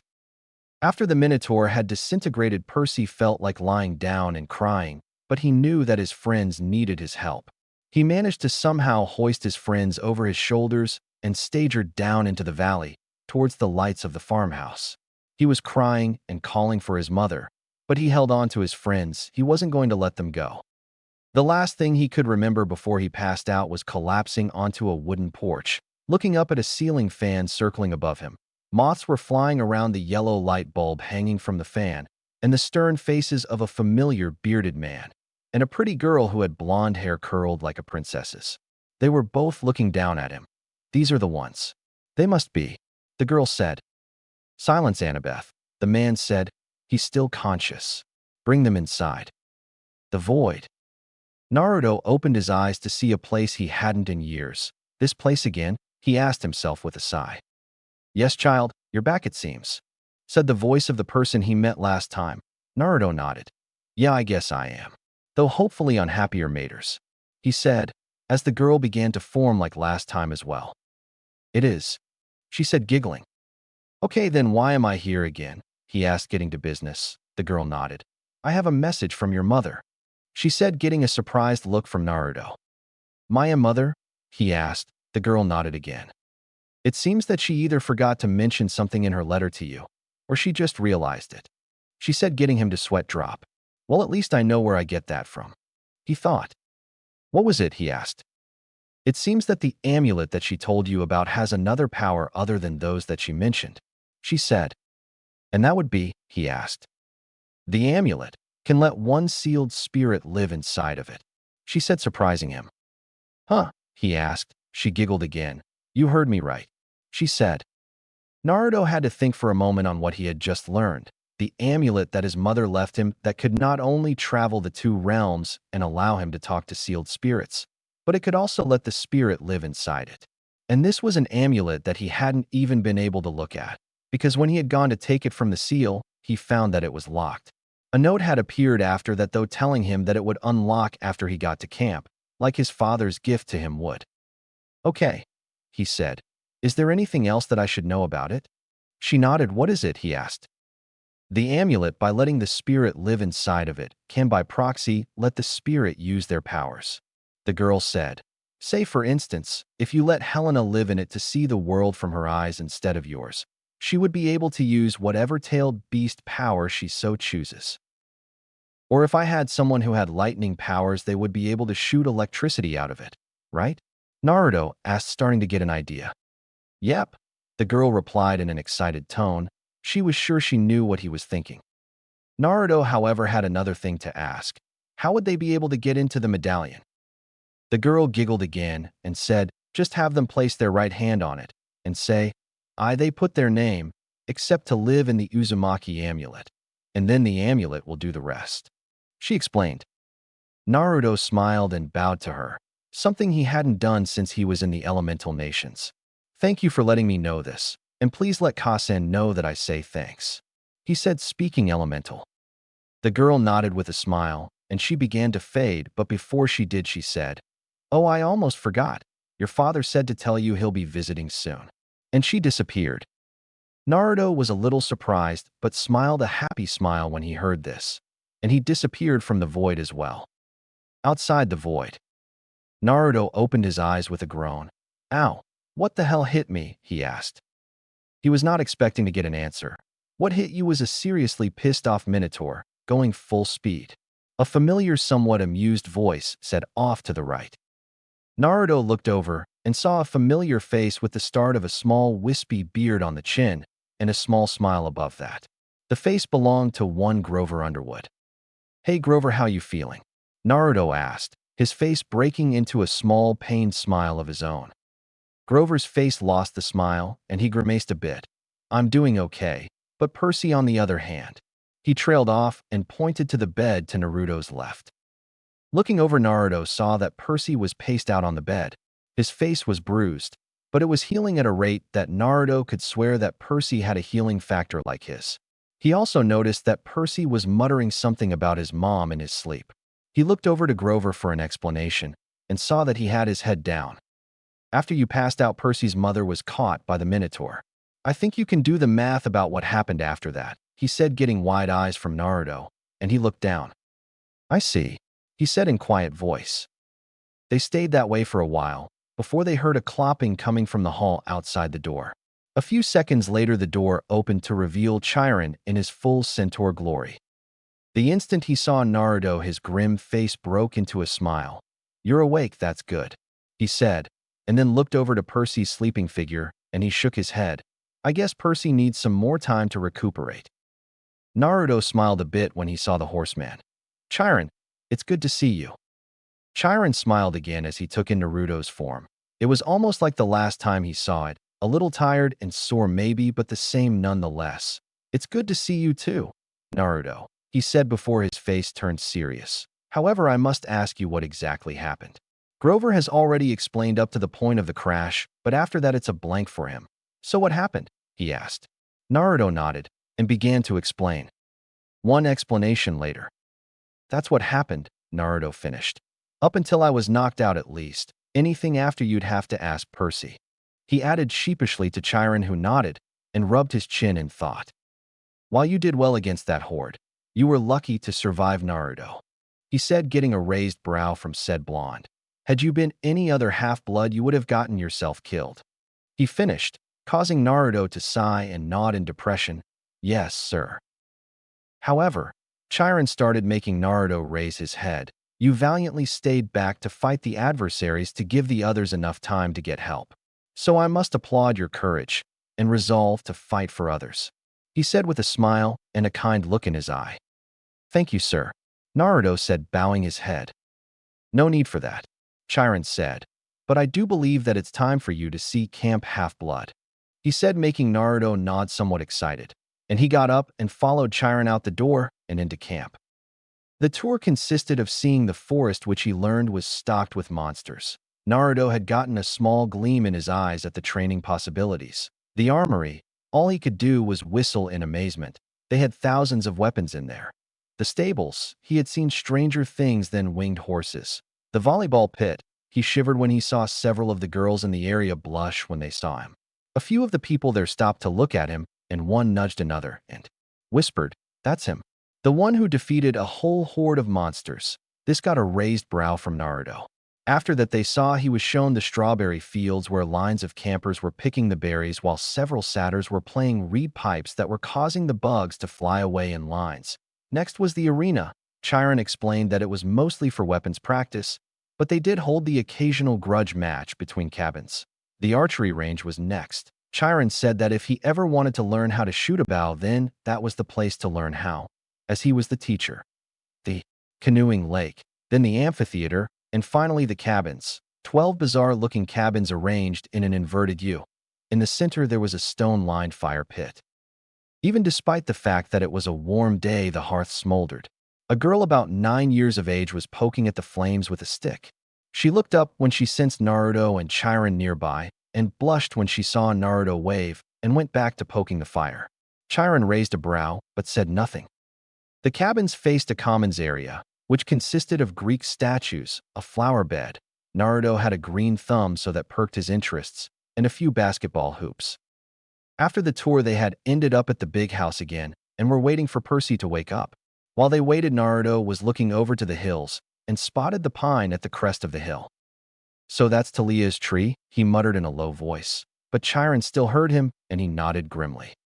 Yes, it is, Thalia, daughter of Zeus, Lord of the Sky, he said sadly.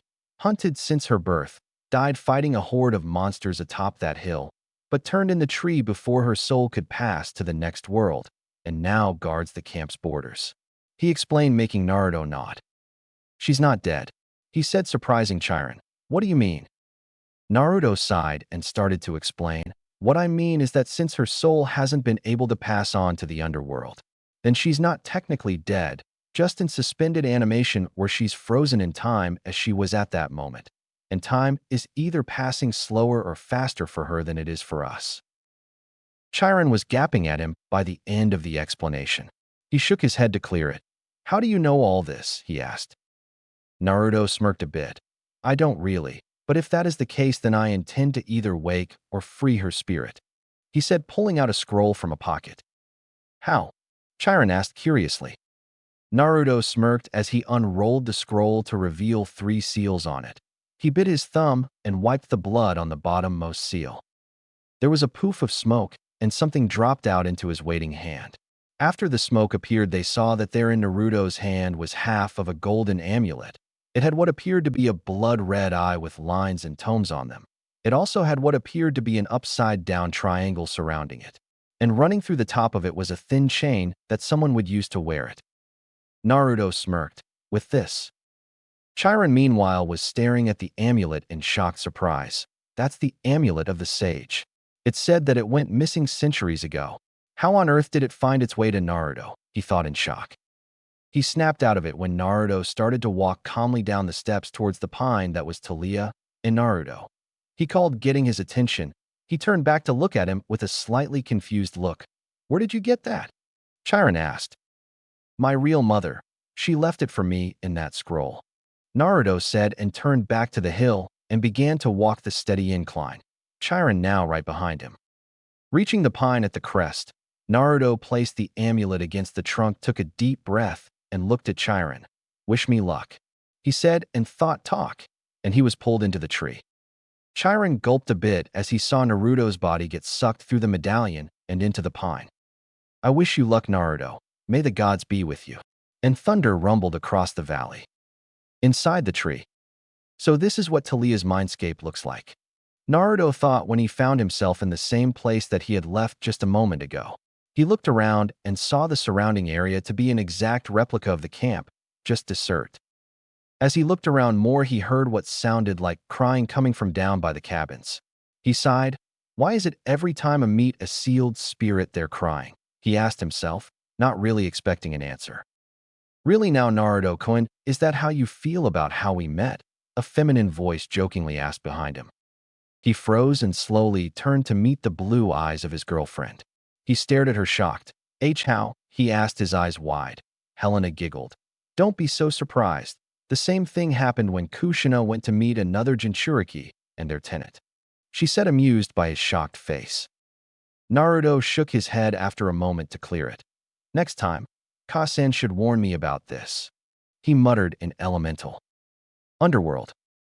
Kushina face-palmed. How in the world did I forget to mention that? She asked herself. Her question got a giggle from Persephone and chuckles from Yahiko and Hades. They were somewhat amused that there was finally something that went wrong with one of the females of the group. And why are we laughing?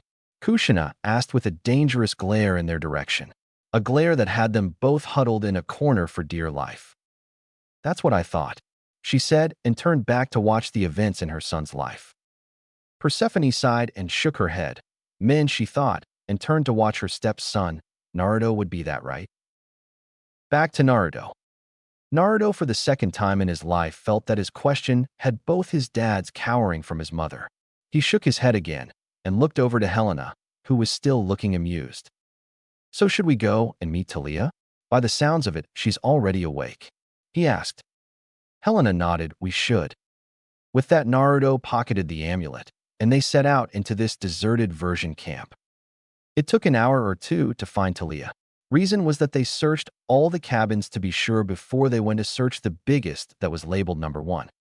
And when they got to the cabin, they could defiantly tell that this was the one Thalia was in, because the winds, which had been much like that at the real camp, those being a gentle breeze, had begun to pick up around it, and lighting was shooting around the air as well. It was slightly difficult to navigate through it all, but they managed. There was a close call when a small lightning bolt flashed just in front of them as they closed into the cabin. Well, she's defiantly a wind and lightning type, Naruto thought offhand as they reached the door. They both looked at each other a moment before they nodded, and Naruto pushed the door open. Inside it was dark and quiet. The only sound that was made was a sniffling from the girl that was huddled in the farthest corner of the cabin. When the door opened, the girl looked up, and they saw that her eyes, which were an electric blue, were red and swollen from crying. Her hair was done in a spiky bow, and she wore a black jacket over her death to Barbie shirt.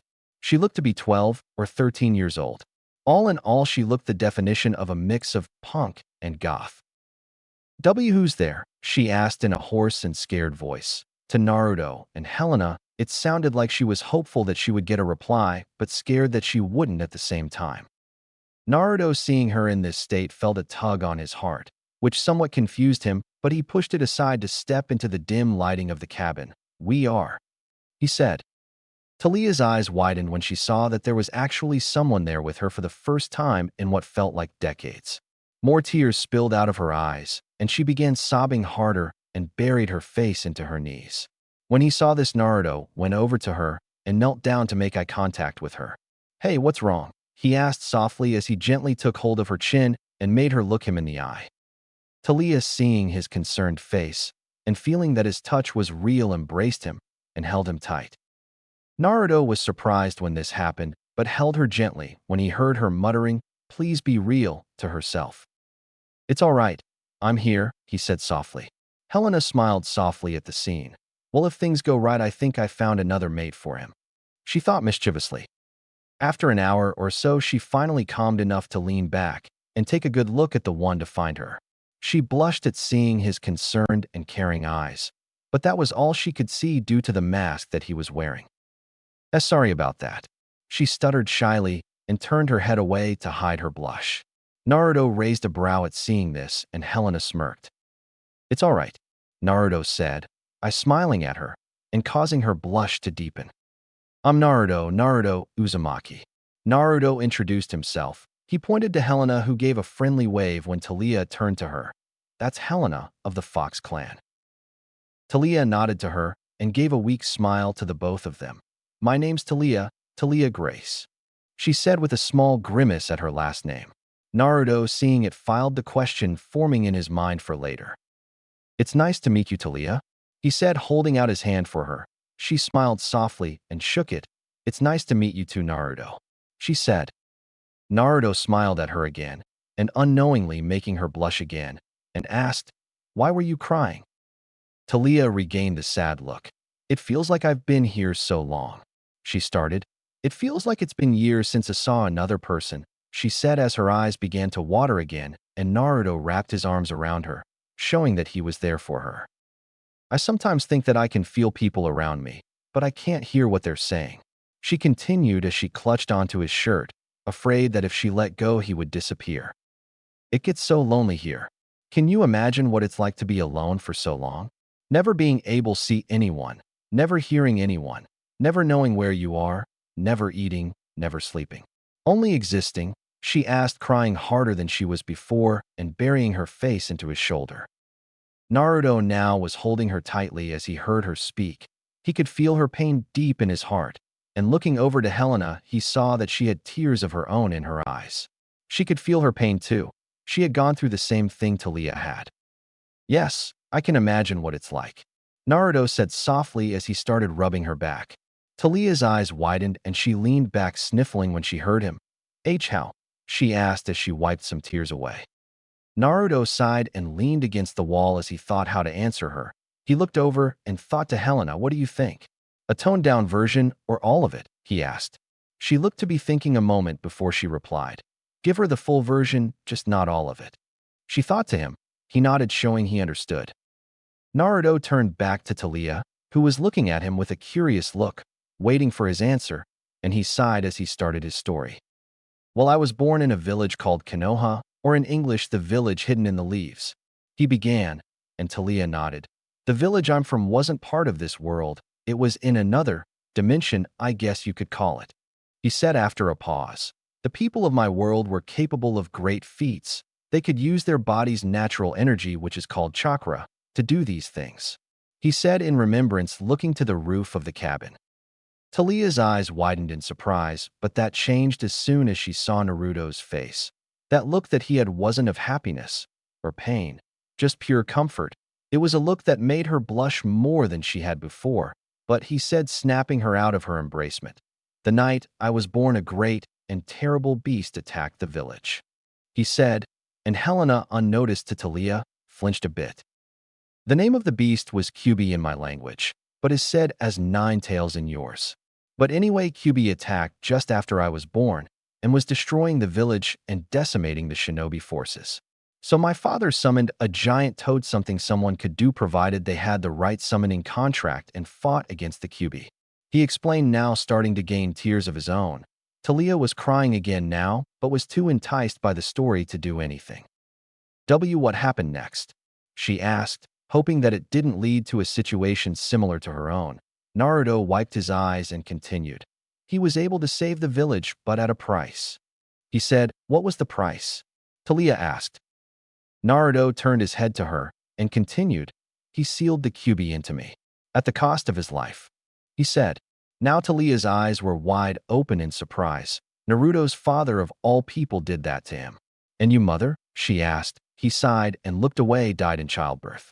Her last words were for me to have a good life," he said, and he chuckled dryly. A lot of good that did, he said. Why, what happened? Thalia asked. Naruto sighed again and turned to look at Helena, who was crying silently to herself as she was remembering the pain that Naruto had suffered. Think about it, Thalia, with all the destruction and death Kyuubi caused, and then suddenly disappearing with a child being held in the arms of the village's leader in its place. Where would all the hate that the village had towards the beast end up going? He asked. Thalia began to think it over. If the beast that caused so much destruction had suddenly disappeared and the village leader had died to seal the beast and had sealed into his own child, then that would leave the village's hate to go to her eyes widened as she looked back at Naruto, fearing the answer she came up with. Naruto, seeing her face, nodded. Yes, all that hate went to me, he said.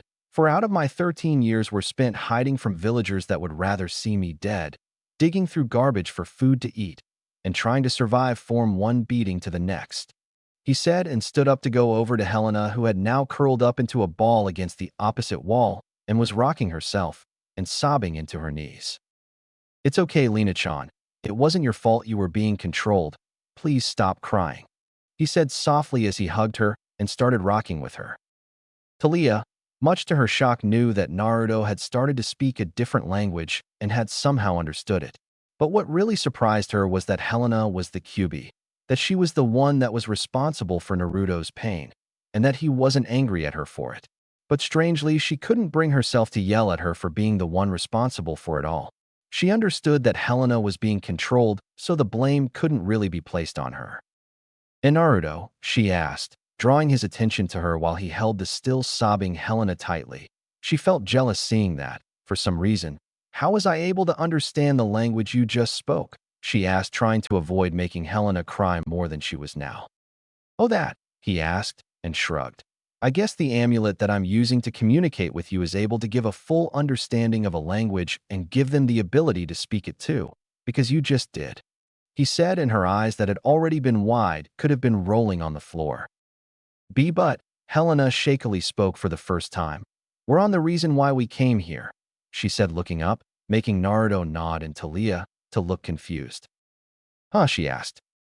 Naruto chuckled a bit as he released Helena from his hold and helped both the girls stand. He found that Thalia was just a little shorter than he was. "Yeah, we came here to offer you something," he said. "And what would that be?" she asked with a raised brow. "Well," Naruto began, "how would you like the chance to see the real world?" he asked, and the next thing he knew was that Thalia had pounced on him and was holding him tightly, and had tears of joy in her eyes at the prospect of getting out. "Thank you," she kept muttering, unaware that she was straddling his waist. Helena, even though she enjoyed the scene, cleared her throat to get their attention. When Thalia looked over and saw their position, she blushed a red that would put a tomato to shame. She let out an eep and jumped off of him. Sorry," she shouted as she did so. Naruto's sweat dropped as he got up. "It's all right," he said, "but as I was saying, you would be able to see the world, but there is a condition," he explained. Thalia raised a brow. "Condition?" she asked, and he nodded. "You would have to go from the tree you're living in and be placed into this," he said, and showed her the amulet. Thalia took a good look at it. "Would I be able to see the outside world with my own eyes?" she asked, and he nodded. She gained a contemplative look. She stood there thinking for a few moments and finally gave a sigh. "Tell me what I would have to do, and what are the benefits?" she said/asked. "The benefits first then," he said, and thought for a second or two. "The benefits would be, well, you would be able to see the world for one.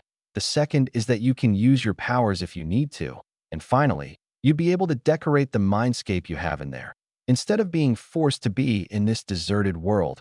He finished with a sweep of his hand around the cabin. Thalia nodded. "But I promise you I will find a way to get your body out of this tree," Naruto said. She smiled at him. "Thank you," she said, "and I'll hold you to it." "Don't worry, Thalia-chan, I always keep my promises," Naruto said with a smile. Thalia nodded and asked, "What do I have to do?" She was eager to get out, it seems. "Right," Naruto said. "What you would have do is place your right hand on the amulet and say, 'I, Thalia Grace, accept to live in the Uzumaki amulet,' and it'll do the rest," he explained. Thalia nodded and placed her right hand on the amulet and said in a clear voice, "I, Thalia Grace, accept to live in the Uzumaki amulet," she said. Nothing happened for a moment, but then the amulet began to glow a bright yellow. There was a flash of light binding them all, and Thalia felt herself being pulled into it. After the flash cleared Naruto, and Helena looked up to see that Thalia was no longer in the cabin. Naruto placed the amulet around his neck and thought to it, "Thalia? Did it work?" he asked. It took a moment, but there was a reply. "Yes, it did. But it's so dark in here." Naruto nodded to himself. "Yeah, it'll be like that until you start decorating it. To do so, you just have to think it, and it'll happen." He thought to her. He got an affirmative in response, and then quietness. It seemed that Thalia had gotten to work on her own little world. Naruto gave a small grin and turned to Helena. "Well, shall we go?"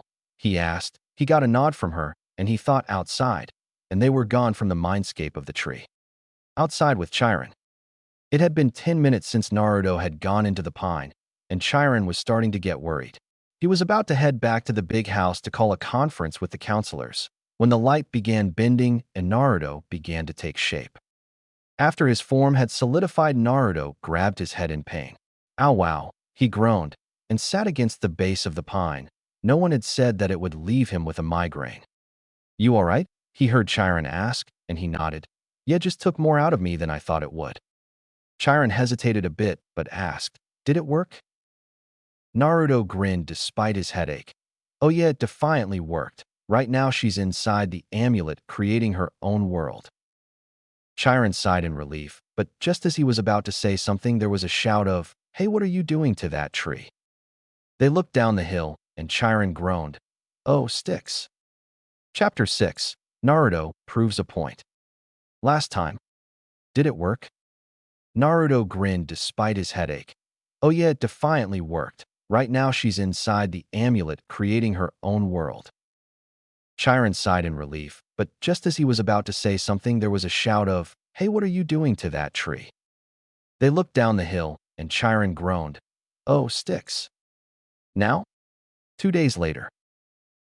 Percy groaned as he opened his eyes, to find that he was sitting on a deck chair on a huge porch, overlooking a meadow. He smelt strawberries in the air, there was a blanket over his legs, and a pillow behind his neck. While the scene around him was nice, he had other things on his mind. Where am I? Did we stop here for something? Why is my throat dry as a desert? And why the hell do I feel like I've been hit by a bull? He asked in his head. He noticed that a drink was on the table next to him. It looked strangely like one of those iced tropical drinks with the straw being in it. He reached for it with shaky hands, and almost dropped it once he had lifted it off the table. "Careful." A familiar pair of voices spoke at the same time.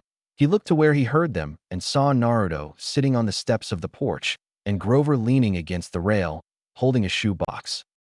They looked like they normally did, except that they were wearing blue jeans and an orange t-shirt that said Camp Half-Blood. Naruto, of course, had his mask on his face. Oddest thing, Grover looked like he hadn't had any sleep in days. Other than that, they were the same Naruto and Grover, not an eye changer or a goat boy. "Here," Grover said, handing him the shoebox. "There's something in there for each of you." Percy opened it to find that there were a pair of black and white bull horns.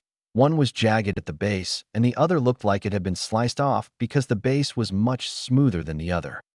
Percy stared blankly at them while Naruto looked up to Grover with realization in his eyes.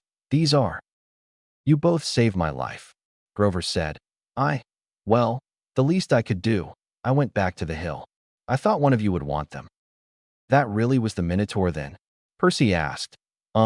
Percy, it isn't a good idea, Grover tried to explain. "That's what they called him in the myths, isn't it?" Percy demanded. "The Minotaur. Half man, half bull." Seeing Grover looking uncomfortable, Naruto intervened. "Percy, you've been out for 2 days. How much do you remember?" "My mom. Is she really?" He trailed off when he saw their heads lower. "I'm sorry, Percy, but she is," Naruto said in a low tone. "I see," Percy stated quietly, tears stinging his eyes. He whipped them away before they could see them. He tried to get up, but as soon as his legs touched the ground, they buckled. "Whoa there, Percy, you need to rest a bit longer, and please drink this," Naruto said as he held one of Percy's arms to stop him from falling and helped him with the glass of whatever it was. Percy nodded reluctantly and began to sip at the drink in his hands. He recoiled at the taste, It was his mom's homemade blue chocolate chip cookies, turned to liquid form. He didn't realize that he had kept drinking it until it was gone. He looked into the glass, sure that he had just had a warm drink, to see that the ice cubes hadn't even melted. Feeling better now? Naruto asked with a nice smile. Percy gained a small smile of his own. Like I could throw Nancy Bobo Fit 1,000 yards. Naruto nodded and Grover gave a sigh of relief. That's good, he said. That's good. I don't think you could risk drinking any more of that stuff. Why? Percy asked with a raised brow. Naruto shook his head. No time. We have to go. Chiron and Mr. D are waiting. The porch wrapped entirely around the farmhouse. Percy's legs felt wobbly, trying to walk that far. Grover had offered to hold the Minotaur horn he was holding, but he refused. He'd paid for it the hard way, and he'd be damned if it left his sight. As they turned to the next side of the house, Percy caught his breath. They must have been on the north shore of Long Island, because this side of the house, the valley marched all the way up to the water's edge. The water itself was glittering about a mile in the distance. Impressive, isn't it? He heard Naruto chuckle beside him. Percy turned with a questioningly look. What? Naruto shook his head and continued walking. Percy turned back to the site and saw things that amazed him. Everything was made in ancient Greek architecture, except they all looked brand new. He looked down the porch to see that there were two men sitting across from each other, and there was a blonde-haired girl leaning on the rail next to them. The man facing them was a small, but porky. He had a red nose, big watery eyes, and curly hair so black it was almost purple. To Percy, he looked like a middle-aged cherub. He wore a tiger-patterned Hawaiian shirt. He would have defiantly fit right into one of Gabe's poker parties, and looked like he could out-gamble him as well. That's Mr. D. Naruto said. He's the camp director. Grover took it over from there. The girl, that's Annabeth Chase. She's just a camper, but she's been here longer than just about anybody. And you already know Chiron. Grover pointed to the guy whose back was to them. First, Percy realized that the guy was in a wheelchair, and then he recognized the tweed jacket, the thinning brown hair, the scraggly beard.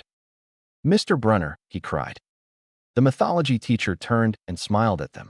His eyes had the same mischievous glint they got when he pulled a pop quiz and made the multiple choice answers be. Ah, good, Percy, he said. Now we have 5 for Pinnacle. He offered Naruto and Percy chairs to the right of Mr. D, who looked at Percy with bloodshot eyes and heaved a heavy sigh. I suppose I should grate you like I did your friend there, he said in a bored voice. So welcome to Camp Half-Blood. There. Now don't expect me to be glad to see you. Thanks, Percy said, scooting a little farther away from him. Annabeth. Chiron/Brunner called the blonde girl. She came forward and Mr. Brunner introduced them. Percy was a little surprised that Naruto and Annabeth had met while he was unconscious, but shrugged it off. This young lady nursed you back to health, Percy. Annabeth, my dear, why don't you check on Percy's and Naruto's bunks? We'll be putting them in cabin 11 for now. Annabeth shrugged. Sure, Chiron.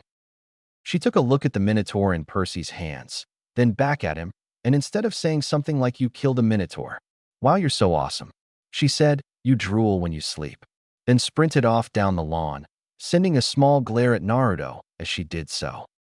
Percy, having saw it, glanced at his friend with a curious look. Something I should know about? He asked. Naruto shook his head. It's nothing, we just had a small disagreement on a matter is all. Small disagreement? Thalia asked. So almost ripping your head off when she saw you near my tree was a small disagreement? She asked teasingly. Naruto's eyebrow twitched in annoyance, but he said nothing. As they had gotten to know each other much better in the last 2 days since Thalia's release from the pine, she had found Naruto would dull things down, so they sounded much less serious than they were. And as a result had started teasing him about some of the things she found funny about that. Not that his confrontation with Annabeth had been that serious, of course, but that's for a later time. Percy gave him a disbelieving look, but dropped it, and turned to his teacher. So you work here, Mr. Brunner? Not Mr. Brunner, Chiron said. I'm afraid that was a pseudonym. You may call me Chiron. Okay, was Percy's confused reply. He turned to the director. And Mr. D. Does that stand for something? His question caused the man to stop shuffling the cards in his hands. He looked at Percy like he had just belched loudly.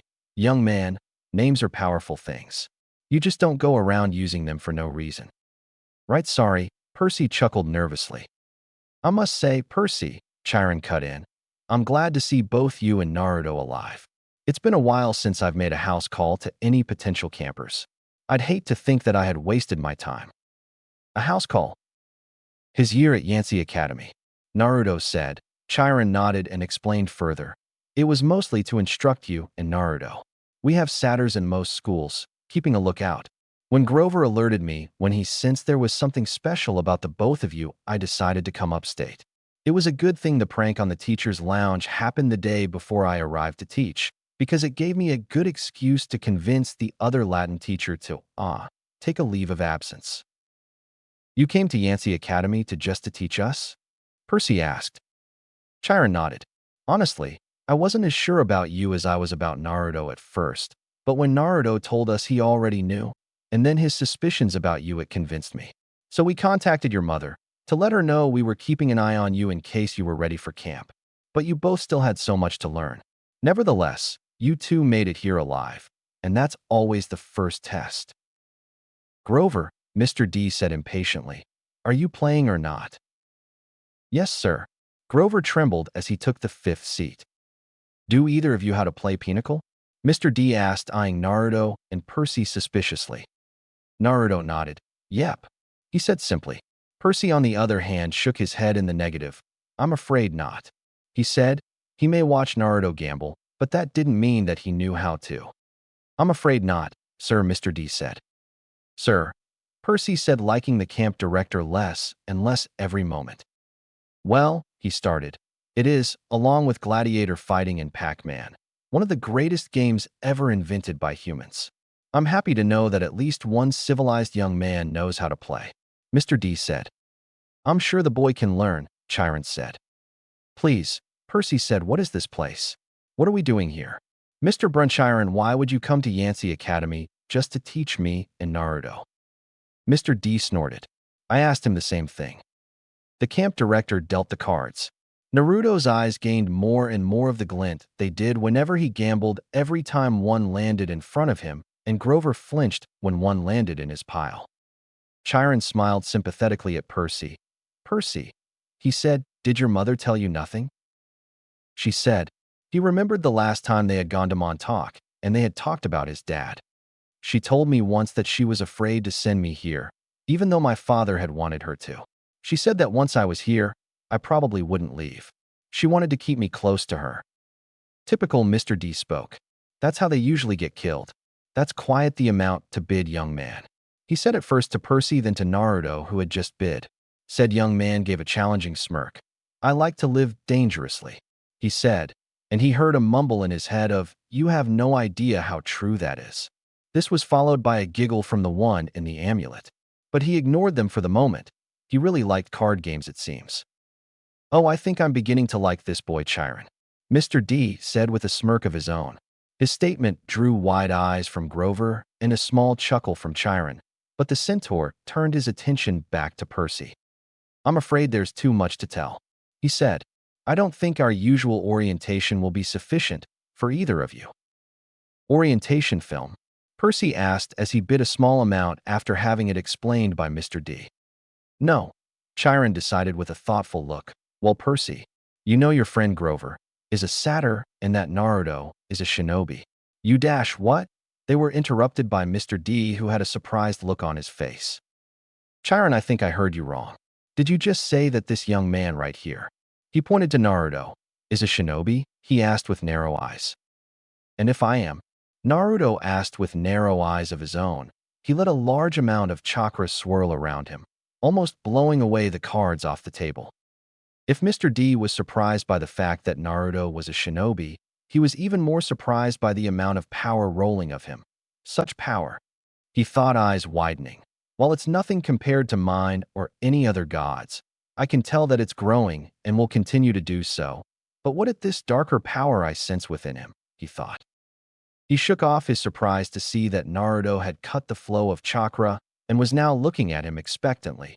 Oh, there's nothing wrong with it. I'm just surprised to find one here of all places, since the world you come from has been sealed off for the last 13 years or so, he said. The others just shook their heads at this. They had already known about Naruto being from that realm, Chiron and Grover when he had told them in the classroom that day, and Percy a few months after he had found out about Naruto's use of chakra. Well then, Naruto said, I guess the seal slipped enough for me to come to this world. He said sarcastically. Mr. D chuckled. I suppose it did. Father was never really good with seals like the others. He believes more in brute force and power. Thunder rumbled across the valley, like someone up there was annoyed at Mr. D.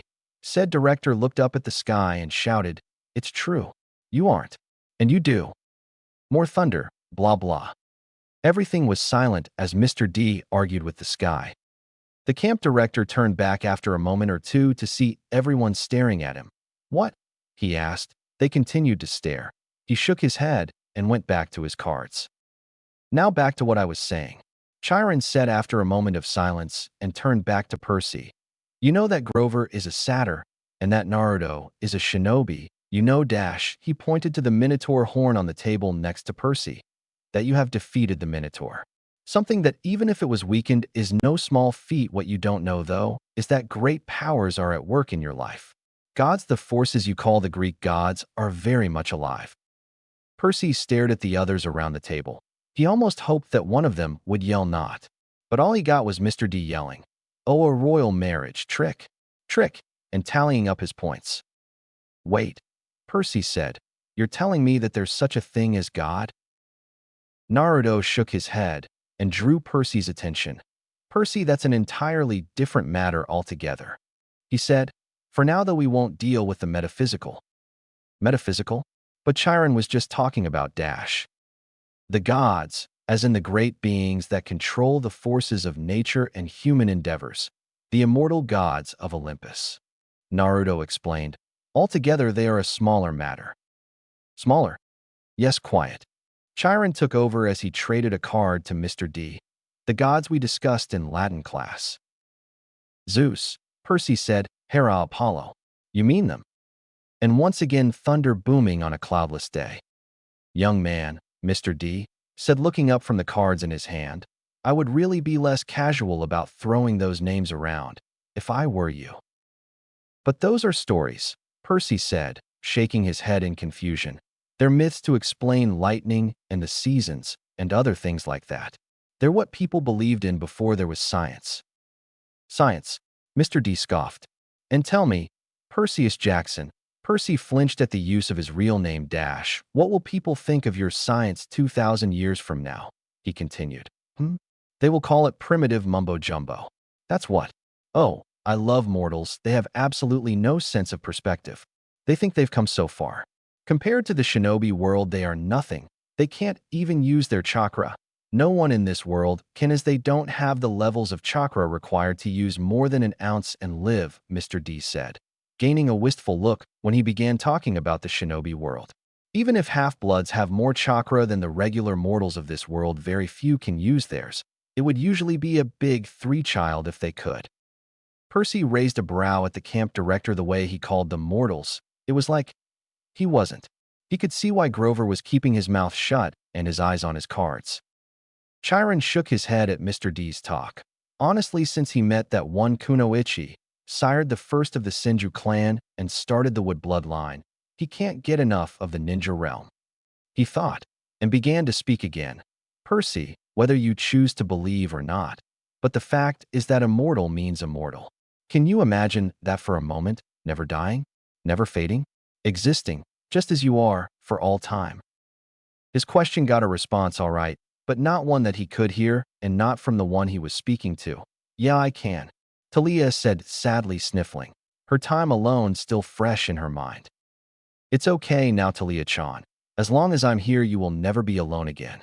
Naruto thought to her. Thalia, hearing this, blushed, and felt a strange warmth in her heart she had never had before. What is this feeling? She asked herself, but out loud she said gratefully, Thank you, Naruto-kun. 1. Naruto sent a mental smile to her and turned his attention back to the events around him to hear Percy say, Dionysus, the god of wine. Mr. D rolled his eyes. What is it they say these days, Grover? Is the saying, well, duh? He asked the nervous satyr, who gave a shaky nod. Why, yes, Mr. D. Then, well duh? Percy Jackson, did you think I was Aphrodite, perhaps? Underworld. Haha. Kushina laughed, getting confused looks from the two others in the room, Persephone having gone back to her mother. What? Hades asked, confused as to what was said to make one of his wives like this. Yahiko was just staring at her confused. Oh, please, like Dionysus, could really be my mother, she said, and continued to laugh. Hades froze when he heard this and gulped, which drew the others' gaze to him. Something wrong? Yahiko asked. Hades just stood there frozen in shock. Yahiko walked over to him and waved his hand in front of Hades' face.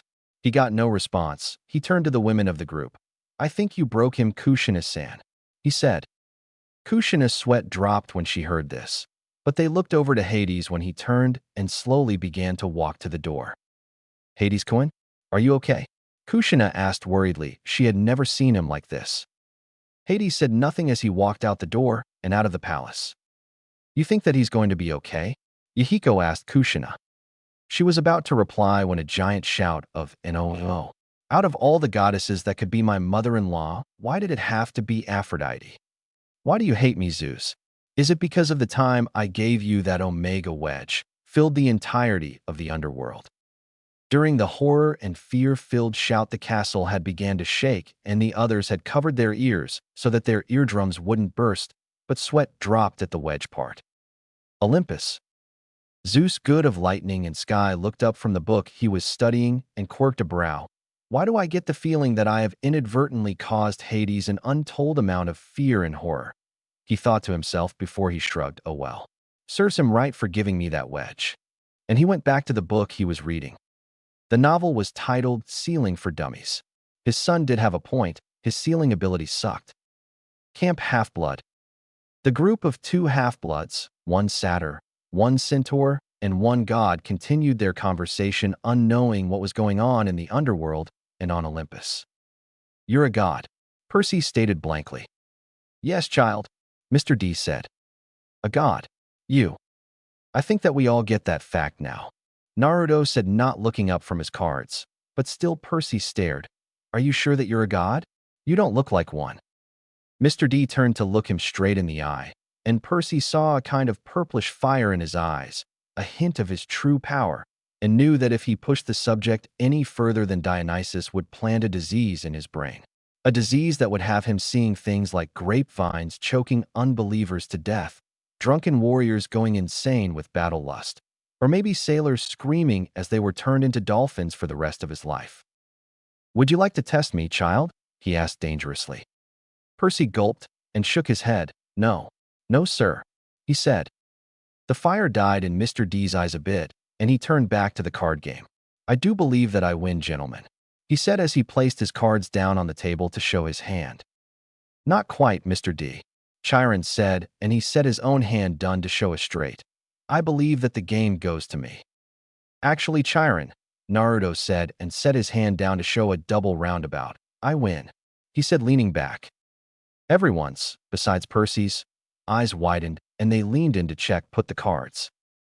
My gods, Grover said as he looked to Naruto, his eyes almost popping out of their sockets. You actually beat Chiron, he said. I knew you were lucky at card games, but damn. No one has ever been able to beat Chiron at Pinnacle, he said. Naruto just shrugged.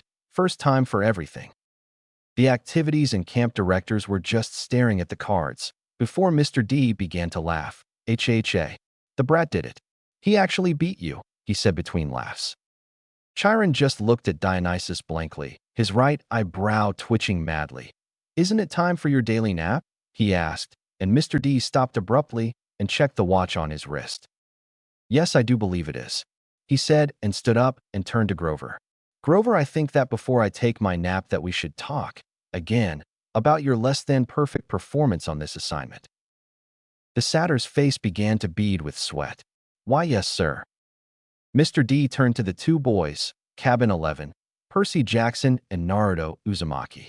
And both of you mind your manners. He swept into the farmhouse, Grover following behind miserably. The other two turned back to the other person at the table, who was still staring blankly at the cards Naruto had placed on the table. Seeing this, Naruto began to chuckle nervously, drawing Chiron's attention So no hard feelings, right? He asked, rubbing the back of his head. An hour later, after getting over the shock of his loss, Chiron had reassured Percy that Grover would be all right, surprised him that his teacher was really half man and half horse, discussed the gods further, and giving him the tour. It happened in a similar way to what it was in the book. Chiron had showed them to cabin 11, where they saw Annabeth reading a book on the front steps. When they reached her, she looked them over critically, like she was trying to decide their worth on something. They tried to look at what she was reading. Naruto could understand it, but Percy couldn't make out the title. He realized that the words were Greek, literally Greek. There were pictures of temples, statues, and different kinds of columns, almost like an architecture book. Annabeth, Chiron said, I have an archery class to get to at the moment. Would you mind taking these two to meet their cabin mates? She nodded. Yes, sir. Cabin 11, Chiron told the two boys, gesturing to the door. Make yourselves at home, he said, and galloped off in the direction of the archery range. Naruto and Percy turned to view the cabin they'd be staying in for now and saw that out of all the cabins, 11 seemed to be the most like a regular old summer camp cabin, major emphasis on old.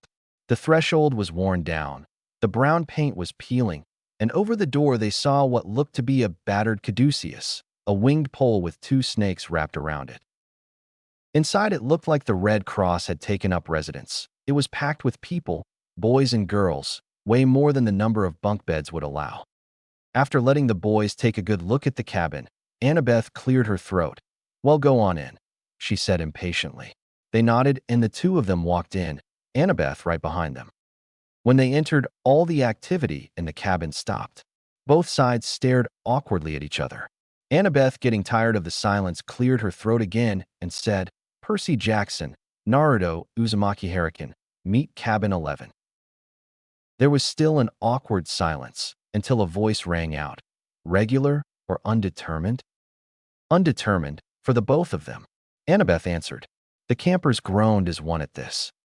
Now, campers. That's what we're all here for. A voice called from the back and started to move through the crowded cabin. That voice. Naruto heard Thalia from the amulet. It's Luke's. He heard her exclaim happily as he saw a guy around the age of 18, maybe 19, come out of the crow to stand in front of them.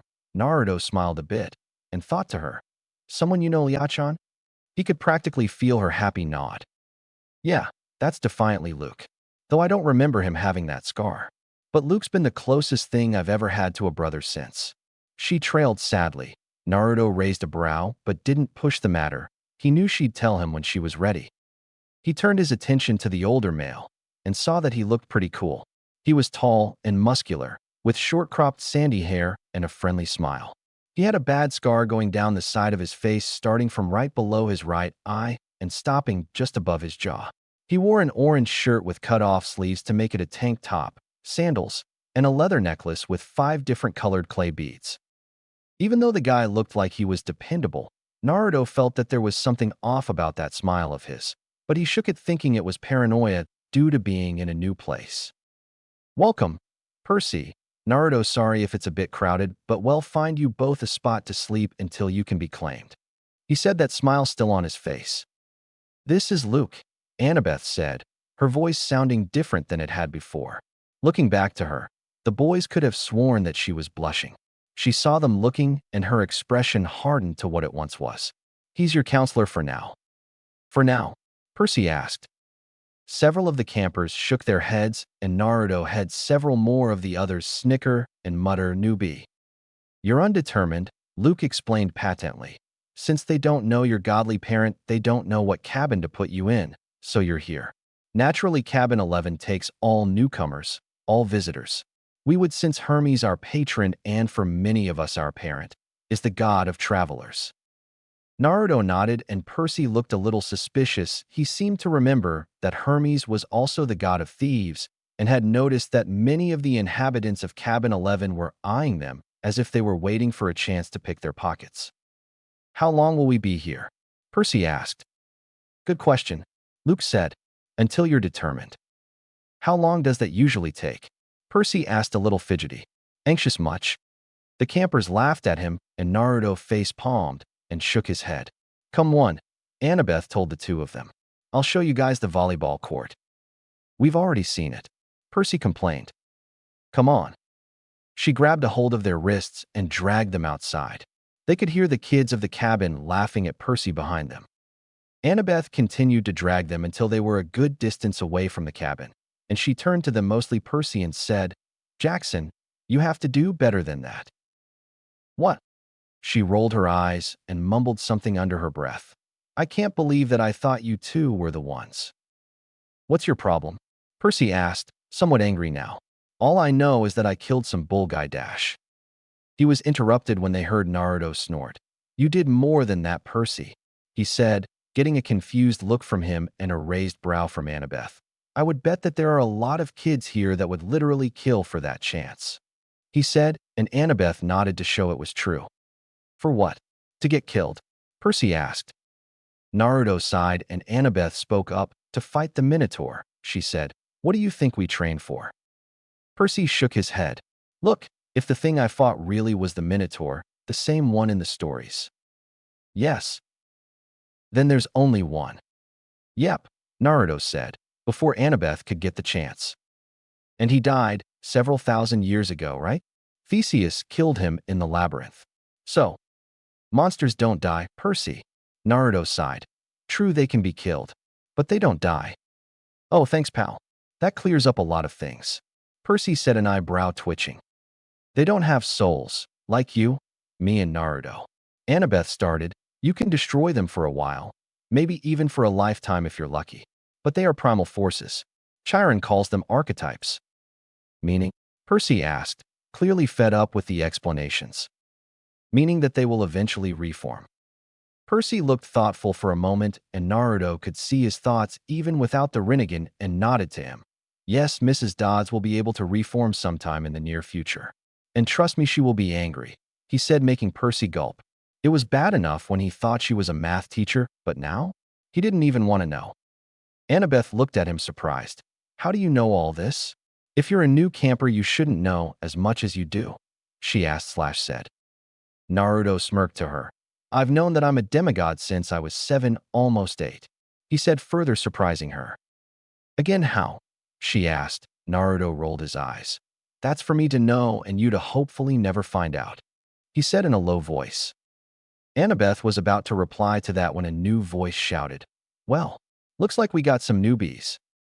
They looked over to see a girl who looked to be 13, maybe 14, wearing a triple extra large Camp Half-Blood t-shirt under a camouflage jacket, giving Naruto and Percy an evil sneer, and 2 of her friends walking towards them. Clarice, Annabeth sighed. Why don't you go polish your spear or something? Sure, Miss Princess, the now named Clarice said. So I can run you and every one of your allies through with it this Friday night. Es Karankas, Annabeth said with an angered expression. Percy somehow knew that it was Greek for go to the crows, and judging by Naruto's mutter of, oh, that's harsh, it was a worse cruise than it sounded. You don't stand a chance. We'll pulverize you, Clarice said, her eye twitching. She turned to the 2 guys. Who are these runts? She asked. Naruto huffed and crossed his arms. Hey, I'm taller than you, he said indignantly. Clarice just stared at him before she turned to Annabeth. Well, she asked. Percy Jackson and Naruto Uzumaki Hurricane, Annabeth said. Meet Clarice, daughter of Aries. They blinked. Like the war god? Percy asked. You got a problem with that? Clarice sneered. Nope, but that would certainly explain the smell, Naruto said as he smirked, causing Clarice and her cabin mates to glare at them. We've got an initiation ceremony for punks like you two, she said, and her friends began to surround them. Clarice Annabeth tried to reason. Stay out of it, wise girl. Annabeth looked pained, but she did.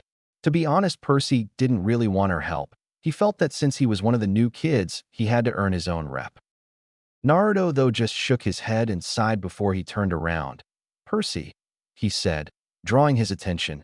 When you're done playing, come back to the cabin. I need to talk to you about something, he said, and began to walk away. And where do you think you're going? Clarice asked.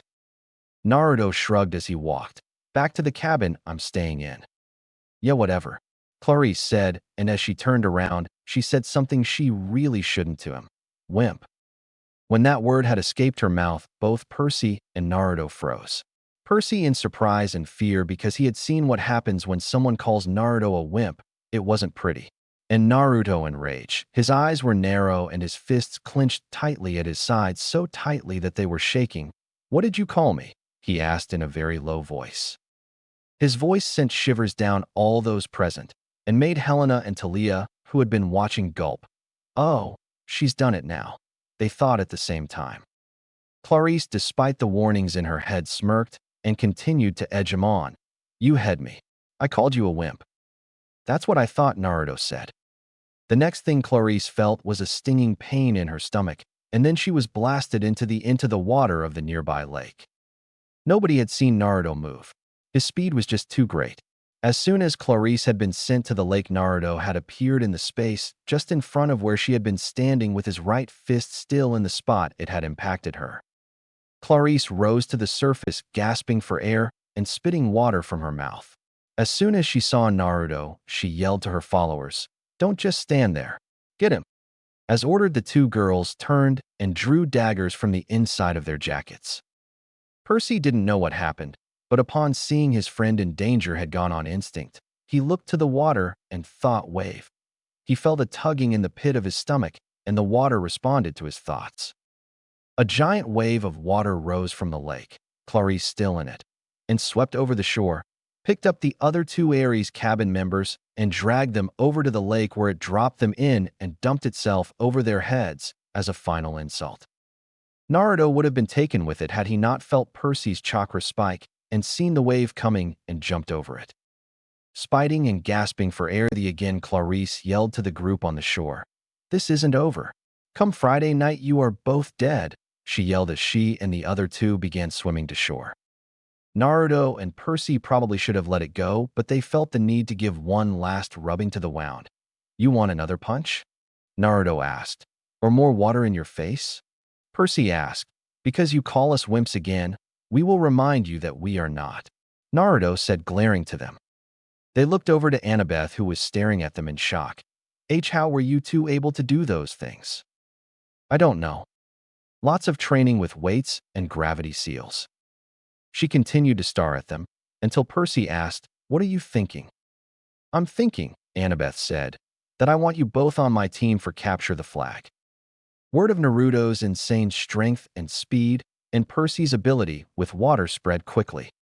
Wherever they went, campers would point and whisper something about the event. Annabeth showed them a few places they hadn't seen in either of their tours. The metal shop. Naruto felt a weird urge to use the metal working tools. The arts and crafts room. No comment. And the climbing wall. Naruto could see that this could help with his chakra control and speed. "Well, I have training to do," Annabeth said. "Dinner's at 7:30. Just follow your cabin to the mess hall." "Yeah, thanks for the tour," Percy said with a small grin. What he couldn't see was that Annabeth had a small blush when he grinned to her. Naruto, however, did see it, and he began plotting to turn him to the pervy ways. "He hurts my friend, and you both get a lightning bolt where it hurts most," Thalia growled to him, and he immediately stopped his plotting, fearing for his manhood. He came out of his thoughts to see Annabeth walking away and Percy looking at him expectantly. "What?" he asked.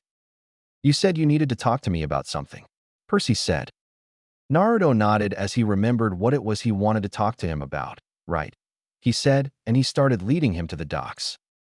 He sat on the edge and motioned for Percy to do the same.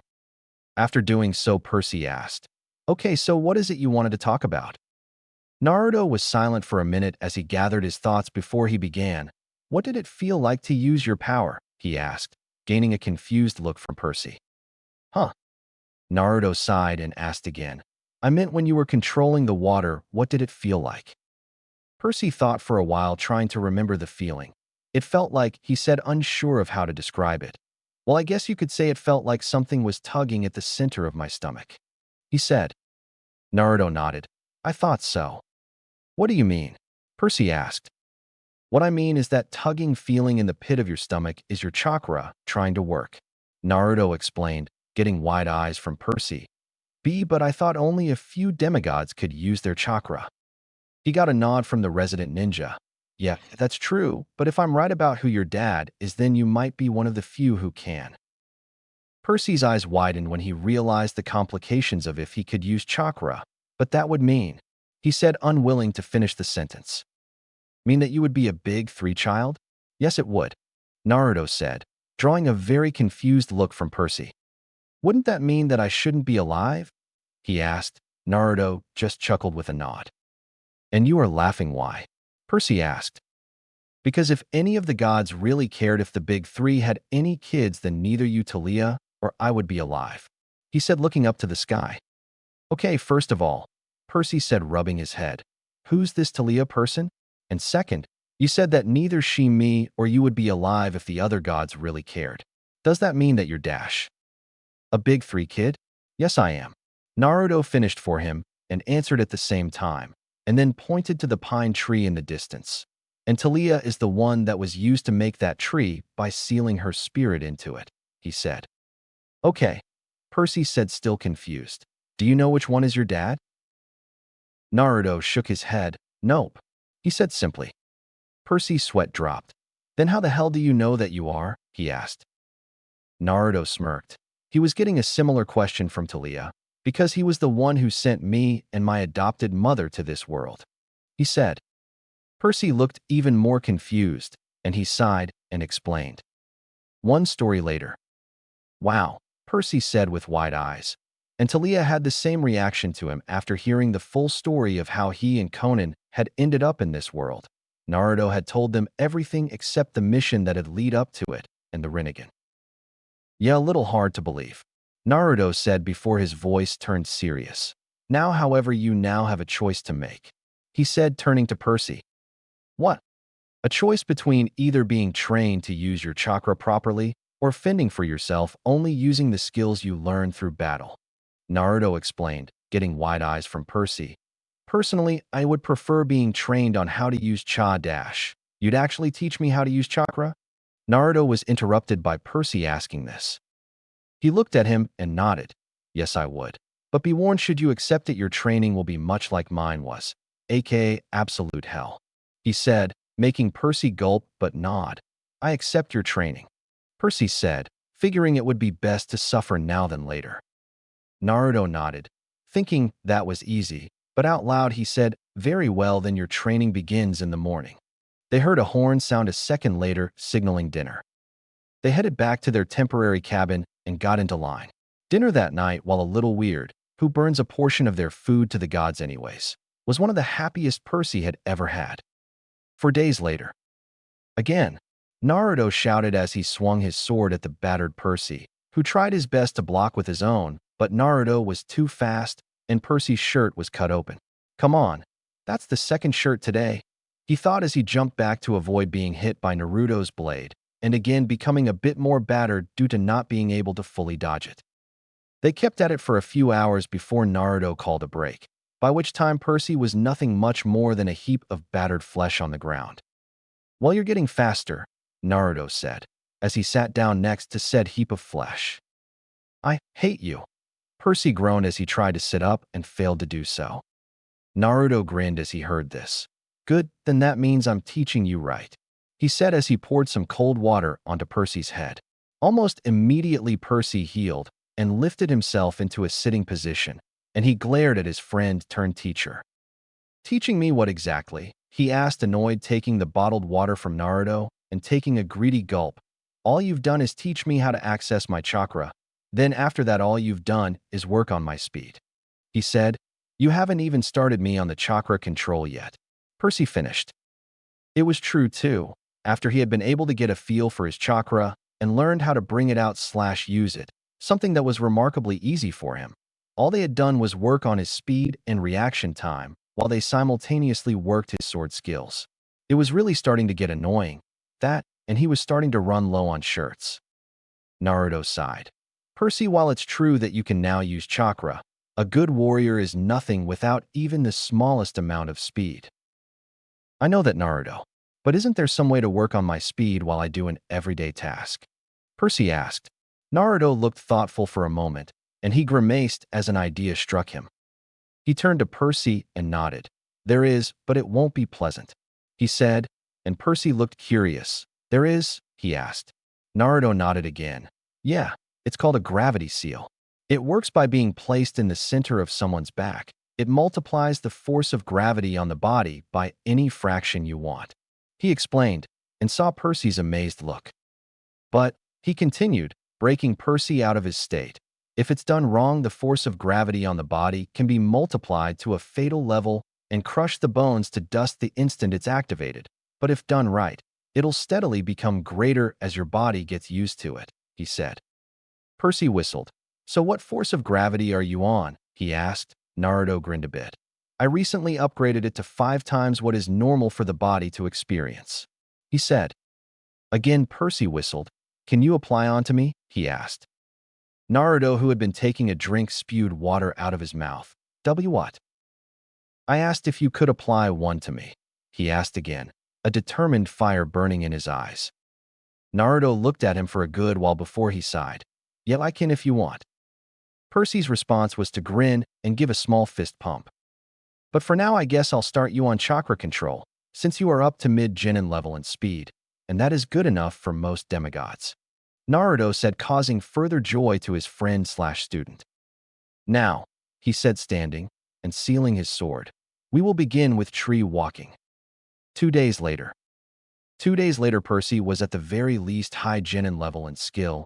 He could get to the top of the tree, could almost walk on water, and was doing pretty well on his sword stances. They would be better if they could find a balanced sword for him, but Naruto took what he could get. They had also found that Percy could produce a large amount of shadow clones. It wasn't as big as the amount Naruto could use, but who else can make thousands?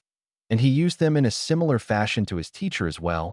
He didn't use a lot of them for training, fearing that he could possibly fry his brain, but used what he dared to get his chakra control to an acceptable level. And that, like Naruto had expected, he had a very high water affinity with a minor wind element.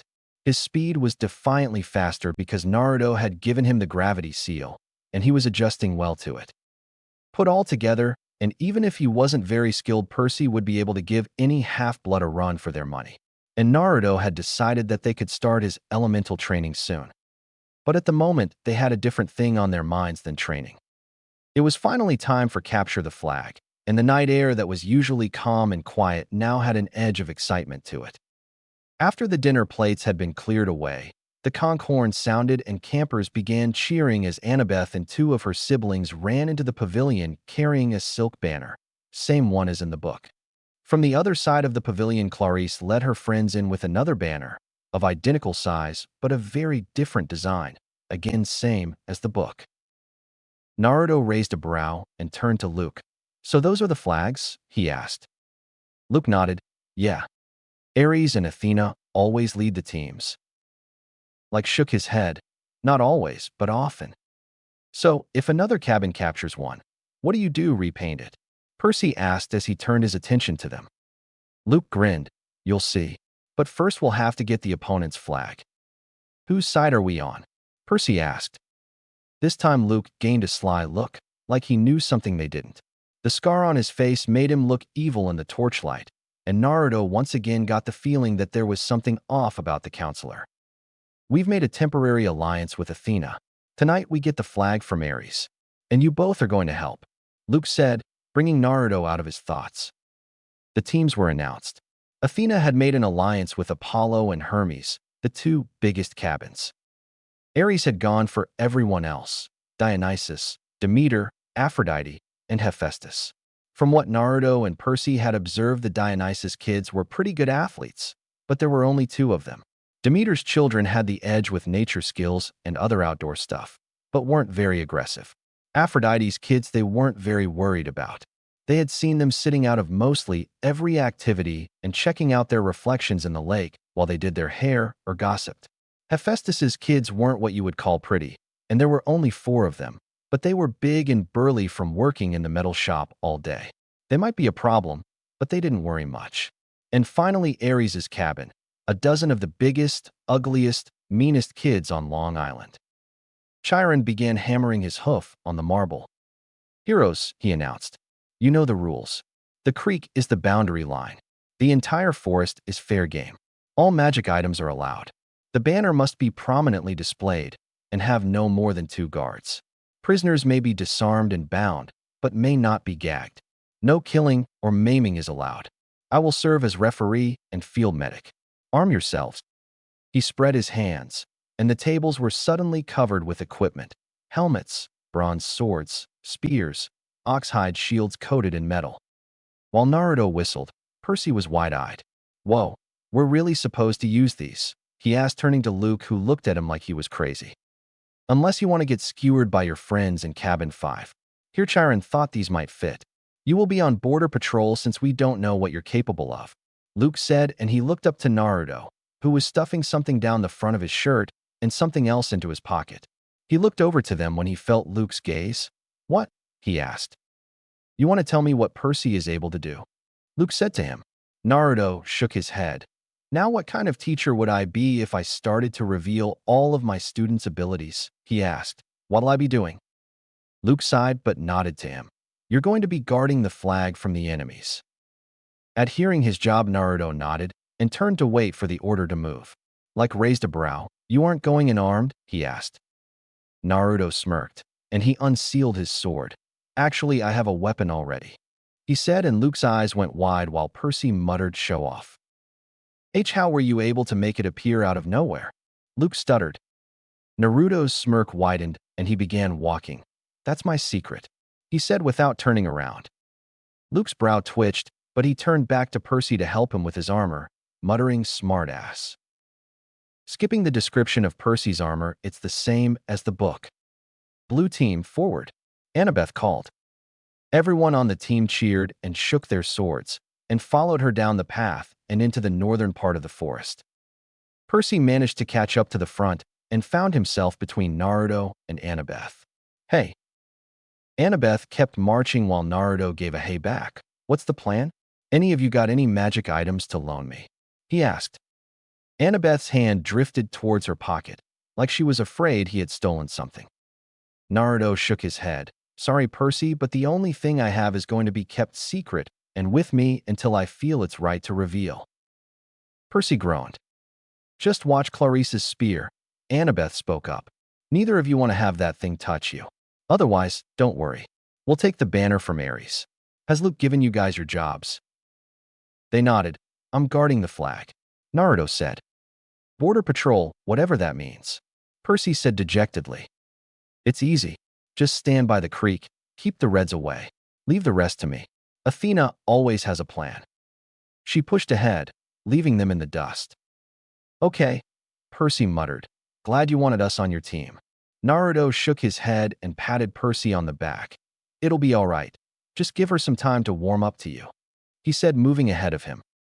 Percy raised a brow in confusion. "What's that supposed to mean?" he asked his friend. Naruto didn't look back. "Nothing." After Annabeth had stationed them in their positions, Percy by the creek and Naruto by the rock that they used in the third book, Zeus's thumb, I think it was called. Naruto created a clone to take his place, and then brought out the item his father had left him from his pocket. It was a black crystal with a red slit on its front. Imagine Tsunade's necklace, but pitch black and has a red eye-looking thing on it, attached to a small chain to be worn around his neck. He remembered when he opened the scroll that held it. Flashback. Naruto was sitting on one of the docks after a day of training Percy in the ninja arts. "I swear that kid has potential," he thought as he watched the sun beginning to set. The last few days had been nothing but training his friend, so it was good to just relax. "But why do I feel as if I've forgotten to do something?" he thought, trying to remember. Helena sighed when she heard this. "Because you have," she said, drawing a raised brow from her container/boyfriend. "Then what is it?" "Just something that your dad left you. He left it in the scroll that was locked," Helena said. "Ring any bells?" Naruto's eyes widened when he remembered, and he face-palmed. "How can I be so stupid?" Helena and Thalia giggled to themselves. A sigh escaped his lips as he unsealed his father's scroll from his upper left arm. He unrolled it, bit his thumb till it bled, and wiped it across the seal. A plume of smoke later, and he was holding a note and a necklace. He brought the note to his face and read. "Naruto. So you finally got to camp and unsealed your magic item. That's good, as it means that the time for you to be claimed is near. That item is modeled after your godmother's own necklace, which, along with the wood style, was able to help the first Hokage to either calm or control the tailed beasts. I might as well tell you what it does, and after that you should be able to figure out who I am. The item that this scroll contained is called the Necklace of Darkness. It has similar abilities to what my own symbol of power holds. Those being that it can turn the user invisible. It has the abilities of melting into shadow, traveling through walls, and it can use the shadows as a means of transportation and produce a strong feeling of fear. To work it, all you need to do is attach the crystal onto the chain and channel some chakra into it. Just detach it from the chain to deactivate it. That's what it does, my son. You should be able to figure out who I am, but please, if you do, don't tell Chiron about me. I want it to be a surprise for everyone at camp. Sincerely, Minato Namikaze. P.S. Have you followed my warning about the women in your life? Because you should. Naruto once again sweat dropped at his father's postscript. Yes, Dad, I have, and thank you for the warning. He thought hearing Helena and Thalia giggle again. Now whose symbol of power is similar to the abilities of this little thing, he thought raising it up to eye level so he could inspect it. Thalia began to think too. Helena didn't because she already knew who he was, but didn't say anything, wanting Naruto to figure it out. Both their eyes widened when a very possible answer came to them. And no, it can't be, they thought as one. Flashback end. He had figured it out all right, and he had been in denial for a few days. His dad and the one summoned to do the sealing were the same being?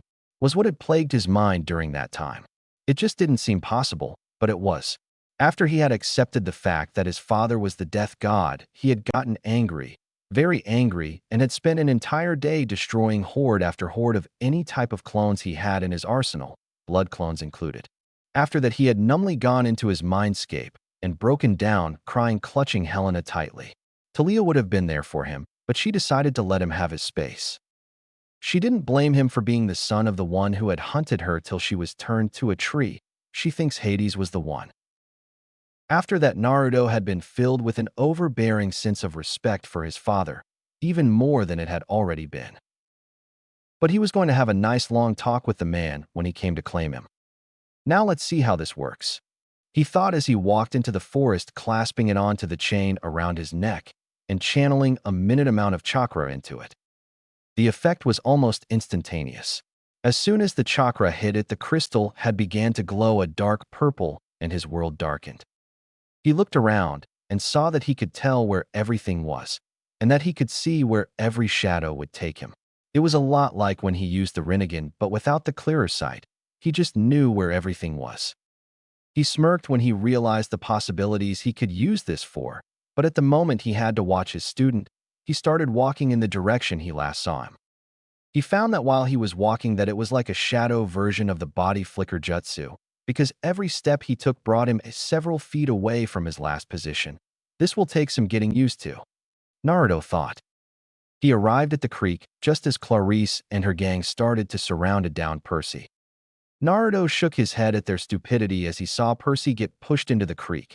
They don't know what they're doing allowing him anywhere near water, he thought, and smirked when as he felt Percy's chakra start to rise the instant he touched the water. This'll be fun to watch. And indeed it was. He watched as Percy swung the flat of his blade and hit Ugly Number One's helmet off, and caused him to crumble to the ground. Naruto grinned when he saw his student cream Ugly Numbers 2 and 3 by slamming one of them in the face with his shield and shear off the other guy's horsehair plume, causing them to back up faster than Naruto could say ramen.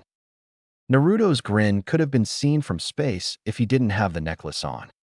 When Clarice came in, her spear point cackling with energy, he grinned evilly when Percy managed to jam it between his sword and shield and snap it like a twig. "You idiot," Clarice screamed, "core breath worm." She could have said worse, but she was stopped when Percy smacked her between the eyes with the butt of his sword. Why do I feel a sense of pride for my student? Naruto asked himself as he watched that happen. They began hearing elated screams, and everyone there, invisible or not, saw Luke racing towards the boundary line, a few teammates flanking him with the Aries flag clasped in his hands and lifted high above him. The Aries cabin kids got up dazed, and Clarice muttered a curse. "A trick," she shouted. "It was a trick." They staggered after Luke, but it was way too late. Everybody converged on the creek as Luke ran across onto friendly territory. Their allies exploded into cheers as the red banner began to shimmer and turn to silver. The game was over. They had won. Percy was about to join the celebration when he heard two voices behind him. Not bad, hero, / my student. He looked, but there was no one there. Okay, I thought I was the only one with an item that turned me invisible, came Annabeth's voice as she shimmered into existence, stuffing her Yankees cap into her pocket. I didn't know what my item would do until I read the note my dad left me, and this was my first time using it. Naruto's voice sounded as his form came out of the shadows, stuffing something into his front pocket. Percy began to get angry. He wasn't even fazed that two had just been invisible. You guys set me up, he said. Naruto gave a sheepish shrug. I had to know how well you would use the training I gave you in a real battle. Percy looked at him suspiciously before he turned to Annabeth. And you? He asked. The girl shrugged. I told you. Athena always has a plan. A plan to get me killed. I came as fast as I could but dash. You didn't need any help. Naruto interrupted with a proud-eye smile to his student/friend. You have done well, my disciple, he said. I did. Percy asked, surprised. I thought that I was the one getting pounded until I got into the water. It was then that Annabeth noticed the wound that Clarice had given him. How did you go that? She asked. Sword cut, Percy said. What do you think? Actually, Percy, Naruto said. It was a sword cut. Look at it.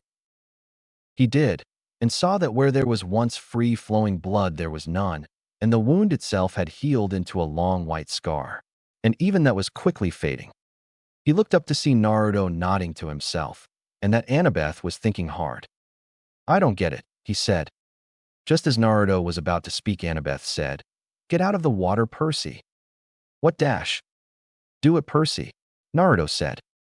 Knowing that arguing wouldn't help, Percy did as he was told, and as soon as his feet left the water he felt exhausted. His arms began to go numb. Hay was still shocked by Clarice's spear. The adrenaline left his system, and he would have fallen flat on his face had Naruto not caught him. After watching all this, Annabeth let out a curse. Oh, sticks, she said. This is not good. I assumed that it would be ZEUS. Before the other two could question her, they heard a canine growling. It was low, but it was close, and a howl ripped through the forest. The cheering of the campers died instantly, and Chiron said something in ancient Greek that Percy would later realize as, Stand ready. My bow. Annabeth drew her sword, and Percy felt Naruto stiffen. There on the rocks, just above them, was a black hound the size of a rhino, with lava-red eyes and fangs like daggers trained directly at the one that Naruto was supporting. Nobody moved except Annabeth, who yelled, Naruto, take Percy and run. She tried to step in front of them, but the hound was too fast and leapt over her. It came down on the other two and knocked Percy off of Naruto's shoulder and began to tear into him. Naruto was about to draw his sword to stop it, but he heard several things go whistling by him, and heard a cascade of thwacking, and watched as a cluster of arrows sprouted from the hound's neck. By a strange miracle, Percy was still alive. His chest was a mess. Chunks of flesh were ripped out of him, and blood was gushing out of the wounds. Another second or so the monster would have turned him into 100 pounds of delicatessen meat. Chiron trotted up to them, a bow in hand, and his face grim. Immortals, Annabeth said. That was a hellhound from the fields of punishment. They're not supposed to. Someone summoned it, Chiron said. Someone inside the camp. The body of the hellhound melted into shadow, soaking it into the ground until it vanished with a small poof of smoke. Naruto stared at where the animal disappeared deep in his thoughts. How did a hellhound get into camp? I didn't summon it, and when I signed the contract it said I was the first on to do so. He thought before something struck him, unless there's other ways to summon in this world without a contract. He was brought out by his thoughts when he heard Annabeth say, Quick, Percy, get into the water. I'm okay. No, you're not, Naruto said as he shook his head free of his thoughts. Now get into the water. Percy, being too tired to argue, stepped back into the creek as the whole camp gathered around him to watch. The instant he touched the cool water, there were numerous gasps as Percy's wounds began to heal and knit themselves back together. And unknown to Percy, a bright sea green trident began to form above him. "Look, I don't know why," he tried to say, but was interrupted by Annabeth. "Percy," she said, pointing above him. By the time Percy looked up, the trident had already began to fade. "Your father," Annabeth murmured.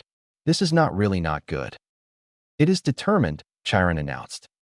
Every one of the campers began to kneel in front of him, Naruto, Annabeth, even Aries' cabin, though they didn't look pleased about it. "My father?" Percy asked. "Poseidon," Chiron said. "Earthshaker, Stormbringer, father of horses. Hail, Perseus Jackson, son of the sea god."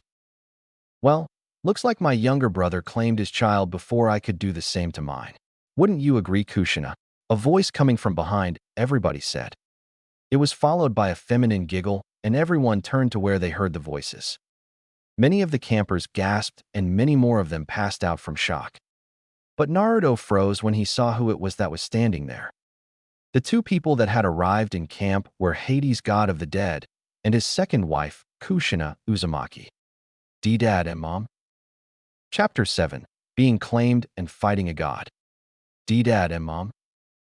As soon as those words left his mouth, everyone turned toward Naruto, shocked. Hades turned to where he heard the voice of his son to see him staring at them with a shocked expression, and he gained a kind smile. "Yes, Naruto, it's us," he said softly. Everyone stared at them all in shocked silence. The questions running through their minds went like this. Hades is Naruto's father? One of the big three? And just who was this woman with him? When Kushina began to walk to Naruto, everyone parted, so she could go through unimpeded. When she got to him, she looked at him with a small smile on her face. Naruto stared at his mother, trembling. "Keika-san?" Naruto elementally asked in a hoarse whisper. Kushina's smile widened, and she nodded. "Yes, Sochikan, it's me," she said, happy tears in her eyes at seeing her son for the first time in 4 years. Viewing him in the underworld doesn't count. Naruto did something that not only shocked everyone, but brought them happy smiles as well. He wrapped Kushina in his arms and started to cry in joy. It's really why you." Naruto cried happily into Kushina's shoulder and held her tight. She just held her son in her arms as happy tears streamed down her face. Hades did nothing but watch as his son let his joy out at finally meeting his birth mother. He heard someone coming up to him from behind and turned to see Chiron there, staring at him curiously. "Yes?" he asked, gaining a frown from the centaur. "So you're Naruto's father?" Chiron asked. Hades nodded, looking back to his son and wife with a small smile. "Yes, I am," he said with no hint of remorse. "I had wondered," was all Chiron said as he and everyone else watched the bittersweet scene before them. "Wondered what?" Hades asked, not looking away from his family. "If you were his father." "And why is that?" Hades said, turning his head to the horseman with a small glare.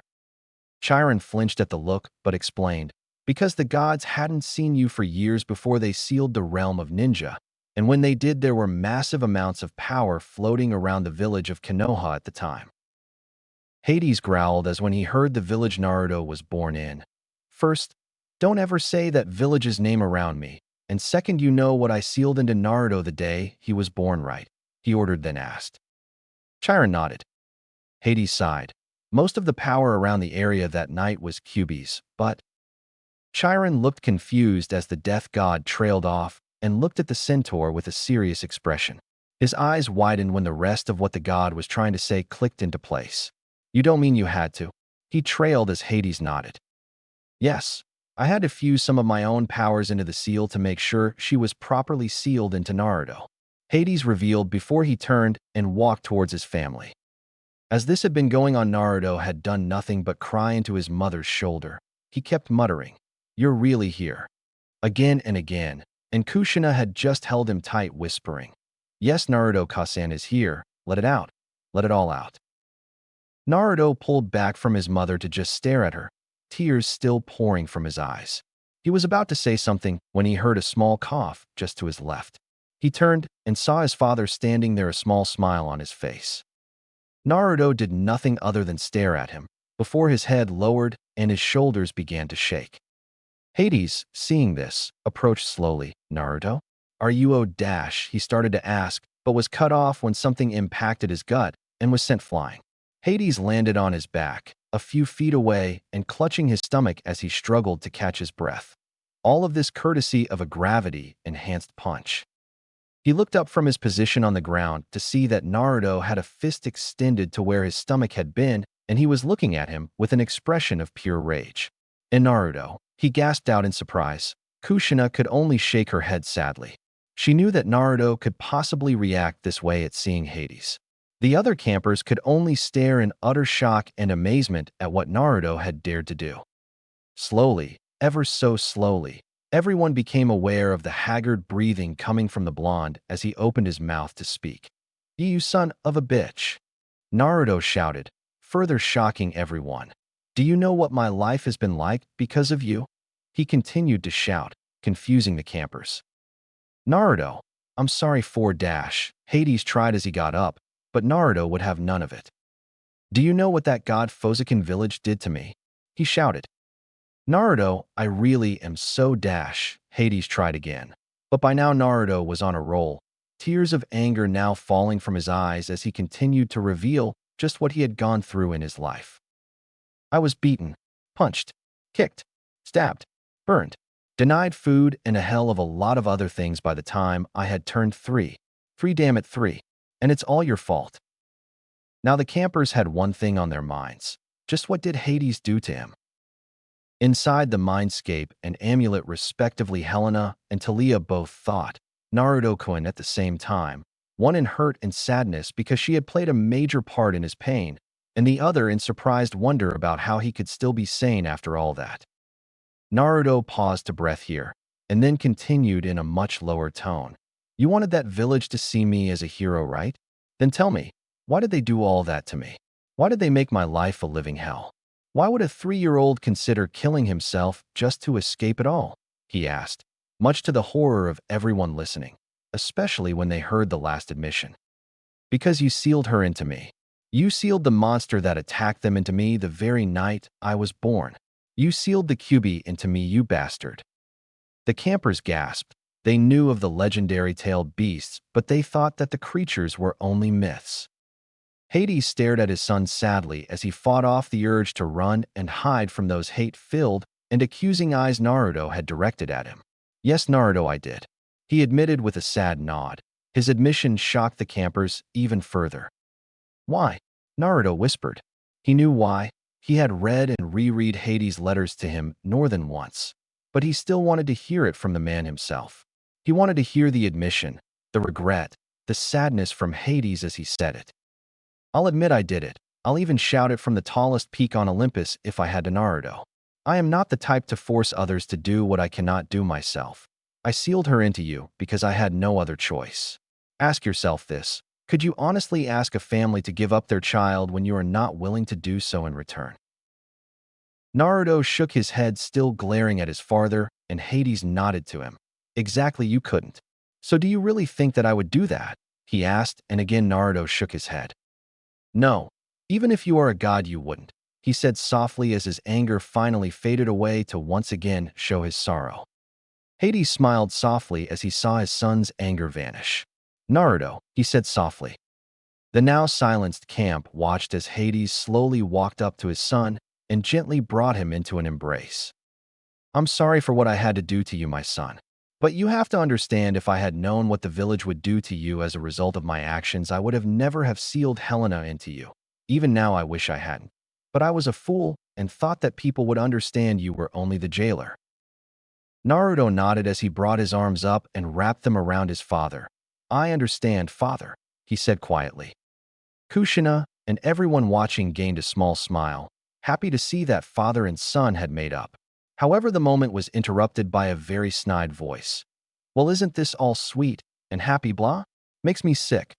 Everyone turned to see who had spoken and froze in shock. Aries, god of war, was standing behind the crowd, leaning on his sword. The entire camp was stunned. Not one but two gods at camp? They had never had a situation like this before. Hades narrowed his eyes at the man standing before them. "Aries," he said, "just what are you doing here?" Aries just smirked and shook his head. Oh, I was in the neighborhood and decided to drop by and pay a visit, he said, sarcasm lacing his voice. Hades glared at him. Cut the crap, Aries, and tell me the real reason why you're here. Aries mocked, being offended. What? Can't I drop by to visit the godlings every now and then? He asked with a fake hurt look. Everyone stared at him with blank looks. Seeing those, Aries shook his head. Fine. You guys are no fun. I actually came here to talk to that little runt, he said, pointing to Naruto, who looked surprised. Why me? He asked. Aries smirked. Does the name Hanzo the Salamander mean anything to you? Naruto, Hades, Kushina, Chiron, and even Dionysus narrowed their eyes at the war god. And if it does? Naruto asked in barley-controlled rage at the name. Nothing. I just figured that you should know that he's still alive, Aries said. Naruto glared at him, anger clearly burning in his eyes. You're lying. He's dead. I saw him die. I rode atop the one who killed him. Aries quirked a brow at the statement as Every looked at the blonde. Is that so? He asked. But what if I'm not lying? What if I'm telling the truth and he's still alive? But on the inside he was thinking, come on, take the bait. Naruto's look could have frozen even the Sannin with the amount of hatred it had in it, but Aries didn't even look fazed. If you are lying to me, I'm gonna beat the truth out of you, Naruto exclaimed, shocking even his parents and Dionysus. Aries smirked. Is that a challenge, punk? Helena was scared now for the one she had given her heart to and was pleading for him to stop while he was ahead. Please, Naruto-kun, don't do this. Can't you see he's playing with your anger, trying to geode you into fighting him? Naruto, Helena is right. Don't do this. He's riling you into a fight. Thalia added her 2 pennies worth, trying to make him see the truth of the situation. But their pleas went unheard as Naruto was too angry to listen. Naruto's glare became challenging, but it still held a good amount of anger and hate in it. It is, he said, and all those present could do nothing but stare in shock. The campers had one thing on their minds. He must really have it out for this Hanzo person to challenge a god. And many of them began to whisper amongst themselves. Please, Naruto, don't do this. Kushina called, trying to get Naruto to snap out of it. It didn't work as Naruto was still glaring at the now madly grinning Aries.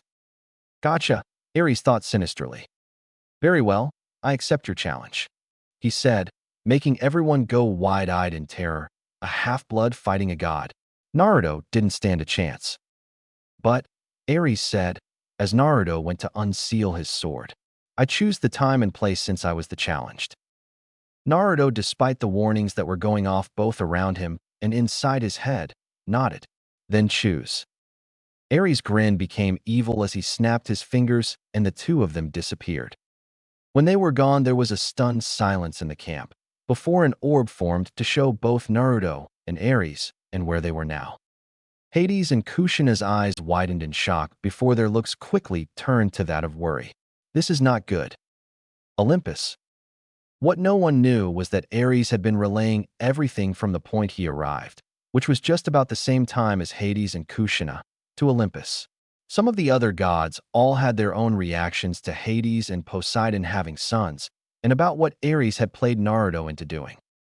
Hermes, the god of thieves, travelers, medicine, merchants, and above all else cunning, had a thoughtful look on his face as he calmly went over the situation he had just witnessed. Damn you, Aries, he thought. Okay, maybe he wasn't so calm. Can't you see that the boy is the one destined to save both the realms? He thought. As he looked over to 2 others in the room, they caught his gaze and nodded. I see then. He sighed. It's time to claim our descendant. Hephaestus, god of technology, blacksmiths, craftsmen, metals, artisans, fire, and volcanoes, rubbed a calloused hand over his chin as he thought over the matter at hand and what it meant for him. I see, so this is the one that is the key to saving the realms from destruction. He chuckled slightly. Who would have thought that he would come from my line? He thought, amused. He caught the gaze of Hermes and nodded. It is time. Aphrodite, goddess of love and beauty, brow was twitching madly at her boyfriend's stupid decision. Damn you, Aries. That is my grandson you are messing with. I hope he tears you a new ass for this. She thought outraged at the man/god and swore that he would not be getting anything more than a cold look from her for more than a millennia. She felt a gaze on her, turned to see Hermes gazing at both her and her husband, passing a silent message. She nodded, showing she agreed. Finally, I thought I would never get to claim my cute little grandson, she thought, and gained an evil look. Oh, you are in for a big surprise, Aries. Hera and the rest of the gods, minus Poseidon, he was glaring, were staring at Zeus, who was looking both outraged and shocked. Outraged that both Poseidon and Hades had broken their vows, not like he can talk, and technically Hades hadn't, and shocked that Aries would play with a young hero's mind like that just to get him to fight. Poseidon, he said, turning to glare at his older brother. You, Hades, and I will have words, if and when this issue is resolved. But for now we will dash. He was cut off as the throne room doors came flying open and a girl about 9 years of age burst in and began running all over the room, her arms waving wildly behind her. Lord Zeus, we must find him. Send out the scouts. Send out the best tracker animals. We have to find Naruto before he gets hurt, she shouted, not stopping for any air the entire time. Hermes, Aphrodite, and Hephaestus smirked at her behavior and had the same thought. Damn Naruto. To get Hestia, one of the eternal maidens, no less worked up about your safety, you must be good at attracting the girls. I'm so proud. Yes, even Aphrodite is proud of this fact. Zeus's brow was starting to twitch as the little girl continued to shout and wave her arms frantically while running around the room. Finally, he had had enough of it. Hestia, shut up, he shouted, causing the entirety of Olympus to shake and the other gods to cover their ears in pain. But it had its required effect, as the now identified Hestia, goddess of the hearth and agriculture, to stop and stare at the Lord of the Sky in shock. Zeus looked around the stunned room for a moment, before he coughed into his hand. Yes, well, sorry about that, he said, and turned his attention to Hestia. Now try saying that again quietly. Hestia nodded, slightly scared. Why, yes, Lord Zeus. I was saying that we must send out our best trackers and find Naruto before Ares has the chance to hurt him, she said meekly. Zeus shook his head now that he could understand her. I will not do that, Hestia, he said. His answer gained a shocked and hurt look from the god in child form. Why? She asked. They are not needed, he said simply, and pointed to the orb that was now starting to come into focus to show Naruto and Ares now standing in a different, but familiar to Naruto, place.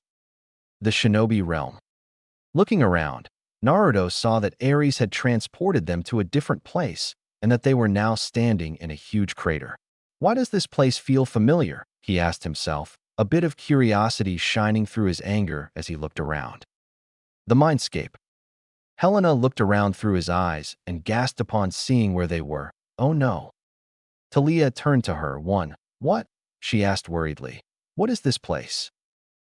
Helena gulped and said, This is the place Naruto was made to kill Yahiko, she said, causing Thalia to take on a worried and shocked look. Outside. As he continued to look around, Naruto saw that the crater was in the center of a deep ravine, and if he wasn't mistaken, he could just barely make out a tall tower in the distance through the thickly falling rain. His eyes widened. Now he knew where he was. Tears burned his eyes as images flickered past his mind's eye. Yahiko wrapped him in a hug as he choked out his last message to his son before falling to the ground with a bloody hole in his chest. A large nine-tailed fox charged a giant ball of condensed chakra and Yuki and mercilessly unleashing it on the cowering army beneath it. Naruto forced the tears and memories away as he turned an enraged glare at the smirking Aries, who had remained silent up to this point. Do you recognize this place? He asked. Naruto said nothing, but his glare worsening was enough of an answer for the war god, who seemed to think for a moment before he snapped his fingers in mock realization. Oh, that's right. This is the place Hanzo made you kill your father figure. Naruto said nothing, but one could see the rage and sadness running through his eyes as Aries mocked the memory of his adopted father. Just why have you brought us to fight here? Naruto asked. His voice was strained from unvented anger. Aries shrugged. I thought it would be fitting since, he trailed.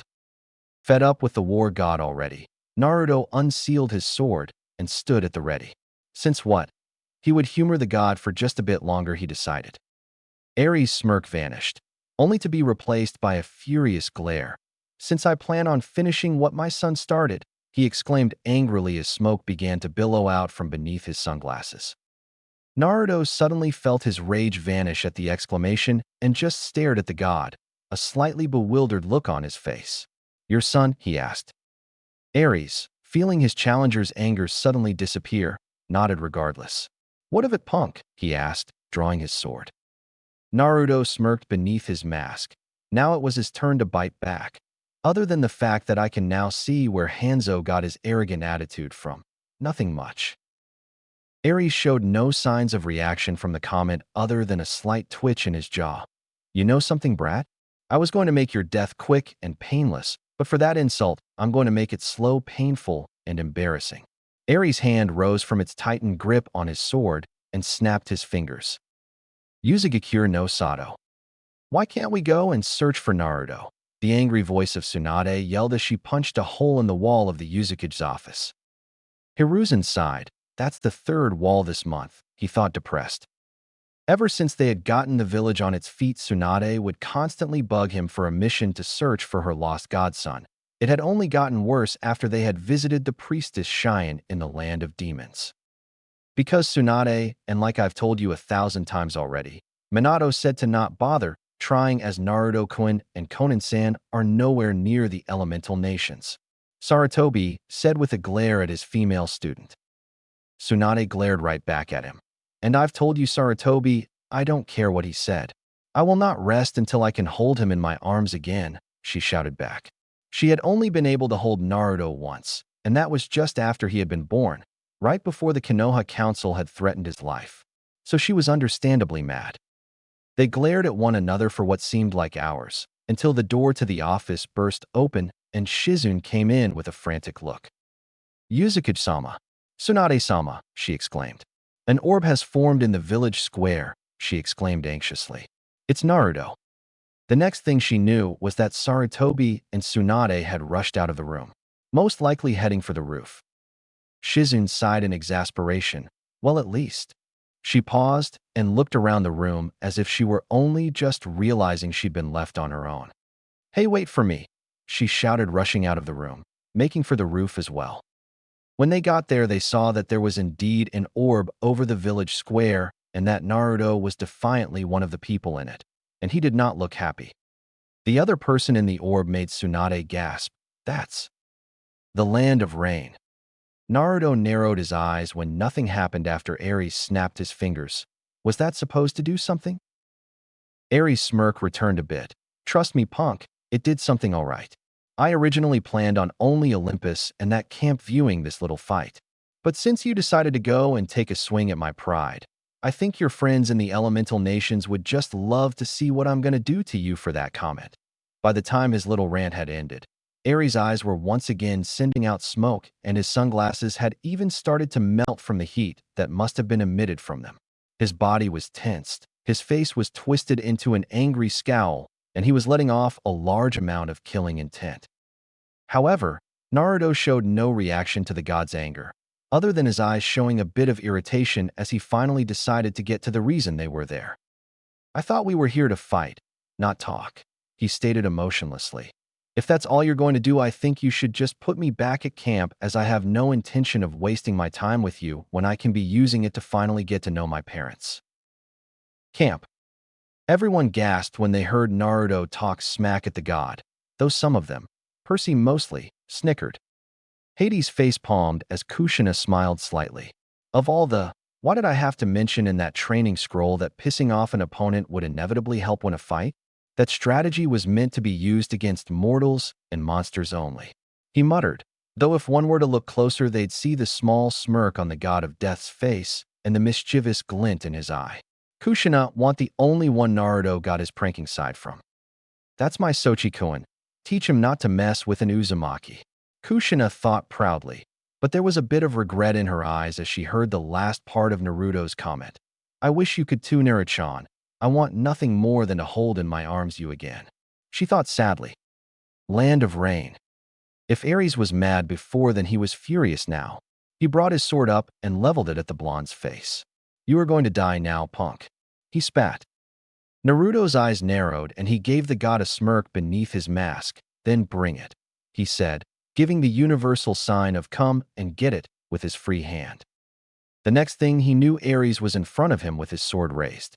Naruto's eyes widened as Aries brought the sword down on him and quickly rolled to the left, barely dodging a decapitating strike. Fast, he thought, and Aries appeared in front of him again with his sword coming down. Naruto was able to block it, but he was sent skidding back a few feet as when their swords connected. He's strong too, he thought, surprised by how much strength Aries had in that swing. Aries came in for a swipe at Naruto's lower half. He leapt back and quickly jumped away to give himself more room. I'm too slow with the gravity seals on. I've got to take them off, he thought. Running away? Aries asked mockingly when he saw this. After all that tough talk, I figured you'd put up a bit more of a fight. Naruto didn't answer him as he raised a hand into half-ram sign. Gravity seals. Full release. There was a glow from the center of his back, and he immediately felt light as a feather, but his time to enjoy the sensation was cut short when Aries appeared in front of him, sword raised for another debilitating blow. Naruto was able to block in time and get him into a sword lock. He was able to hold strong, but he could tell that his arms didn't have enough strength to hold against that of the god's own. Aries smirked when he saw Naruto's arms begin to tremble. I'll admit this kid is fast and has good reflexes, but he's not good enough, he thought. He began to put more pressure on his sword. Naruto grit his teeth as he focused on keeping Aries' sword away from him. I didn't want to use it so early, but Naruto-kun, use my chakra before you resort to that, Helena shouted, interrupting his thoughts, already pumping said chakra into his system. Feeling the chakra running through him, Naruto was internally thanking her, before his eyes narrowed, and he grunted when he began to push Aries' sword back. Aries' eyes narrowed when he saw Naruto's eyes turn a blood red, and he felt his sword begin to be pushed away. No mortal, half-blood or not, should be able to match this level of strength. Is it the dark power I feel running through him? He thought as he began to apply more pressure to his sword, trying to end this now. Naruto grunted again when he felt more pressure on the sword lock, and he began to unconsciously take chakra from Helena until wisps of it began to surround him. He became more feral-looking, and he threw Aries off him, panting when he did so. Aries landed on his feet and glared at Naruto. That is until he felt the young half-blood's power output and could literally see wisps of it coming of him. How can he be so powerful? And what the hell is that power? It like chakra, but it's much darker. He thought, eyes narrowing in anger. Camp. So hot, were the shouts of a lot of girls, mostly from the Aphrodite cabin, when they saw how Naruto looked with Helena's power coming off of him. Kushina's sweat dropped. Is this really what most of Mother's children are like? She thought. Land of Rain. Aries sheathed his sword and began going through hand signs faster than Naruto could keep track, and when he finished, he shouted, Fire style, 1,000 burning limbs jutsu. A mass of golden limb-shaped flames came roaring out of the god's mouth towards the still form of Naruto. Just as they engulfed him, he smirked and began channeling his chakra. Camp. Get out of the way, Naruto, Kushina shouted. Hades, Chiron, and even Dionysus began to get worried. They had seen the hundreds of victims of that jutsu over the years, and they could honestly say Naruto had no chance against it if it hit him. Olympus. Is Aries crazy? Several of the gods shouted at once. Hestia looked like she was about to faint. Get out of the way, Naruto, she shouted. Zeus looked at the viewing orb with narrow eyes. He had saw the smirk. What are you planning, young one? Hermes, Hephaestus, and Aphrodite glared at the orb before they again caught each other's gaze and nodded. Hermes snapped his fingers as he sent his claiming sign to Naruto. Land of Rain. Aries smirked evilly as the flames engulfed the son of Hades. He was about to turn and leave when he noticed something about the flames. Instead of plowing over and burning Naruto to a crisp like they were supposed to, they had begun to rotate around him. Wind style, rotating dome, was the shout that came out of the flames. They died to show Naruto pivoting on the balls of his feet, his arms outstretched and surrounded in a dome of pure wind. He slowed to a stop and smirked at Aries as the wind around him died down, almost like he was asking if that was all he had. Aries growled as Naruto was able to deflect his technique, and he began going through more hand signs. Fire style. Phoenix incineration, he shouted, letting loose a flaming phoenix head from his mouth. Naruto again smirked. Another fire jutsu? He thought as he started his own string of seals. Doesn't this guy know we're surrounded by its weakness? As his hands settled into final seal, that of the bird, Naruto called out the name to his technique. Water style. Water dragon jutsu. A huge dragon was formed out of the falling rain and flew at blinding speeds towards the phoenix, which was looking mighty small at the moment. The flaming head was put out with a massive hissing sound, and steam covered the field. How the hell does he keep getting out of my attacks? Aries thought before he began to see something glowing through the steam. As the mist cleared, it showed Naruto standing there with a golden caduceus hovering over his head. Aries' eyes widened when he saw this. This punk is not only Hades' son, but the descendant of Hermes too, he thought, before his eyes narrowed in anger. I don't care whose kid/descendant he is. I will end him. Naruto was too focused on Aries to notice the symbol of the messenger god. Camp. HUH, everyone shouted, seeing the caduceus above Naruto's head, the Hermes cabin especially. Upon hearing a sheepish giggle, the entire camp turned to Kushina, who was rubbing the back of her head. Did I forget to mention that Hermes is my great-grandfather? At hearing her admission, the campers, and even Hades, face-faulted. Olympus. The other gods were staring at Hermes like he had gone and grown another head. What? He asked, and like their children at camp, the gods face-faulted. Land of rain. As the symbol faded, Aries growled in anger as he flipped through more hand signs. Fire style. Giant fireball, he shouted, sending an absolutely huge fireball out of his mouth, shocking Naruto to his place. Come on, Naruto-kun, move, Helena shouted. Damn it, Naruto, get out of the way, Thalia shouted. Both were trying to get him into gear, but Naruto was too shocked by the size of the fireball to do anything. Aries smirked when he saw Naruto not moving, and the fireball getting ever closer, thought, I gotcha this time, punk. Olympus. No, Hestia shouted, covering her eyes as the fireball converged on him. The other gods had wide eyes seeing this, and Hephaestus quickly snapped his fingers to send his claim. Land of rain. As Naruto was consumed, Aries grinned evilly again. But that fell when the flames dispersed, and he saw Naruto standing there unharmed, surprised as hell, and a flaming hammer above his head. Come on, the one time I get the surprised upper hand, and he turns out to be Hephaestus's descendant too. Aries thought angrily, but in his mind a chibi version of himself was crying anime tears and saying, what is it, let's all pick on Aries Day. Camp. Now everyone was staring blankly at the orb, and they turned to a sheepishly grinning Kushina. What? Is it a crime to be related to more than one god? She asked, but inside she was thinking, thank you for saving my son, Hephaestus Sofu, grandfather. Olympus. You are very welcome, Mago, grandchild. I'm just glad I made it in time, Hephaestus thought, hearing his granddaughter's thanks. He turned to the other gods who were now staring at him in surprise, and like Hermes he asked, what? Last I checked it wasn't illegal to have a child with a half-blood, he said, and turned back to view the fight. Could you have cut it any closer? Hermes and Aphrodite asked rhetorically in their minds. Back with the fight. Naruto, oblivious to the thoughts of everyone watching, was looking down at himself, confused. What? How am I immune to the fire? He asked himself, his confusion etched on his face. I don't know, but your body is approaching the limit of chakra I can safely give you, so you had better end this quick, Helena said. Naruto nodded. He could already feel the negative effects that her chakra was having on him, signified by his hands shaking, and his breathing was becoming heavier with every movement he made. One thing was for sure, he wouldn't last much longer like this. Cut the chakra, Lina-chan. It's time I ended this, he thought to her, eyes narrowing at Aries. Helena nodded, cutting the flow of her chakra. Just be careful, Naruto-kun. We both know you haven't fully mastered the new level yet, she said. Naruto nodded slowly, closing his eyes. I know, Lina-chan. Aries, seeing Naruto close his eyes, smirked to himself. Looks like the punk's given up, he thought as Naruto's appearance turned back to normal. Aries drew his sword and rushed at the blonde. Camp. No, don't just give up, Percy shouted, seeing his friend seemingly accepting defeat. This was reflected by many of the other campers.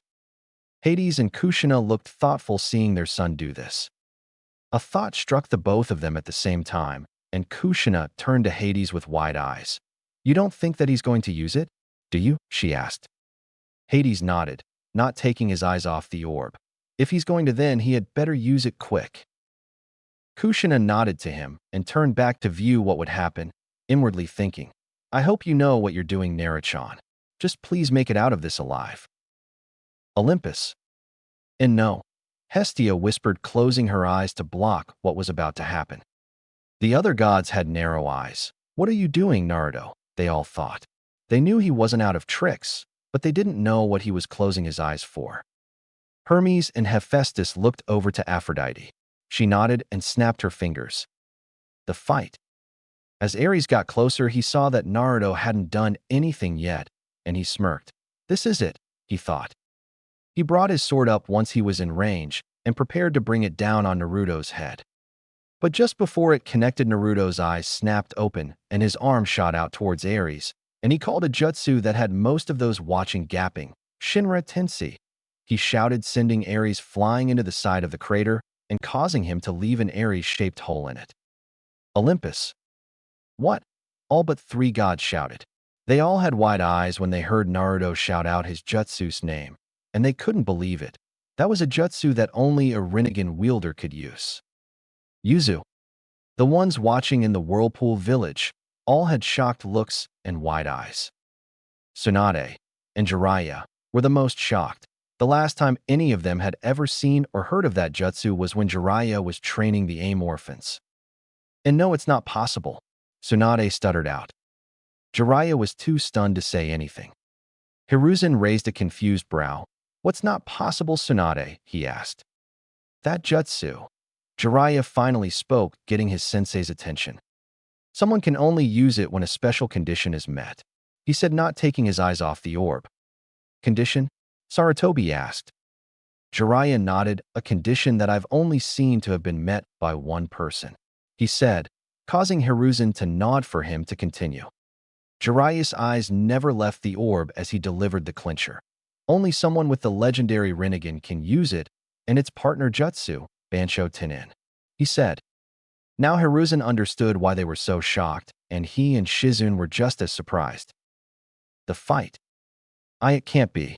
That jutsu is only usable with the Rinnegan, Aries shouted in his mind as he began to shakily pull himself out of the hole. If this kid has it, then I'm doomed. When Aries emerged from the hole in the wall, Naruto could see that he had a shocked look, and if he wasn't mistaken, there was a hint of fear in it as well. Aries took one look at Naruto's eyes, and he immediately paled and thought, oh shit. Because Naruto's eyes weren't his usual azure blue. Instead, they had changed to a dark royal blue and had 3 rings around the pupil, which had shrunk to the size that it was nothing more than a dot. Naruto smirked at him. Scared, Aries? He asked, sounding a little more confident than he felt. I won't be able to last much longer. That last jutsu took over half my remaining chakra, he thought. Aries was about to retort when something began to happen to Naruto. His form began to glow with a soft golden light, and his clothes began to change. Gone were the torn orange shirt, blue jeans, and sneakers. Now they were replaced by a pure black cloak that went down to his ankles, black skin-tight jeans, and combat boots. His chest was bare, leaving his toned abs for the world to see. The spiral seal that held Helena was in full display. And finally his mask was gone, finally revealing his now baby fatless face and his whisker birthmarks. Aries gulped as he defiantly knew who had sent that sign. Not good, he thought. Naruto looked down at his form to see his new outfit. Not bad, but I could use a shirt. As he thought this, he could hear Helena giggling perversely as she caught sight of his bare chest. He could swear that if he were to look inside the seal, he would see her drooling, and he thought he heard Thalia let out a perverted giggle as well. Olympus. Aphrodite smirked when she saw the others looking to her. What? He happens to be the son of my daughter, Kushina, she said, and turned back to the orb, but with a twitching brow. Though I get the feeling that he has just insulted the outfit I sent him. She pouted. Ungrateful brat. Hestia couldn't say a word because she was too busy blushing at Naruto's face and body to bother with listening to anybody. Camp. Are those? Percy began, but was interrupted by a shout of whiskers from half of the females in the camp. The other half had just fainted from blood loss. Hades, seeing this, sighed and turned to Kushina. You wanted to know why I left him that mask? He asked, getting a nod from his wife. He pointed to the conscious half of the female campers, who now had looks of what a predator would send its prey directed at Naruto. That's why. Kushina groaned after a moment of thought when she realized what her mother had just done. Really, Kusan? Did you have to take his mask? He already has enough problems with fangirls. Land of Rain. I had better not get any more fangirls because of this, Naruto thought with a shiver. He could practically feel the predatory gazes the female campers were sending him. He looked up at Aries and smirked. You know, if you want to give up, all you have to do is say so, he said. Aries' look turned from shocked and slightly scared to murderous, and his sunglasses began to melt. The god of war never gives up, he shouted. Just for that, I'm going to pay that slut you call a mother a visit. The god smirked when he saw Naruto begin to tremble. Maybe I'll show her what it's like to be with a god. Mindscape. Oh, Helena said, once she heard this. Thalia looked to her worried. Oh? What's that supposed to mean? She asked. Helena shook her head. One thing you never do around Naruto, besides calling him a wimp, is insult Conan, she said. Because once you do, you are as close to death as you can ever be without dying. Thalia's eyes widened as the implications of what Aries just said and Naruto's imminent reaction became clear to her. Oh, indeed, was all she said, as they both turned back to watch the fight. The fight. Aries was about to continue insulting Conan when he felt an unreal amount of Ki flood the area. He looked to Naruto to see that his hair was now shadowing his eyes, said eyes glowing from the shadow of his hair. Aries gulped such intent and bloodlust. Just what the hell is this boy? He thought. Naruto looked up, and Aries saw that his eyes held nothing but the hatred and the desire to rip him to shreds. The next thing Aries knew was that Naruto was in front of him with his sword drawn, going for his head. He tried to jump back, but he was blocked by a clone who had a Rinnegan aimed for the base of his spine. His eyes widened when he saw this, and leaped over both attacks. Naruto's sword took out the clone before he could react. Aries smirked, but turned and in a burst of speed was heading for the village in the distance. No, you don't, Naruto shouted, and began to chase after him. Aries was able to maintain a good distance from him. I need more speed, Naruto thought. He got an idea. Well, I've already revealed the Rinnegan, why not use them, he thought. He took out a sealing scroll, unrolled it, bit his thumb, and wiped the blood on the holding seal. There were several poofs of smoke, and when it cleared, there were 6 people running beside him. While 4 of them looked to be exactly like him, minus the outfits, they were in his shinobi cloths. The last 2 looked to be different people and had multiple metal rods pierced through their faces. The first had jaw-length red hair, a slightly round face, and deathly pale skin, and was taller than the rest. This was the body of Nagato. As for the piercings, they're the same ones that the animal path Nagato uses in his invasion of Konoha. The second was revealed to be Yahiko Hariken, and blazing in their eyes was the Rinnegan. Naruto looked over to the body of his uncle. He had come to call him that. Do it, he ordered. The body nodded, and all 7 of them jumped high in the air while he began going through hand signs at a fast pace. When they were finished, he clapped his hands together and exclaimed in a dead tone, summoning jutsu. There was a huge blast of smoke, and out of it came a giant eagle. With the 7 of them riding on its back, they followed Aries into the rain village. Olympus. What? Zeus shouted, drawing worried looks from the others. How does that half-blood have the Eagle clan? The others shook their heads. Zeus could be rather picky with who has the contract of his animal symbol. Zeus sat back, mumbling. If Hades has anything to do with this, then he'll wish I never gotten him out of Kronos' stomach. Camp. As they watched the last few events, Hades had the urge to go back to the underworld and lock himself in his palace. He gulped. Why do I have a feeling that by giving Naruto the Eagle contract, I have just made Zeus very angry? Kushina heard his gulp and turned her head, ignoring the now whispering campers. "You okay, Hades-kun?" she asked elementally. He nodded nervously. "As much as I can be when I get the feeling that I just royally pissed ZEUS off." Kushina sighed and nodded to him. "I told you that giving Naruto that contract wasn't a good idea." Hades nodded.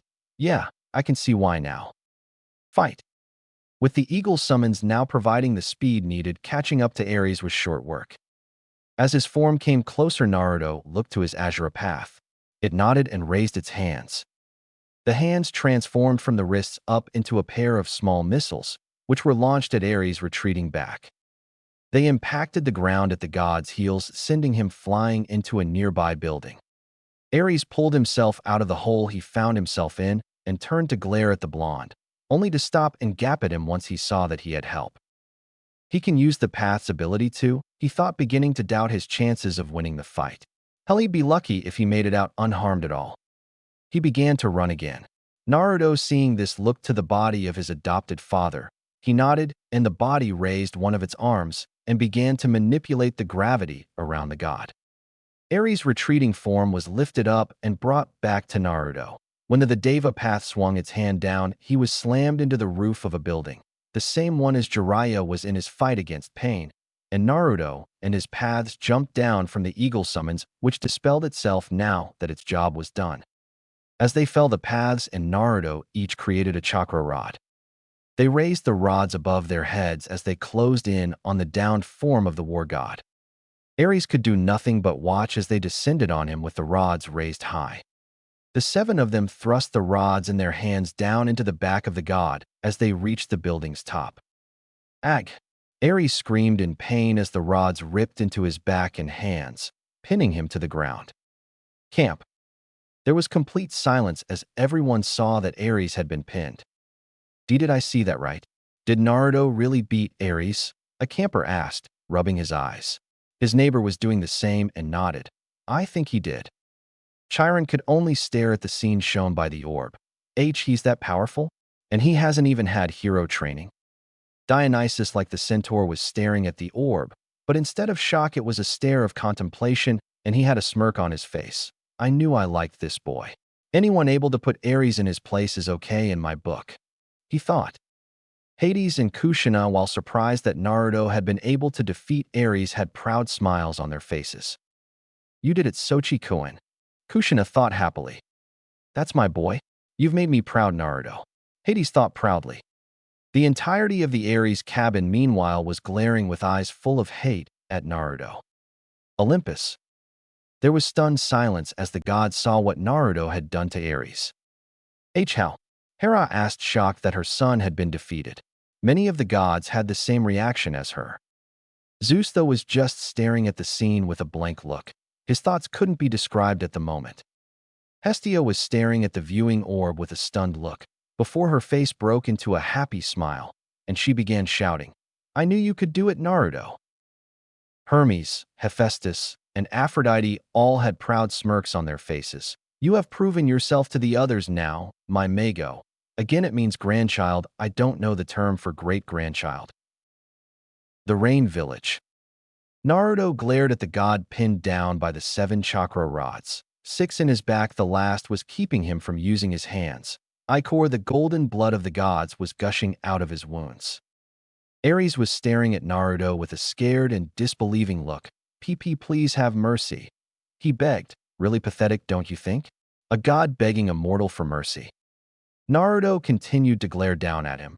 "We are not done yet, Aries," he said as he brought his hands together, palms facing less than an inch apart, and began focusing what was left of his chakra. A small black sphere of pure chakra formed between his palms. Naruto looked up from his palms to his paths and sent them the mental command. They nodded, and 2 grabbed Aries and ripped him out of his pinned state, causing further pain and humiliation to the defeated god, and tossed him into the air as Naruto let the black sphere float from his hands, high into the air. The 2 collided, and Naruto once again brought his hands together. Chibaka Tensei. When he shouted the name of the jutsu, rocks had started to fly and gather around Aries. The rocks combined into a huge round ball, the same as the one when he fought Pain. HGA. Naruto screamed in exertion as he forced his body to give up what little chakra it had left. When the ball of earth was formed, it resembled a miniature moon. The only visible sign of Aries was his head sticking out the side of the huge construction. Naruto was left a panting mess. His hands were braced against his knees to stop him from collapsing, his chakra reserves almost completely empty. Lina-chan, give me enough chakra to use this last jutsu. He thought to the vixen in his gut. All right, but this will hurt a bit, Naruto-kun. Your body still isn't ready to use more of my chakra than you already have, Helena said, but giving him what he asked for regardless. Naruto nodded to her and felt her chakra once again flood his system, boosting his dwindling reserves. That was followed by a huge amount of pain coursing through his body, but he pushed it aside for now and stood up, glaring at the ball of earth restraining the god. We are still not done, Aries. During the battle, you called Konin-Kasen a slut and threatened to rape her. You will be the first victim of my newest jutsu to pay for what you have threatened to do. Naruto shouted to him, scaring the god further. I have created a lightning jutsu so powerful that it can rival and possibly surpass ZEUS Master Bolt. Naruto shouted from the top of the building, both his blue and Helena's red chakra beginning to surround him in a swirling storm. Thunder was beginning to rumble. Yuzu. Every shinobi in the village was in shock due to what Naruto had said. They had all heard of the legendary ZEUS and his Master Bolt, a jutsu so strong that it could blow the tops off mountains and destroy inter-villages with little effort. One Jonin was especially shocked at what his little brother claimed to have accomplished. Did he really create a jutsu that powerful, to rival the mythical Master Bolt? Kakashi asked, pulling his headband up so his Sharingan could study and possibly copy it. Olympus. Every last one of the gods were stunned to silence at this proclamation. They felt a burst of Ki coming from ZEUS, and they all looked to him worried to see that he was glaring furiously at Naruto through the orb. How dare that boy mock me? Let me see this so-called jutsu. He spat. The other gods looked back at the orb to view this jutsu. To be honest, they were all a little scared of it, especially if it was as powerful as Naruto claimed. Camp. No one said a thing as they stared at the orb in shock at what Naruto had just stated. Something more powerful than the Master Bolt of ZEUS. If it was possible, then they knew they should never mess with the blonde. Hades, Kushina, Chiron, and Dionysus were staring in shock and a bit of interest to see this jutsu. The fight. As his chakra began to climb to levels never before seen, Naruto's fist became covered in a ball of crackling lightning. Raising his fist into the air, a giant dragon head came from the clouds. Naruto glared at the now terrified and struggling god. Now vanish with the roar of thunder, and let this herald the beginning of the one known as pain. Naruto shouted. He thrust his lightning-covered hand towards Aries and called out the name of his jutsu, Kirin. The dragon head let out a roar and flew at blinding speeds at Aries. All Aries could do was stare in fear. His mouth was open in a silent scream as the lightning dragon slammed into him. There was a deafening boom and a blinding flash of light. Rocks from the miniature moon went flying everywhere. When the light died down, there was nothing left of the giant ball of earth, and Aries was nowhere to be seen. The clouds cleared, allowing the sun to shine where the rain had forever fallen on the rain village. Naruto could be seen panting heavily on the edge of the rooftop, almost unconscious from an extreme case of chakra exhaustion. He smirked and began to fall forward. Now, Aries, you shall forever know pain, he whispered, plunging from the building's top, unable to hold himself up any longer. The last thing he saw and heard before he lost consciousness was the fast-approaching ground and Helena's and Thalia's concerned shouts of Naruto-kun. Just as he was about to impact it, he vanished along with the orbs that were being used to view his fight. Yuzu. Everyone in the village could do nothing but continue to stare in amazement at what the blonde Jinchuriki had done to the man he was fighting. They thought he was vaporized. He actually did it. Kakashi stuttered, eyes wide in amazement. His Sharingan had seen every inch of damage it had done. His assessment? It was just as, if not more, powerful than Naruto had promised. Olympus. The gods sat there in amazement, unable to do or say anything. All they could do was stare at where Naruto had been at even after the orb had vanished. ZEUS himself was in total and utter shock. That jutsu, it was even more powerful than the Master Bolt. Camp. No one could say a word. All they could do was stare at where the orb had once been. They heard a snapping of a pair of fingers and a small pop. They turned to see that Hades now held the battered and unconscious form of Naruto. Hades and Kushina did nothing but stare at their son in pride. They each had smiles reflecting how proud they were. Hades looked up to see that everyone was just staring at them. He raised a brow. What?